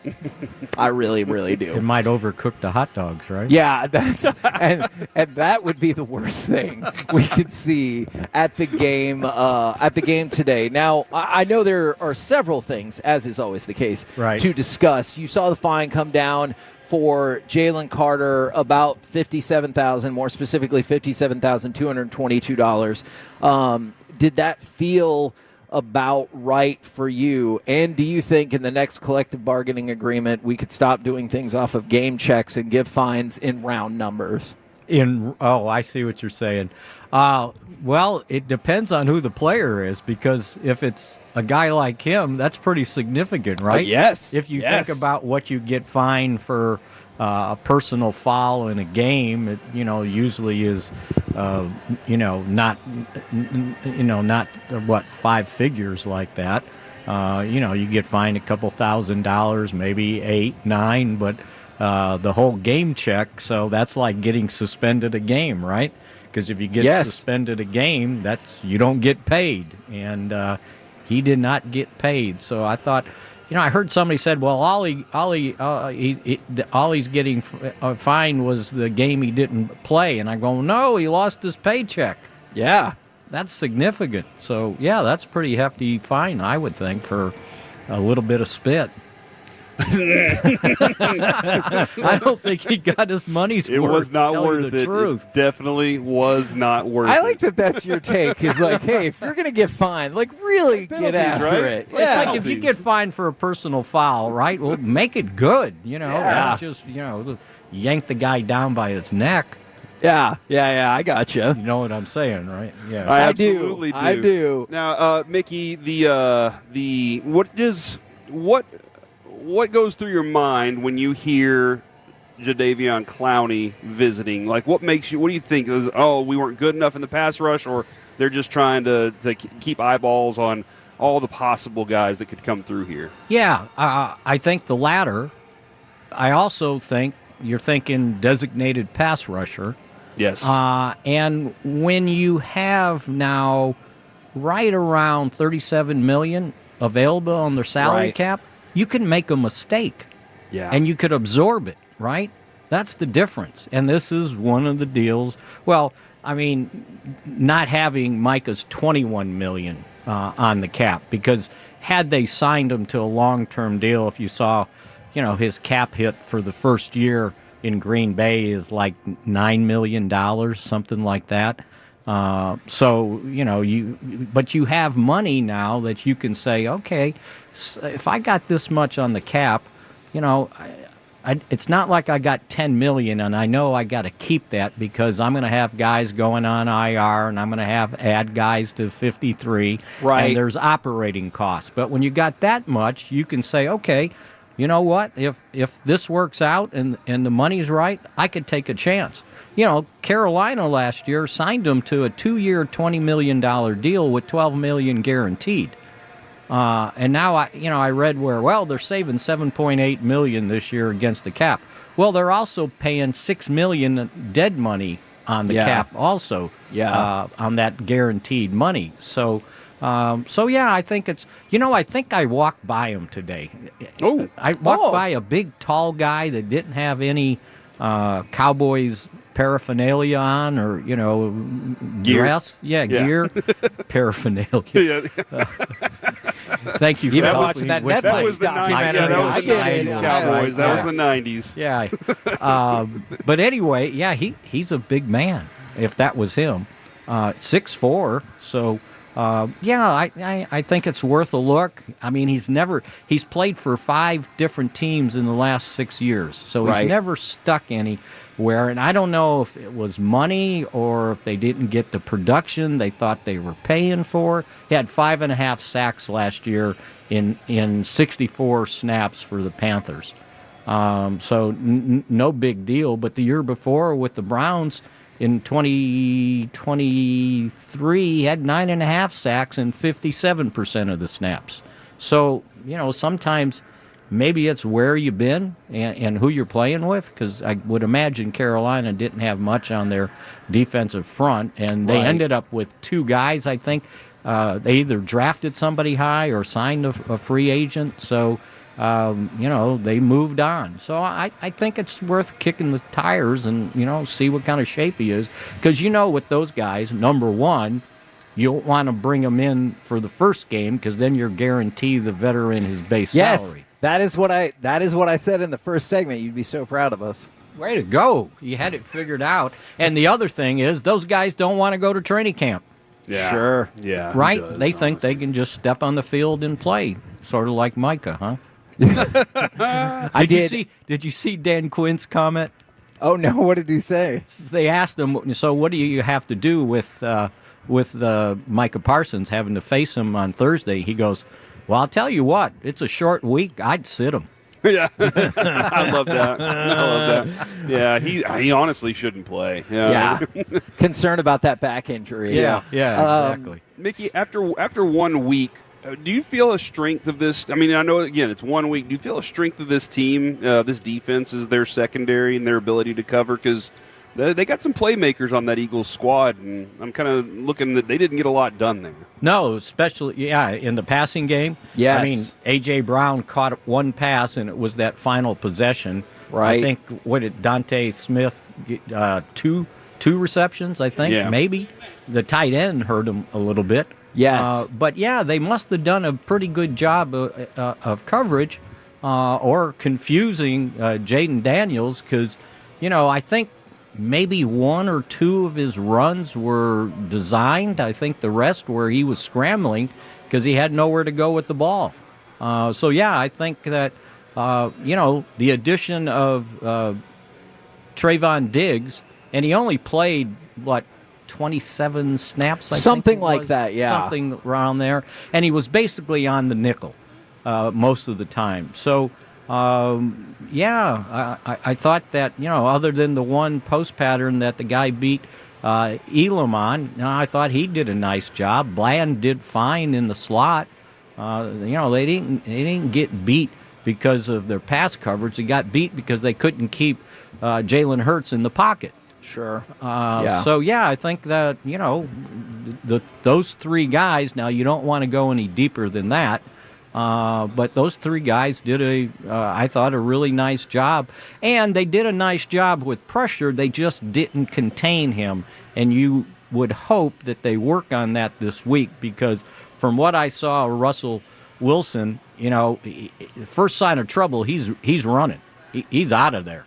He's not looking for his second and third option. He's out of there. So you want to make sure the quarterback doesn't beat you with his legs. Can I ask I want to talk about the idea of pressure for just a second, because I always like it. We've talked about this on the show. I always like seeing a statistic that backs up what I feel like I saw with my eyes. And I know that the Cowboys touted the pressure rate in Thursday night's game against the Eagles, and I understand that the numbers say what they are. But I guess watching the game, I didn't necessarily feel like that percentage reflected the amount of pressure I really thought the Cowboys were getting Thursday night. So you didn't think they were affecting him in the pocket enough? I guess I did. I did not, and I know the numbers say that I am inaccurate about that. So I wanted to get your take, since obviously, you were there as well. Yeah, I thought they did a decent job, causing him to move off his mark. I think that's a fair. Decent is and at times having to throw on the run, which he does a really nice job, because. I was trying to remember how many runs he had. He had this. There was 3 that shouldn't count because it was kneel downs for -1, right? Sure. But I bet he had double-digit carries or close to it, and it was mostly because he was flushed out of the pocket, other than those couple called runs. There was a couple times that, though, he was in the pocket way too long, and they didn't get in his way. But the other times, they were over rushing be a thing. Maybe that's a stat where guys get caved inside and you leave the outside open, and you got to stay in your lanes. And it looked like they did a better job the second half than they did the first half, when he was basically, it seemed like, responsible for all 21 of their points just because of him getting outside the pocket. So again, in this game, Russell Wilson will take off and run. Now, he doesn't run like Jaden Daniels, and he doesn't run like Russell Wilson from, 10 years ago. But you don't want him to beat you that way. I think the hardest thing for a defense is when you think you've got them shut down on third down, and then the guy runs for 10 yards and gets the first down on you. It's got to be demoralizing, I would think. It absolutely is. Okay. I'll say that as a fan. Okay. And I'm not even on the field, but I can see that. This is going to be another fan question then, and Mickey, hopefully you've evolved beyond such petty thoughts. I get mad when the other team, like the team that's playing against the Cowboys, goes for it on fourth down, because I'm like, no, we did it. We stopped you on third down. Punt the ball. I realize that is nothing like what modern football is, but every now and again, I'm like a 4th and 2. I'm like, no, we stopped you. You got to punt the ball. Come on, you got to punt, right? Yeah, this is unfair. I got one more question about the numbers. And nowadays, everybody's going for it on fourth down. It's just ridiculous. Even in college, it's starting to rub off, right? Absolutely, and it's unfortunate. But then again, when it's my team, I'm like, we're cowards. Yeah, look at us. I'll give you a good example. So Missouri's playing Kansas, right? Right. And they lose their kicker in the first game because he's trying to make a tackle on the sideline, and he tears his ACL. So they got a freshman kicker and he hadn't kicked before, I think, in any game. I don't know if he was a red shirt or whatever, right? And it got to fourth down, and I'm going, oh no, go for it. don't Exactly. Don't kick. Don't try a field goal. And then I just read something, and I must have missed the opening kickoff because they got penalized. They tried to use their punter on the opening kickoff. He punted. It was a 15-yard penalty. Oh no! They thought nobody was paying attention. But then when they re-kicked, he punted again. And the SEC basically grounded that officiating crew for this week. Oh yes, actually, I did. right, yeah. I did see that. Because you're not supposed to do that. Yes, I mean that makes a lot of sense.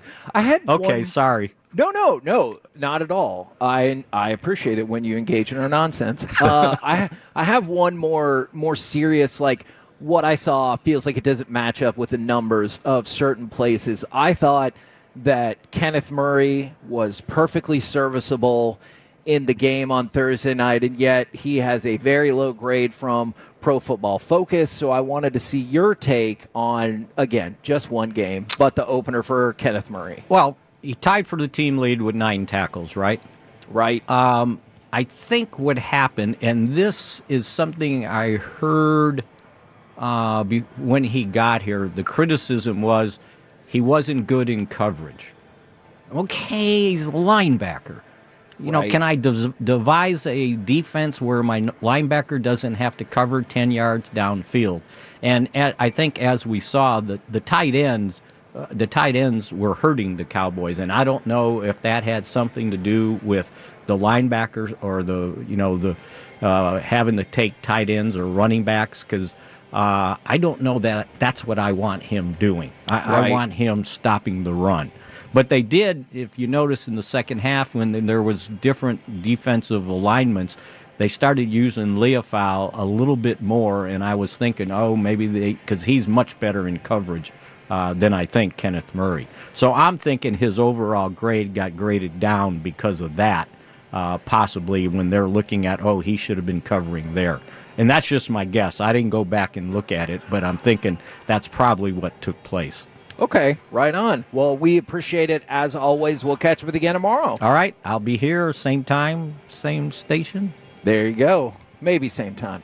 We're the KNC Masterpiece right here on 105.3 The Fan. Coming up next, it's time for AM on the FM. We got the question of the day, plus NFL fans are already being petty 1 week in. Next on The Fan.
you have to forget something else.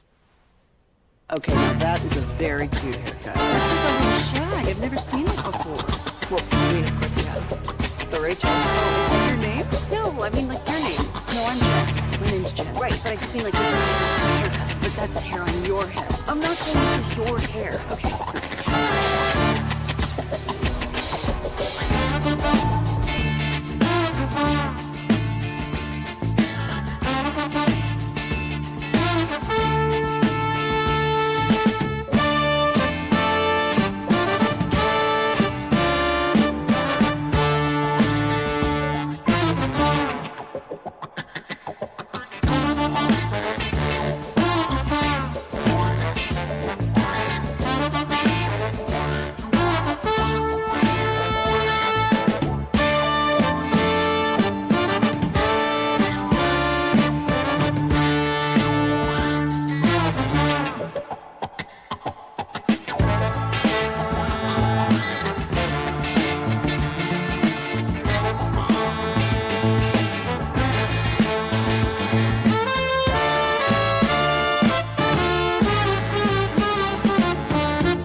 This segment of the KNC Masterpiece is brought to you by Cars for Kids. Donate today at krld-fm and by the personal injury lawyers Frankel & Frankel. If you've been injured in a car or truck wreck, call Frankel first, 214 or 817-333-3333. With Frankel & Frankel, there's never an out-of-pocket cost. They only get paid when you win. Frankel & Frankel, the go-to car and truck wreck attorneys in Dallas. The 1-0 offering.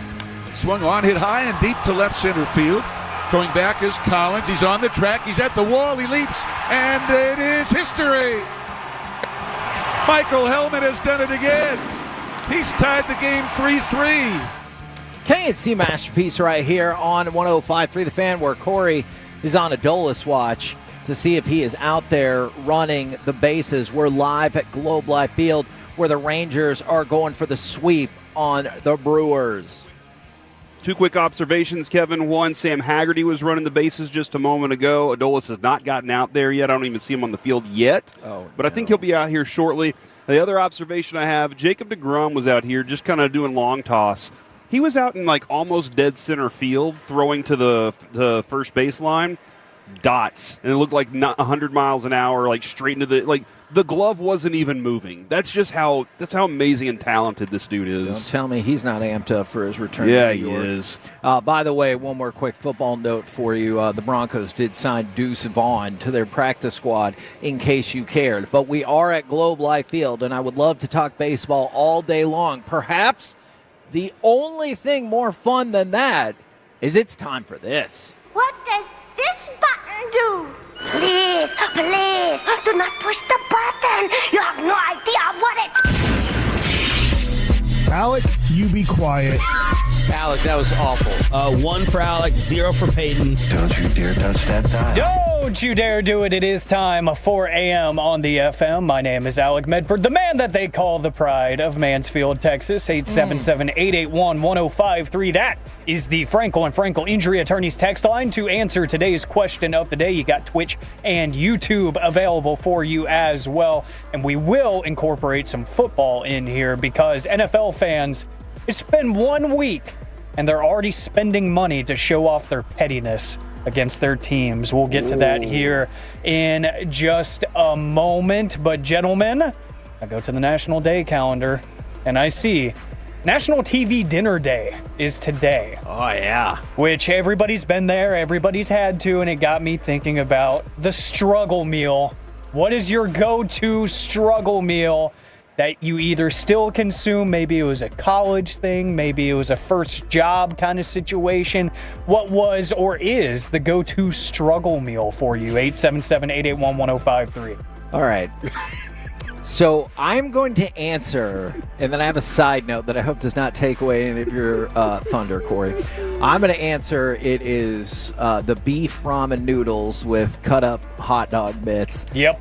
I still think it's good. It is amazingly effective because you can buy, let's say 4 packs of hot dog or 4 packs of ramen, that 8-pack of hot dogs, and that's 4 meals for you right there. And that's probably setting you back maybe $7, maybe for the whole thing, but probably closer to $6, and you can get 4 meals out of that. And I'm not going to talk about this whole concept, but I always thought that the science that went into making the brownie for kid cuisine was so infuriating. You have to eat your food and then reheat everything so you can make this one. It was like, that's how I feel like they really, how people will argue school doesn't get you ready for real life? Kid cuisine got you ready for real life because they're like, all right, you need to take this part out, leave the rest in, but make sure you take all the plastic off except for on the brownie. And only once you've heated the rest do you take the wrapping off the brownie, and then you can heat it. The Kid Cuisine All-Star Nuggets frozen meal, Alec,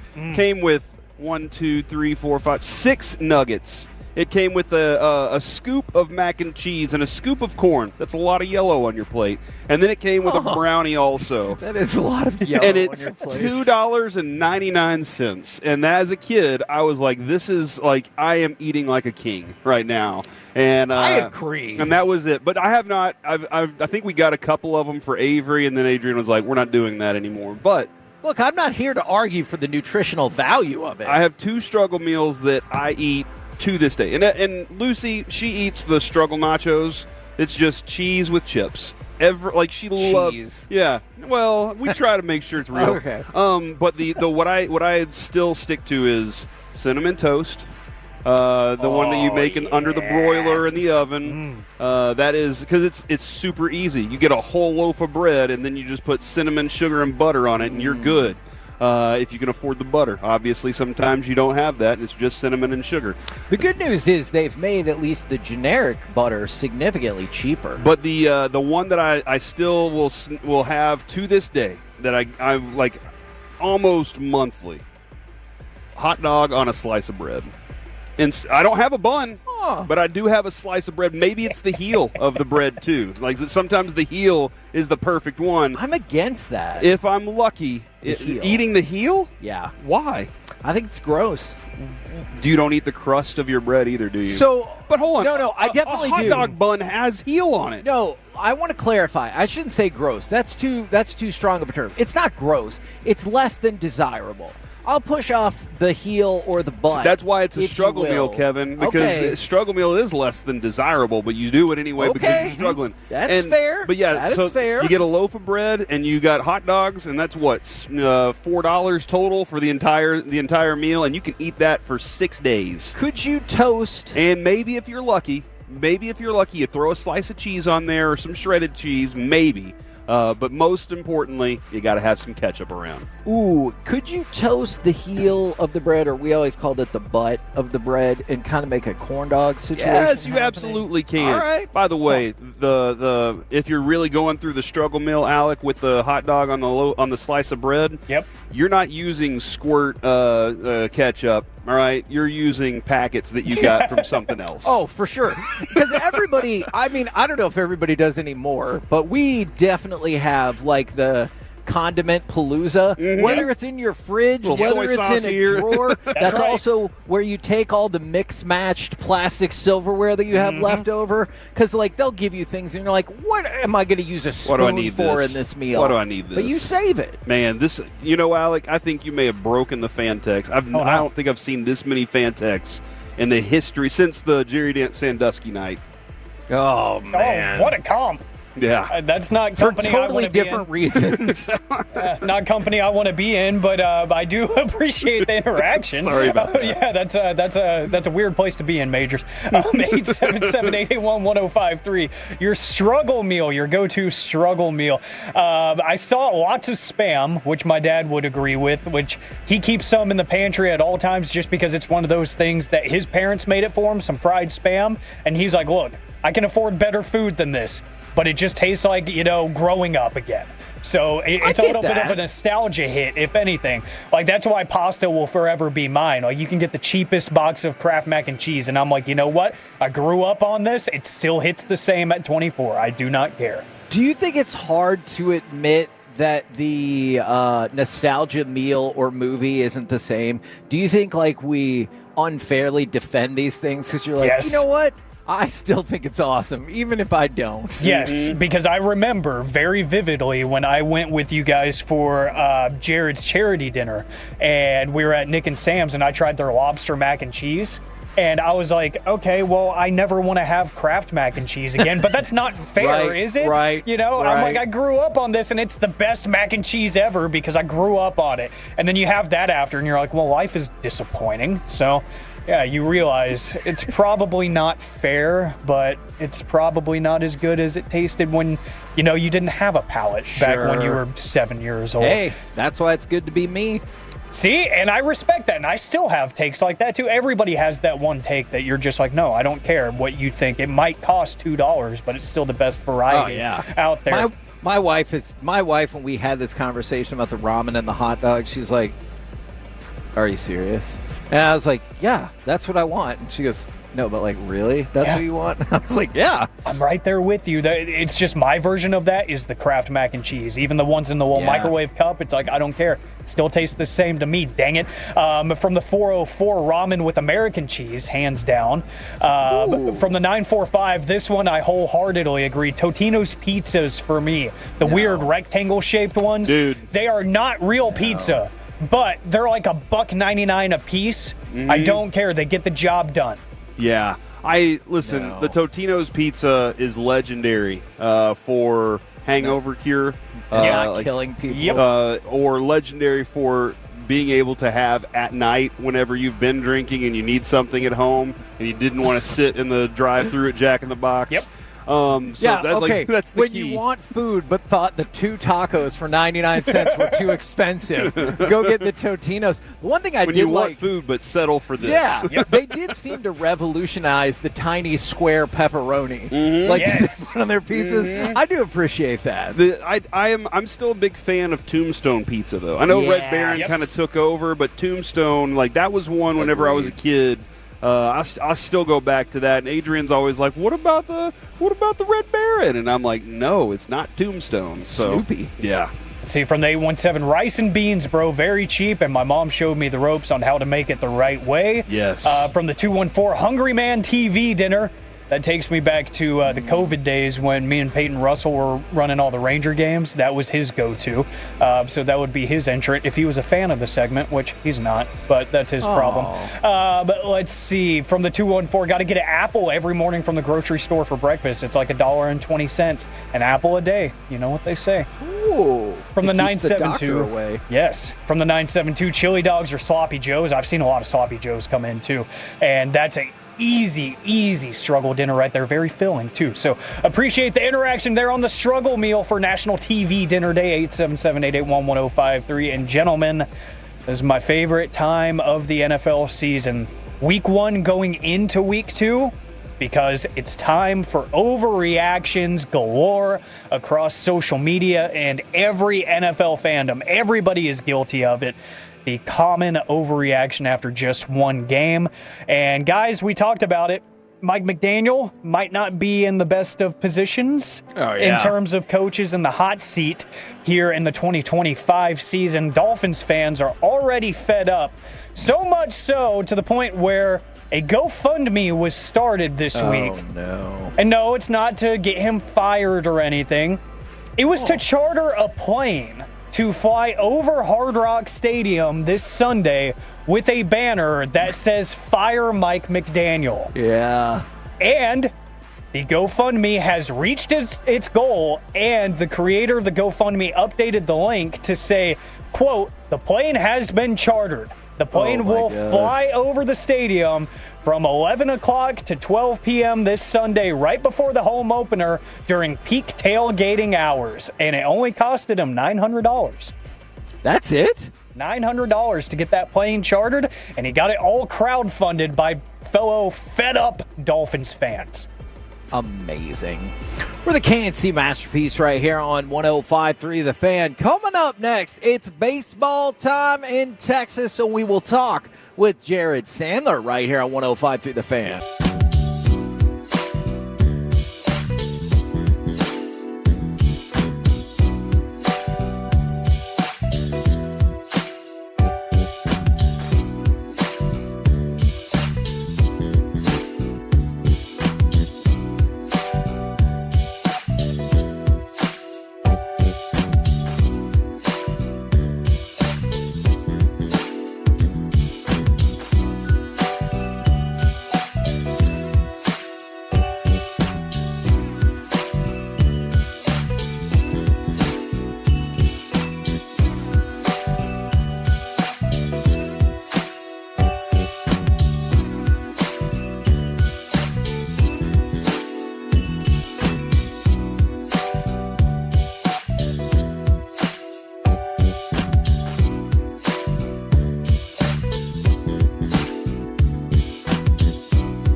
Maidens? Free club. No.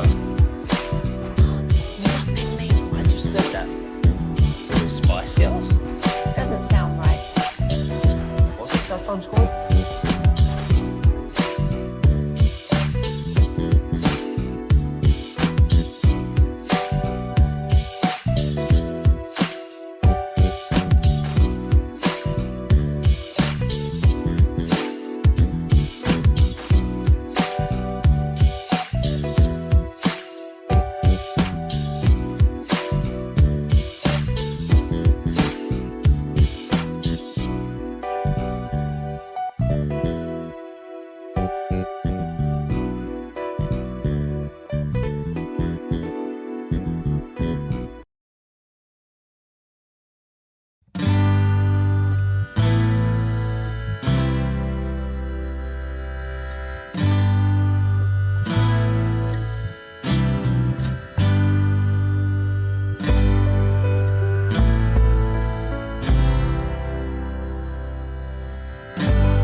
This segment is brought to you by Classic Chevrolet. If you're in the market to upgrade your vehicle, get to Classic Chevrolet in Grapevine. Back-to-back #1 Chevy dealership in the world. They've got more new Chevys than anyone, all priced to sell. Visit ClassicChevrolet.com. This is Texas. This is Classic Chevrolet. Together, let's drive. Based on new Chevy registrations 2023 and 2024. Here's the pitch. And Langford drills one to right center field. On the run is Churio. He can't get it. It goes 2 hops to the 4-10 sign. Smith tearing around third. He's heading home. He will score. Langford on the way to third. The throw, not in time. He slides into third. The helmet goes flying off, and the Rangers have a 4-3 lead.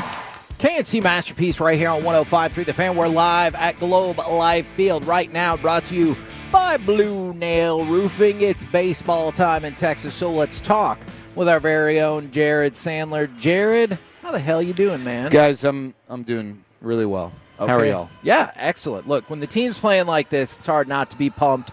We talked about it. I think it feels almost the exact opposite of 2023, where you got the cushion and then you kind of coasted throughout mediocrity for the rest of the season. This year, they have coasted throughout mediocrity for most of the season and now have kind of hit their stride, and they have the potential to get back into the exact same spot. Yeah, kind of similar to 2015. You're also trying to chase down the Astros, I could see right? that. I could see that. Not apples to apples, but somewhat similar. And they got a big mid-September series against the Astros where the division could change hands. Yeah. Oh, yeah. Yeah, I mean, it is kind of bizarre that, the Rangers at this time with this group are finally making, this consistent push. But, baseball's a weird game. And to whatever degree, I forget who said it, but someone was talking about, hey, maybe it was Josh Smith. When they lost their big dogs, pressure's kind of off. Now it's like, all right, well, we're not fighting the expectations. Right. We're just, if we go and we crater, no one's going to say anything other than, man, it was, it's tough to win games without this guy and that guy and that guy. But why not win some games, right? I mean, if they could lose games with the talented lineup they had, why can't they win? Sure. Right? So, and Michael Helman equals Evan Carter. Yeah, someone texted me that yesterday. You could see the parallels, though, right? Yeah, I mean, the way my brain works, I look at every specific detail, right? So one's a big time prospect. In the other, terms of the broad, yes. Yeah, both guys coming up, around this time. Got some pop and just adding life. Forget the numbers, just adding life. And gosh, I mean, I don't know that Evan had a 2-game stretch the way that Michael has, this series, taking away a big home run, hitting a big home run, and then, 2 days ago, the grand slam and, the RBI double. I mean, that's, it's been impressive. It's been fun to watch.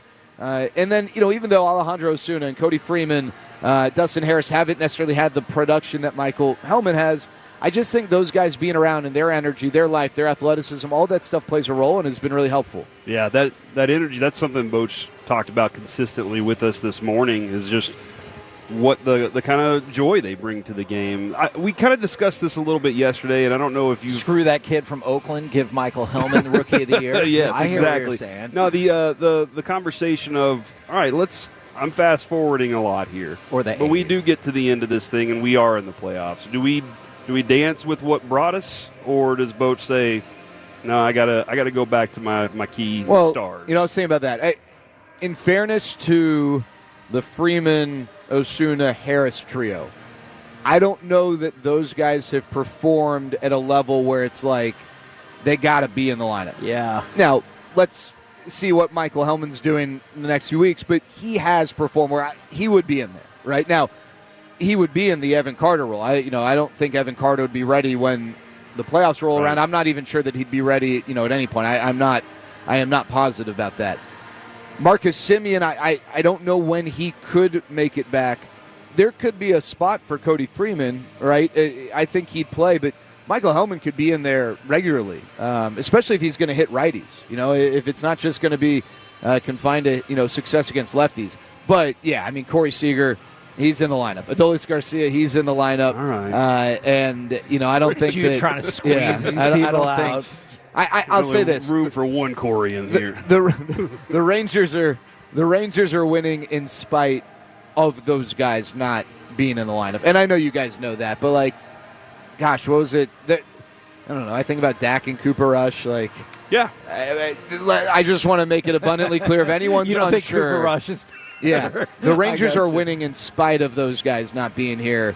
And I think that when they come back, I don't think it will take away from anything. I think it will just be additive. I know there were minor league deals, but can you kind of walk me through the line of thinking for people like Cal Quantrill and Donovan Solano, who would not even be eligible for the postseason roster if you made it? Is it just like a stopgap just in case you need it to get you through the regular season? Depth. Okay. You know, like what if you have another injury? Okay. And you're already pretty thin right now as it is. Yes. And so I think it's for that purpose. And then obviously, you know, come playoff time, you go with, you know, whatever you have who's eligible. Is it fair to still have a pretty high level of angst about the bullpen? Like, I know they got the job done yesterday, especially when Leiter, you know, ended up needing to go out. But even Armstrong, when he shut it down, you give up that immediate run, and you're like, oh, crap. Yeah. So is that fair? No, I think it's fair. I'll tell you, the Rangers would really benefit from like a big win, or if they are going to lose, a loss where they don't need to use any of, you know, their top. Because if you can take today and tomorrow, a couple of days off for leverage arms at this time of the year, any little extra juice you can get is huge. I'll say, you know, another injury that's kind of critical, Danny Coulomb, when he clearly wasn't fully right.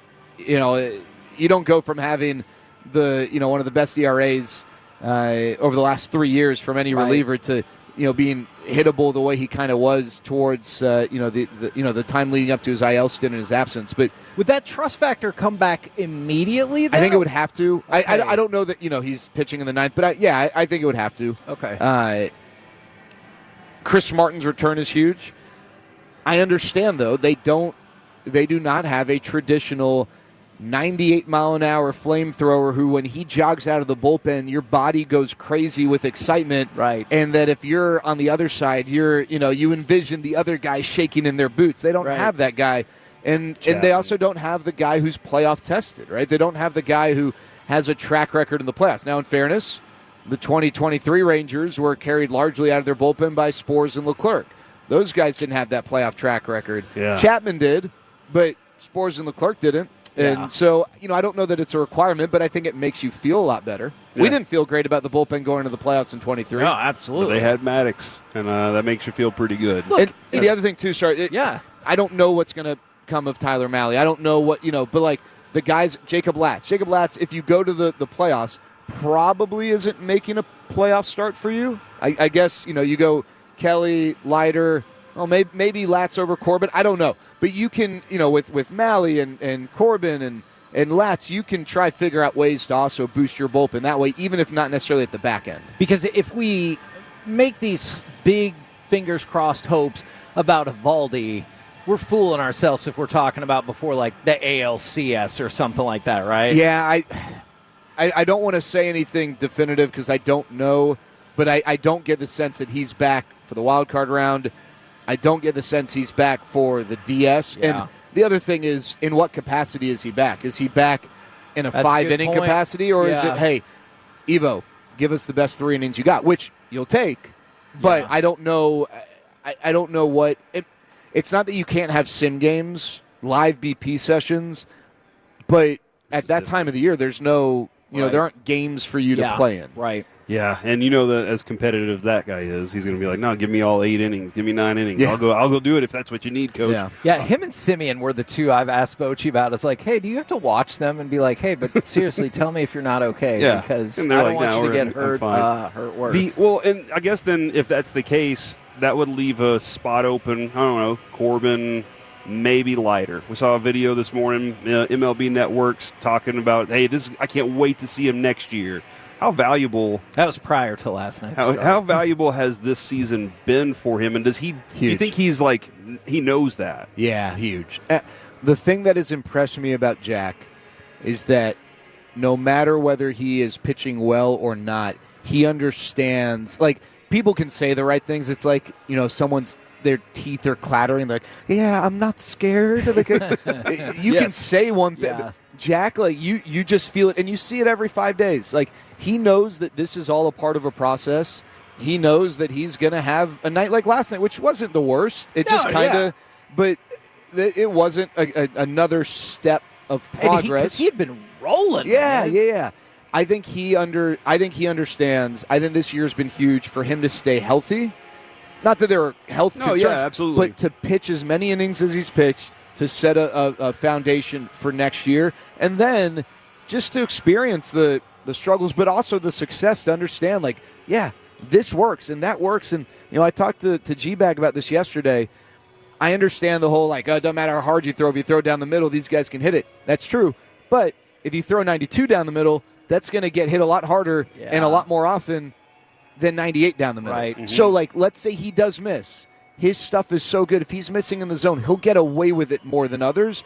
So I think that there's just a level of confidence. Like, someone told me the other day, like, I felt confident as a skier once I knew that when I was kind of losing balance, I could figure it back out, right? I think for Jack, it's that level of confidence. Like, hey, when things are going a little off kilter, I can normalize, I can get it back on track, and I'm going to be fine during that, batter to batter transition where I'm trying to refigure out or refine what I'm trying to do. He's not out there trying to prove it to the world with every pitch like he was when he first got up. Especially in the first inning.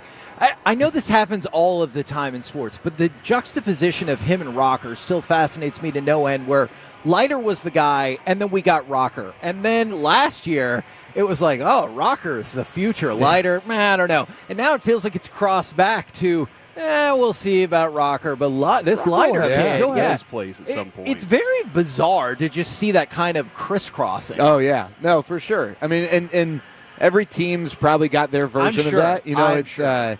I'm trying to think. I mean, heck, with the Rangers, like with Evan Carter, it was Evan Carter is, he's the future. And then it was like last year, it's like, no, like it's Langford, and who knows, is Carter even on the team? And then, unfortunately, Carter's had, a tough time staying healthy, but like when he's been healthy, it's a reminder, no, this guy can be this or that. But I do think there's absolutely a place for Rocker. And here's the thing. At no point, and this might be unfair for me to say, hey, by the way, Adolis is jogging. You want to, Corey, I know Boach said you could go down there with him. Thank you.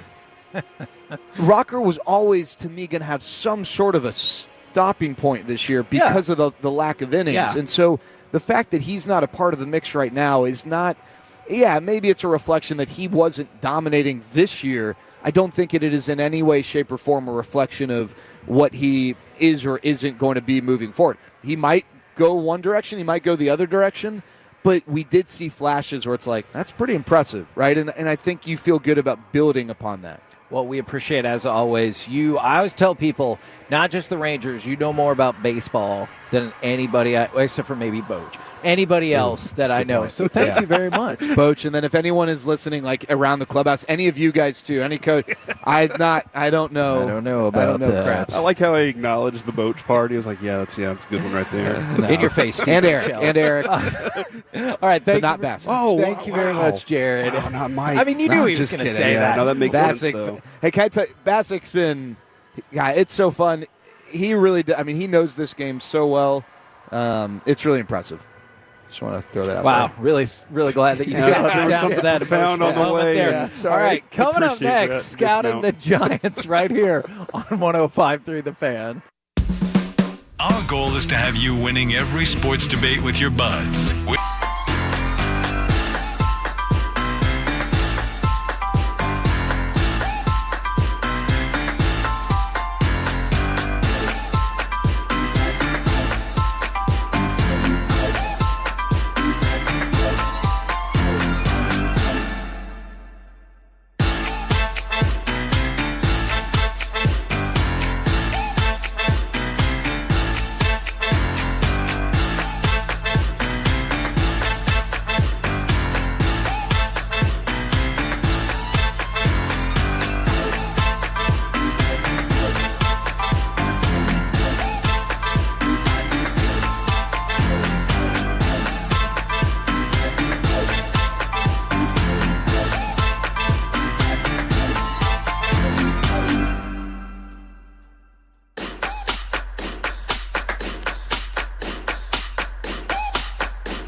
Right, but I just mean like this is your haircut, but that's hair on your head. I'm not saying this is your hair. Okay,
Leasing Studios. It's the KNC Masterpiece on 105.3 The Fan.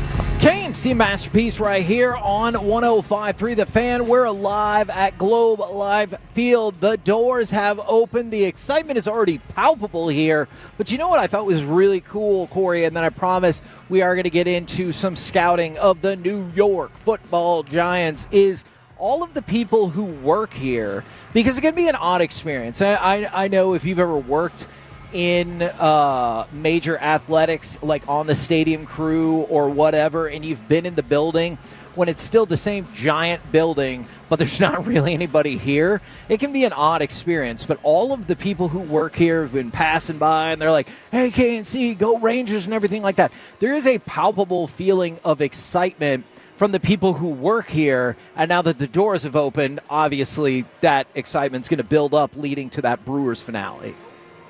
Most of these people that you're talking about see 81 games. Yes. And so like they know the highs and lows. They know what a good team is too.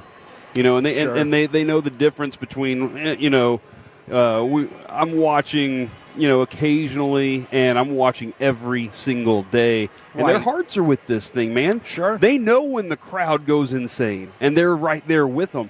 I know, like, you were just talking to a couple of Atolos, Yes. and they were like, I couldn't do some of these jobs because I would be so busy wanting to watch the next pitch. And so we joked about, like, we would have the lowest beer or hot dog sales because everything would be like warm or not as warm as you want, because you're like, hold on one second. And that's the, like, that definitely is, that is the vibe that you're getting, Kevin. I think you depicted that perfectly. Is they're all rejuvenated too by this young group. These guys that are kind of replacing the stars and doing that because it's fun baseball again. Kevin, I'm watching Adolis Garcia run. He looked good jogging in the outfield. He and did. then I watched him run the bases just how now was too. that? He was rounding first, and he looked pretty good. I think I think we're on track, dude. I think we're on track to have him back when you think he's coming back. So, which is this weekend against the Mets. I wanted to see him a little more full speed because he was in stride, but it didn't feel like full speed. But Adolis Garcia's he's working his way back, man. I'm expecting it soon. That is one of the things that I love about our fans and the listeners, that if you miss anything, you can help supplement. That's why you got to turn it on, leave it on, because somebody goes, hey, I heard Adolis might be back next week. And I was like, try this weekend. Yeah, why don't you listen to Boach? That's what Boach told us about an hour and a half ago. That's so my manager. Obviously, that was really exciting. I Now, guess Tim and Gavin are my manager, but that's my baseball manager. That is true. Yeah. Now, we had asked Alec Medford for Giants highlights from week 1, and he said no such audio exists, and the Giants had 0 highlights. Alec, you'll back me up on that, right? No such audio exists of a Giant highlight from week 1, right? They stink. See? They're not great. I told you. They're not great at the game of football. Now, I will say this, and I'm going to talk to Mickey about this a little bit tomorrow, Kevin. One of the things is their front seven's very good. That is Brian fair. Burns. You asked the other day who I'd move off or whatever. I have to go back to Brian Burns. That dude's going to get after you. But I do think that their secondary is susceptible. And if that's susceptible and your offense isn't effective, that puts you in a bad hole no matter how good your front seven is. So that's where the Cowboys, we might see more Pickens. We might see more CeeDee Lamb get his redemption game. Am I remembering this correctly? Did the Giants look at Adoree Jackson and they were like, we have to do better than that? And you just saw how the Cowboys were in position to really go after him in week 1. So if that's the case, I like the idea that the Giants are like, whoa, we had him too. That didn't really work out. So we have to try and get better. Now, there's a couple of things. It just depends on, you know how we talked about earlier, and we asked Boach, like, one of the things that's been a hallmark of this Rangers team in the last month has been the ability to bounce back and bounce back strong from a loss. So I'm going to throw out a quote for you from the Giants. And I think the big thing that's going to determine not only this week for the Giants, but maybe the rest of the season for the Giants. So Jermaine Eleanor, the right tackle, said, we have to be urgent. If we let this linger like we did last year, we're going to be 3-14 again. And I'll be damn sure I'm not going to accept that. So even though it's just been one game, you see the setup from the Giants. They realize that, and I know they didn't lose by 40 points or anything, but that game never felt like it was particularly up for grabs after the first quarter. And so here's one of their players already saying, if we let this linger and continue on the same trajectory as last year, our team's going to suck. Yeah, and I'm paraphrasing with that. You know, that's the other thing there is, this is very similar to the Miami Dolphins situation where you're with Mike McDaniel. Okay, we believe so far with you. Yeah. And while I still think that Brian Daboll's a good coach, maybe he's going to be a good offensive coordinator for somebody down the road. I thought that because of the people he'd been around, Sean McDermott, Nick Saban, just being in the places that he'd been, I thought he's going to be able to organize. In the first year they did. You know, that first year they looked like, man, they got it figured out. But whenever that room starts to lose faith in that coaching staff, okay, you've made quarterback changes and that hasn't done it. And now we got this rookie that we're kind of waiting on. How long are you going to wait? Why are you waiting so long? Where is the room? I think that's the thing right there that is the biggest factor, Kevin, is can Daboll keep that room any further than that? And I don't know if he can, because their faith has got to be, what have you done for us, man? Yeah. What have you done for us other than have us having jobs? I believe since the opening, because we've talked a lot about his job instability, since his first season with the Giants, which really took the NFL by storm, I believe they're 9-25 since then. Gross. Yeah. That's bad. But yes. And not many coaches would continue to have jobs there. I think the Giants front office recognized, look, we didn't do him justice, and their offensive line's still garbage. Like they did nothing to solve that problem. But I think their front office was like, we didn't do him justice by giving him Daniel Jones and a trash offensive line to start his career. Let's give him a little extra time. And so far, they still haven't done the things they needed to fix that either. All right. I am so glad that you phrased it like that, because I know for the last couple of days we've been dunking on Russell Wilson. Now, some of that's his own fault for the Mr. Unlimited and everything, and you just might be more inclined to try to make a run at that particular player. But consider this. Russell Wilson, his completion percentage versus expected completion percentage, it was minus 12.7%.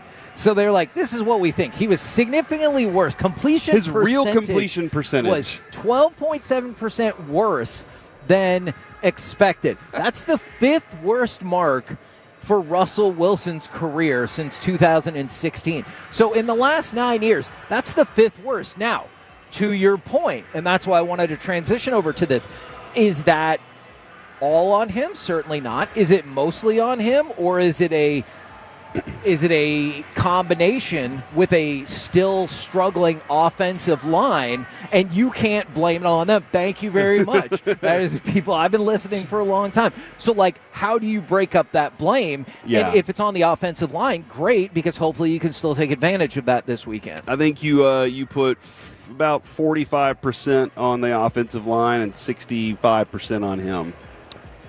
That does not add up to 110%. Okay, is what we're dealing with right. here.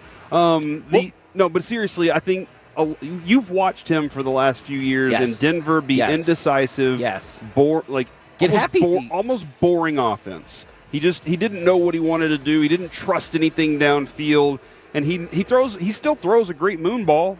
Sometimes it ends up in other teams' hands, but he just has, even in Pittsburgh last year, he still looked like, I'm indecisive. Mickey said this morning, and he's so right.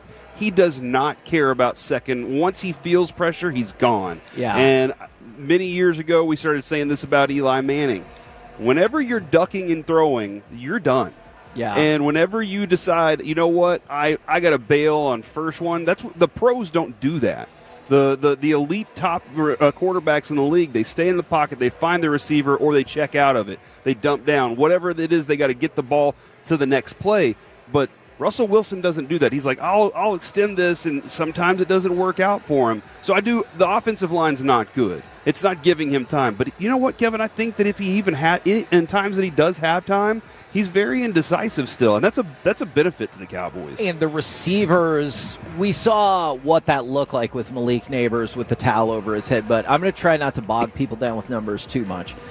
So I told you that he's 13% below his expected completion percentage. His completion percentage was 46%. That means even optimized 59% completion percentage, which back in the day, you'd have been like, oh, yeah, good job. I think even CeeDee Lamb had a better reception percentage than that. Okay, because now you're like, I need it to be 63 to 65. I would love it to be in the upper. So even where it was expected to be was not up to par, not to mention how much below par he played. You know what's so wild about what you just said? Because I don't know what Troy Aikman's career completion percentage is. Sure, and it's going to look bad compared to modern. But you just pointed out, you want nowadays 65, 70% is the expected thing with guys like Burrow and these great quarterbacks. Sure. And you're like, and they're throwing it 10 times more, not 10 more attempts, right? 20 more attempts than they even threw back in those days, and the numbers are expected to be that much more pristine. That's wild to me that the expectation is that, because you'd think, okay, you throw it more, it's fine to have a lower percentage. Coaches are like, no, these need to be high percentage things because the offense, the game benefits the offense, and we give up run game for passing. So we expect the run. If you're not going to get the yardage with the run, you better be getting the completions with the pass. Look, Dallas has historically had or at least recently had a lot of success over the Giants. They've beaten them 8 consecutive times. That's the longest active winning streak by any NFL team versus a divisional opponent, and tied for the longest of any team versus another team in the NFL. Now, you can, if you want to counter with, that's great, this is a different team and you're playing a different team, that's fair. I just wanted to throw out that is a pretty solid trend right there, that Dallas beats the Giants. Well, and you say different team. I mean, it is the same coach right now, or sure. like for the last for a few years, and I think when it comes to like the philosophy of a coaching staff, Kevin, oftentimes they really only can get you so far. They can only be so creative. They only know so much. And whenever they're struggling like this, that continues. Like that thing just keeps rolling. So like why you said, it might be a different group. The philosophy in the building is what it is. I mean, go look at the Cowboys for the last 30 years. The philosophy in the room, we feel like the philosophy has not been disciplined enough.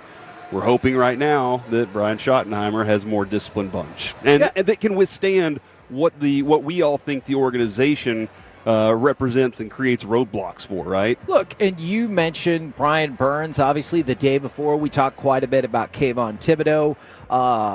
Bobby Okereke had a really standout game. And even when the secondary struggled, Drew Phillips was hanging in there. So we could dive more into tomorrow. There are some matchups in particular, positionally wise, that are still concerning. So while this is a Giants team that's reeling, let's not pretend that the Cowboys aren't 0-1. They got work to do. Yeah. They got work to do right now. We will dive into that a little bit more tomorrow. We're the KNC Masterpiece right here on 105.3 The Fan, and we're live at Globe Life Field. So coming up next, we'll move into the Expressway. We'll do some NFL overreaction or reality, but we will also do some baseball nuggets. Who is the most exciting player in all of Major League Baseball? All of that coming at you next right here on The Fan.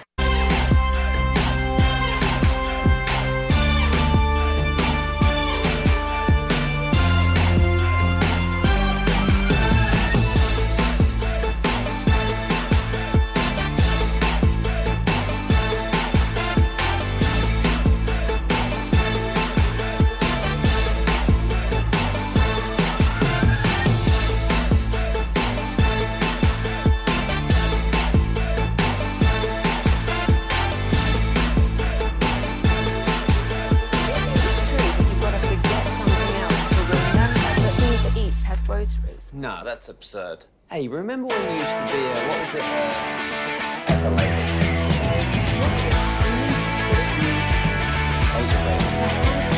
Not that lady? No. You said that. Was it Spice Girl? Was it Saffron Squad?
The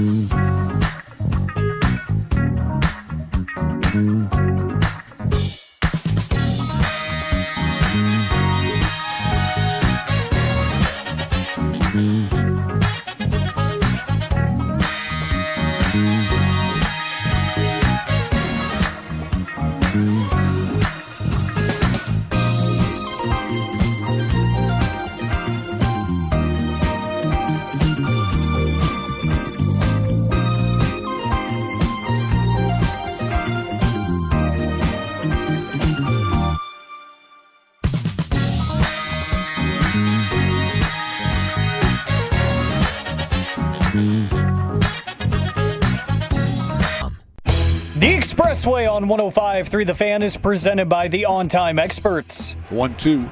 Swung on and drilled to right center, a base hit. In to score is Langford. Higashioka turns. He's heading for second base. Here's the throw. He slides. He's safe. It's 5-3 Texas in the fifth.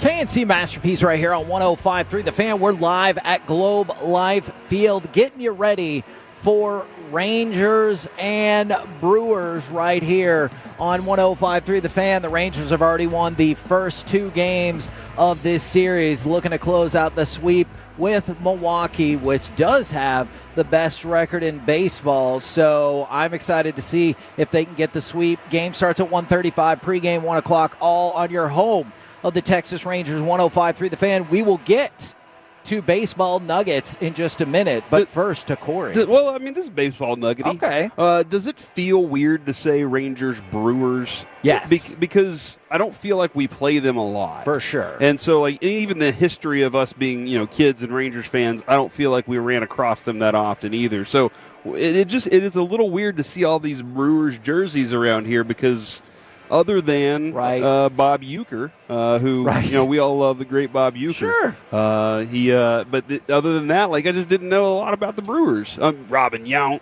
Paul Molitor, you had those back in the day. But it just feels weird to say Rangers and Brewers, even though we've been in this intra-league stuff for quite some time. Yeah, no, interleague. It's funny that you say that because next weekend you've got the Marlins. And that's another one that I don't really think are you jazzed up for the Rangers-Marlins game? You're right. Some people can definitely love the Rangers-Marlins. Hey, absolutely. If that's what they want to love. Yes, and I understand the evolving nature of all sports, but it's just the same thing when I said I get mad when another team gets to fourth down and doesn't punt it.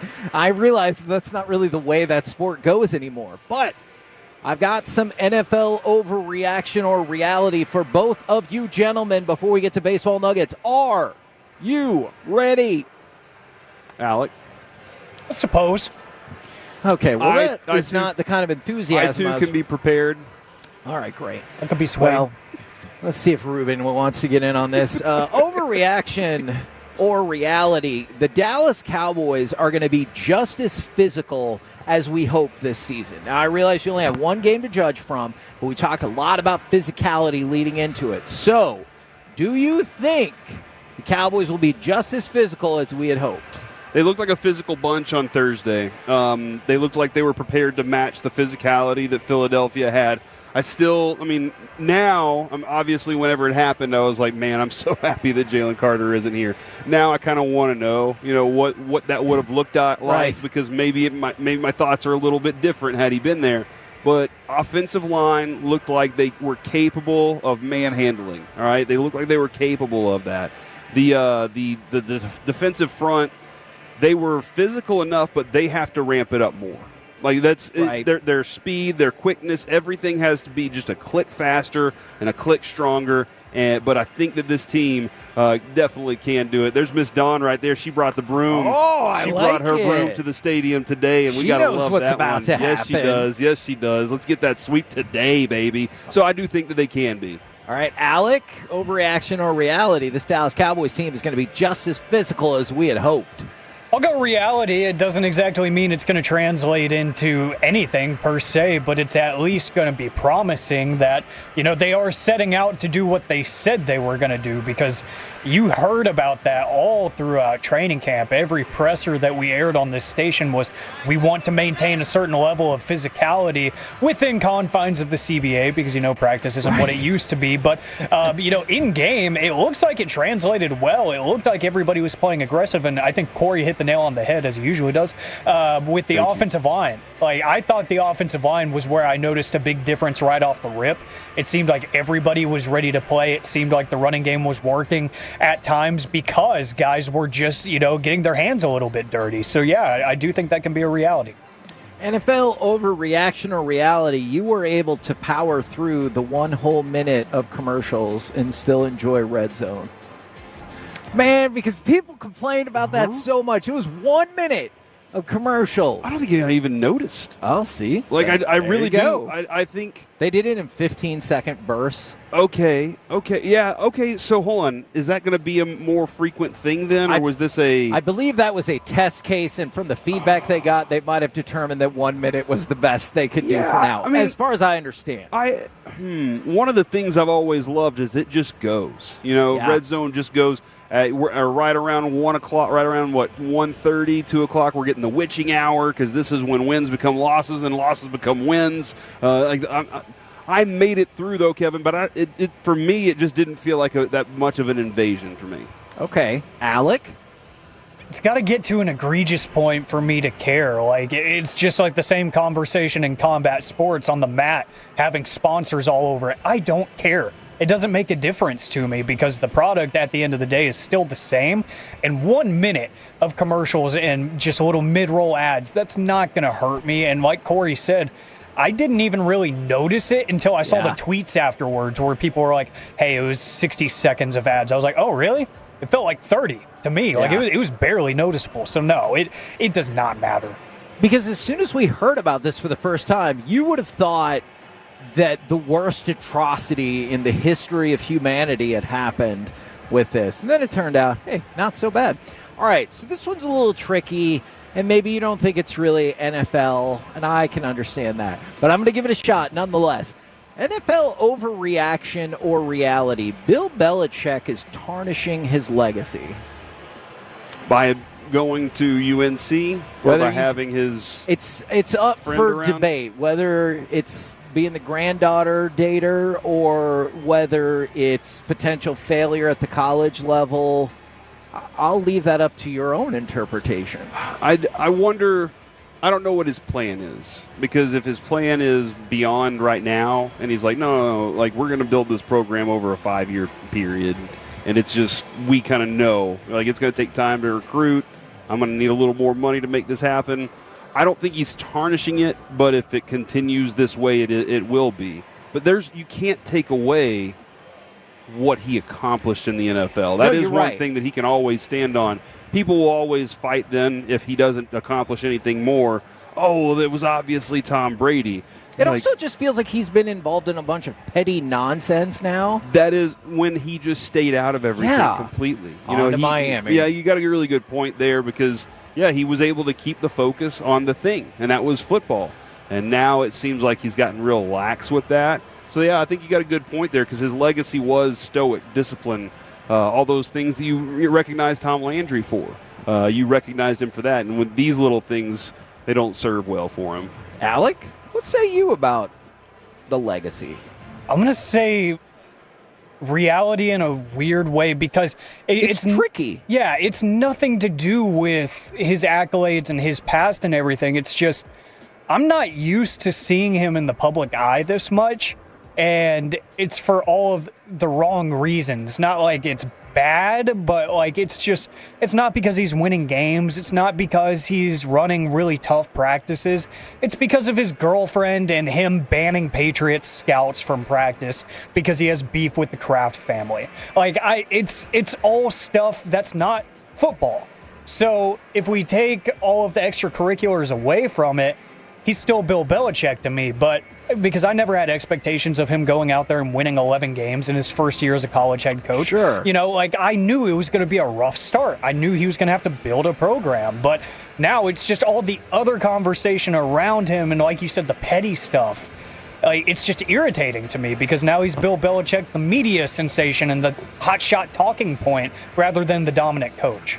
Did you see what I thought was a pretty good takedown by Mike Vrabel? And he goes, didn't he come back for the Tom Brady dedication? So it doesn't feel like he's banned. Yeah. I just thought, I was like, oh, ouch. But even still, Kevin, they don't want him there watching practices, trying to steal their players, obviously. All right. So for this next one. You can't steal their players. They're already out of college, Kevin. We'll see. NILs are always evolving. So Mike McDaniel said that the struggles for this team can't get any worse after a miserable loss to the Colts. Overreaction or reality? Mike McDaniel is wrong, and things can still get worse for the Dolphins. I think I'm a reality on this one. Yeah, I think it's a reality. The level of low he feels right now is probably as low as he's ever felt, and so that's what he's saying. Is I feel as terrible after starting a season as I've ever experienced as a head coach, coordinator, all these things. So I totally understand what he's saying there. But man, if you don't get everybody pulling on the rope together soon, that thing will look a lot worse, and you won't be there. Right. So yes, it absolutely can get worse for them. Alec, what say you? Despite what Mike McDaniel thinks, overreaction or reality, things can still get worse for the Dolphins. Things can still get worse because you know what's a lot worse than one ugly loss? 2 ugly losses. You know what's worse than that? 4 ugly losses. If he continues to lose games where it just looks like they never had any fight or any reason to be in that game, it's going to get worse. The noise is going to get louder. There's going to be more planes with banners asking for his firing for $900 off of GoFundMe. Like, all of that stuff is just going to ramp up. It's on a multiplier every time they lose. So it can get worse. It will get worse, and it's going to cost him his job. Now, I'm really excited to get y'all and the people's feedback on this on Twitch, on YouTube, Frankel and Frankel, Injury Attorney text line. So Baker Mayfield was talking about how he isn't a fan of the night games and the later games. Now, he actually meant that. He isn't a fan? He is not a fan. But he meant more from a perspective of, he's like, I have studied everything to see. Like, I don't want to watch more tape. I have learned what I need to learn. I want to go play the game. So from a fan perspective, overreaction or reality, you prefer when your team plays during the day as opposed to at night. So like that noon or 3:25 window as opposed to... I've always been a huge fan of the noon game because you can get it out of the way quickly. My team's playing now. Kickoff, the excitement leading up to kickoff. You wake up in the morning and you know first kickoff is your team. So that excitement is there. You can watch a few hours of other football, and you're just like, oh, man, do I really want to watch my team go into this? So I love the noon game more than I do any other game. I do enjoy the spotlight of a Monday night football game and the Sunday night because you're the only show. That's true. I do enjoy that, but there's something about getting my day started so quickly with the noon game. I don't like the 3 o'clock game at all. Now, never Alec, have. I'm going to give you an opportunity to respond, but first, Corey, can you tell me what the sign was that you just saw? I did. I'm sorry. I was you looking didn't see at that sign? I saw the sign, but I also was looking at something else at the same time. So there were multiple things I was trying to. Kevin, I get distracted when we get out here because there are distractions all over the place. Overreaction or reality? It's disrespectful by Corey to not see that lady's sign that said it was her 90th birthday. That's very disrespectful. Happy 90th. It's too late, Corey. Happy 90th, old lady. That's good. Alec, don't let this fool talk. He didn't even see that sign. She was cruising, man. She was walking great for a 90-year-old.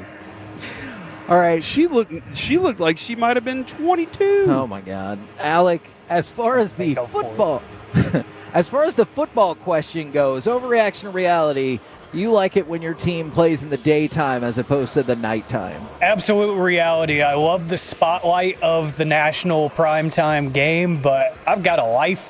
And, I got to early wake up that next morning to get in here and get ready for a football Monday show. So it's like, personally, I'd like to get that out of the way so I can kind of be on cruise control the rest of the day and just enjoy the other games rather than have the anticipation of, okay, I need to be locked in on this game. I'm excited about this game, watch my team play, take my notes and everything.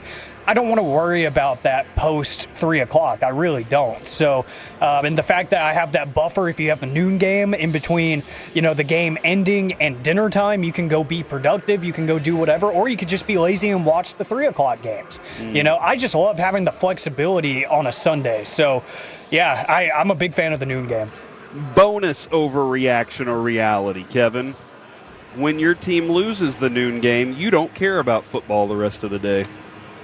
So I'm not going to go all the way and say I don't care, but I don't care as much for sure, because I'm like, oh, yeah, guess what? That team's better than us. That team losing's also better than us. Yeah. Whereas opposed to, there's just such an unearned sense of self at times when you're like, oh, good for, if you move the game, oh, good for you, Green Bay and Washington. We would dust both of y'all. I realize that that's not necessarily reality. There's this superiority that you get from it, yeah. So I think that is definitely a fair point. We're the KNC Masterpiece right here on 105.3 The Fan. Alec, could you give me cut number 7, please? Judge hammers that in the air, high and deep to left center, and there is number 358. Yogi has some company as Aaron Judge has broken into the top 5 in Yankees history. And Aaron Judge has now surpassed Yogi Berra. And right now, brought to you by Reliant Air Conditioning, gimmick-free AC repair and replacement, it's time for Baseball Nuggets. Now, ESPN had an interesting, yet I will argue somewhat fraudulent bracket that they put together. It's for the most exciting player in baseball. Okay. The number 1 seeds, Bobby Witt Jr. and Ellie De La Cruz. Does that feel right to you? It's pretty accurate. Is it? Because they get so much activity at the position in the field. Does that make sense? Yeah. Because, if it's a right fielder, that dude might get the ball hit to him a couple times. You're probably going to get about 8 maybe during a game for a shortstop where he's involved in a play and has more of an opportunity to make a very exciting play from the position. So I think that's accurate because of that. Now, preseason, I would have put those 2 at the top of the list too, because we were all anticipating huge seasons from both of those guys. But I would say that they're pretty they're pretty responsible for it. However, I think Shohei and Judge being MVP candidates are definitely the ones that people key in on. Yeah, I'm glad that you said that. So Kyle Schwarber, for example, who... Love Kyle Schwarber, dude. He's at the plate every time something big's happening in baseball. And he just got his 50th home run. He's a 3 seed. He finally hit another one, huh? Yes, he did. But does this feel disingenuous? Aaron Judge is a number 4 seed in the American League, and Shohei Ohtani is a number 5 seed in the National League. Aaron Judge is not a great outfielder. He's probably playing out of position too in their outfield a lot of times. But he's a decent. He was probably better served at first base in the future for his career. But as a hitter, he's the most electric hitter right there next to Nick Kurtz and Ohtani. Those 3 are electric hitters. So I understand what you're saying. Aaron Judge does not need to be 4. I agree. Who is the most exciting player on the Rangers? And then I'm going to tell you how this shook out. Most exciting on the Rangers right now, it's Helman. That's true. But that's true. I would probably say, this is weird for me, Nathan Eovaldi. Okay. Do I need to go to the field for this? Because that's my dude. Well, so kind of in that vein, well, definitely in that vein, Jacob deGrom. Yeah, that would be another option. Was the number 8 seed. I have some personal vendettas with Jacob deGrom, though. Oh, because being so tall. Look, I respected him this past year when he didn't give me an excuse. I just said, do you have time for I said, could you do an interview right now? And he said, no, thank you. No, thank you. And then he sat down and played on his phone. I oddly respect that he didn't give me a fake excuse. He goes, no. And so he matched up with Jose Ramirez in the first round. All right, and he lost. So, but I already told you part of this, I think, is a farce. Strictly, throw a couple no hitters in there, and that would have changed everybody's mind. You're probably right. Strictly from the seeding perspective. So now you heard all of that. We go all the way down. And it's Tarek Skubal against Aaron Judge as the finals for the American League. Hey, guess what? Aaron Judge won. And then in the National League, it's Shohei Ohtani against Juan Soto. Oh, hey, guess what? Shohei Ohtani won. So we do all of this farcical seeding. Just to get the lower seeds higher up. To get Aaron Judge against Shohei Ohtani. Nice move, in guys. The championship. I'm proud of that. I mean, I guess, but Alec, can you go ahead and play me number 6, because this was the winner for the most exciting player in baseball. Ohtani in the driver's seat. 3-1, a rocket to right field. This ball is gone. That is home run number 100 as a Dodger for Shohei Ohtani. Now, so it was Ohtani? Yeah, and so, look, I love the concept. I just don't understand why we needed to pretend on the seedings just so we could get to Aaron Judge versus Shohei Ohtani with Shohei Ohtani as the winner. It's okay to say Bobby Witt and Ellie De La Cruz are both the number 2 seeds because they are both incredibly exciting. Yeah, well, they didn't want to rank them the way they were going to ultimately be ranked. You know, the seeding, it wasn't a ranking, Kevin. It was just they seeded it a certain way. Okay. You know, the tournament does that sometimes. They'll put some random team at 5 that you're like, hold on, what are you doing right now? And they're like, because we really want a 5 seed to be in the Final Four. Actually, there have been some times that I've been like, what are we doing with this? All right, let's move on to some other stories. And now this one is unfortunate. We talked about it a lot. At the time, Wander Franco was found guilty. He was given, now this happened a while back, he was given 2 years of a suspended sentence, and he was detained by police on Tuesday and admitted into a clinic in the Dominican Republic for mental health issues, according to authorities. And that's one of the things, when you hear detained and then taken to a mental health clinic, it makes it sound like it was not necessarily his choice. Yeah, it didn't sound voluntary. But I can see how somebody, especially when they were found guilty of this, can carry a heavy, heavy burden around with them. Oh, no, absolutely, man. This and apparently rightfully so. Yeah, things right now aren't easy for him at all. And, you know, the other part of, you know, what he did, well, the gigantic fall, the life he could have lived, for sure, is what he's probably thinking about so much. The life that I could have lived as a professional baseball player with all the money, like all those things are probably constantly going through his mind, and that can drive you nuts.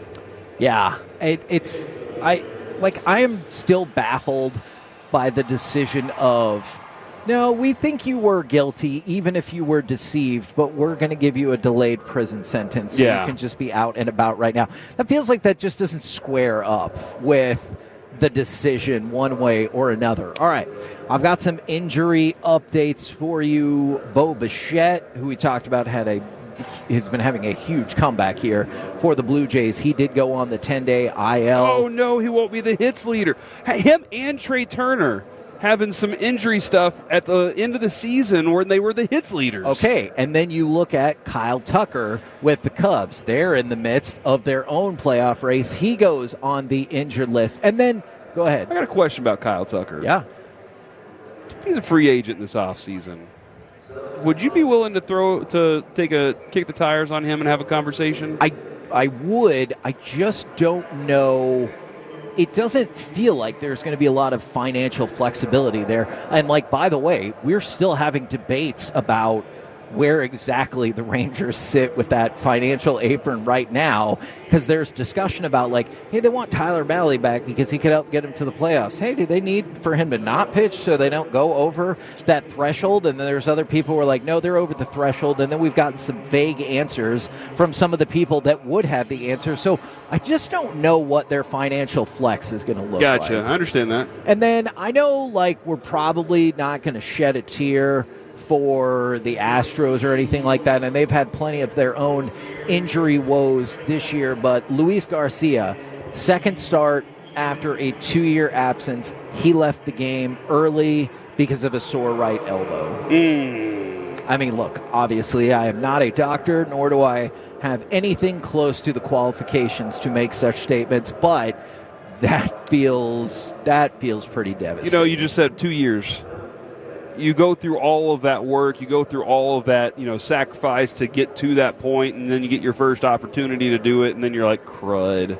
It's just not in the cards. Again, that goes to the idea we were talking about with Franco. You're thinking about all the life that you could have, right. The enjoyment you get, because you like being around the clubhouse, you like being part of this thing. But that then you start going, is it worth it to go through this again? And we saw Derek do that a number of times, right? Where he's like, I'm still fighting. And in our minds, you're kind of like, good for you, dude. Like, This is like, why? And he's like, because I love this game. And that's what it is.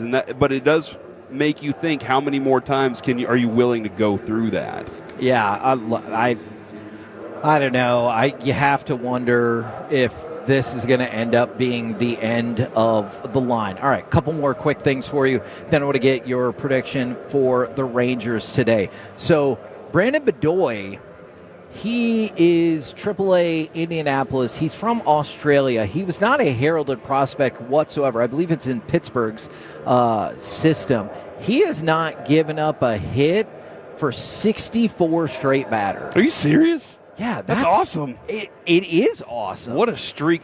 When do you get into a streak and you're like, it starts to weigh on you? Something like that. Like, how far into something like that do you get where you're just like, okay, and you start thinking about it? Because I bet he's not thinking about it at all. And then all of a sudden somebody goes, by the way, dude, it's been like 40 batters. And he's like, oh, crap. And it's been 6 weeks since he's given up a hit. That's a long time. But I bet for him, he's thinking, like, this is my ticket to get called up, as opposed to focusing in on the streak. Just keep cruising with this. And then this feels impossible to me. And I need to go back and figure out how this was not back-to-back doubleheaders, though I guess I can figure it out. What do you think is the MLB record for most consecutive hitless innings? Most consecutive hitless innings, 61. What? I don't know. 24 by Cy Young. Of course. Now, again, because this is like 24, that's it? 24 straight hitless innings is not impressive to you? I don't know, man. I feel like relief pitchers probably should be rolling out there getting a lot more. All right, so just know, Rangers relievers, every time you give up a hit, Corey thinks your job is to be out there and not give up hits. Like, that's your and I know, like, both you'd be like, Corey, what are you talking about right now? But hey, man, maybe there's that one. What did Zimmer do? Or was it Zimmerman that he did back in the day that was so impressive? He had so many, like a bunch of innings in a row where he didn't give up a run. That's what it was. Yes. It was 61 innings or something like that. This is not a hit. Gotcha. All right, and then, by the way, shout out to High A West Michigan. They finished the minor league season 92-39. Wow. That was the best minor league record since 1997. So shout out to them for doing some good stuff. All right, real quick, Corey. Rangers get the sweep today? They get the sweep today, dude. This is the one. We got the right guy on the hill. He's going to give you probably 6.5 scoreless innings. They're going to roll out there and get a win. There you go. Corey calling for the sweep. We have been the KNC Masterpiece. Pregame coming up next. First pitch at 1:35. We'll be back in studio tomorrow for an entire show, 10 a.m. to 2 p.m. right here on 105.3 The Fan.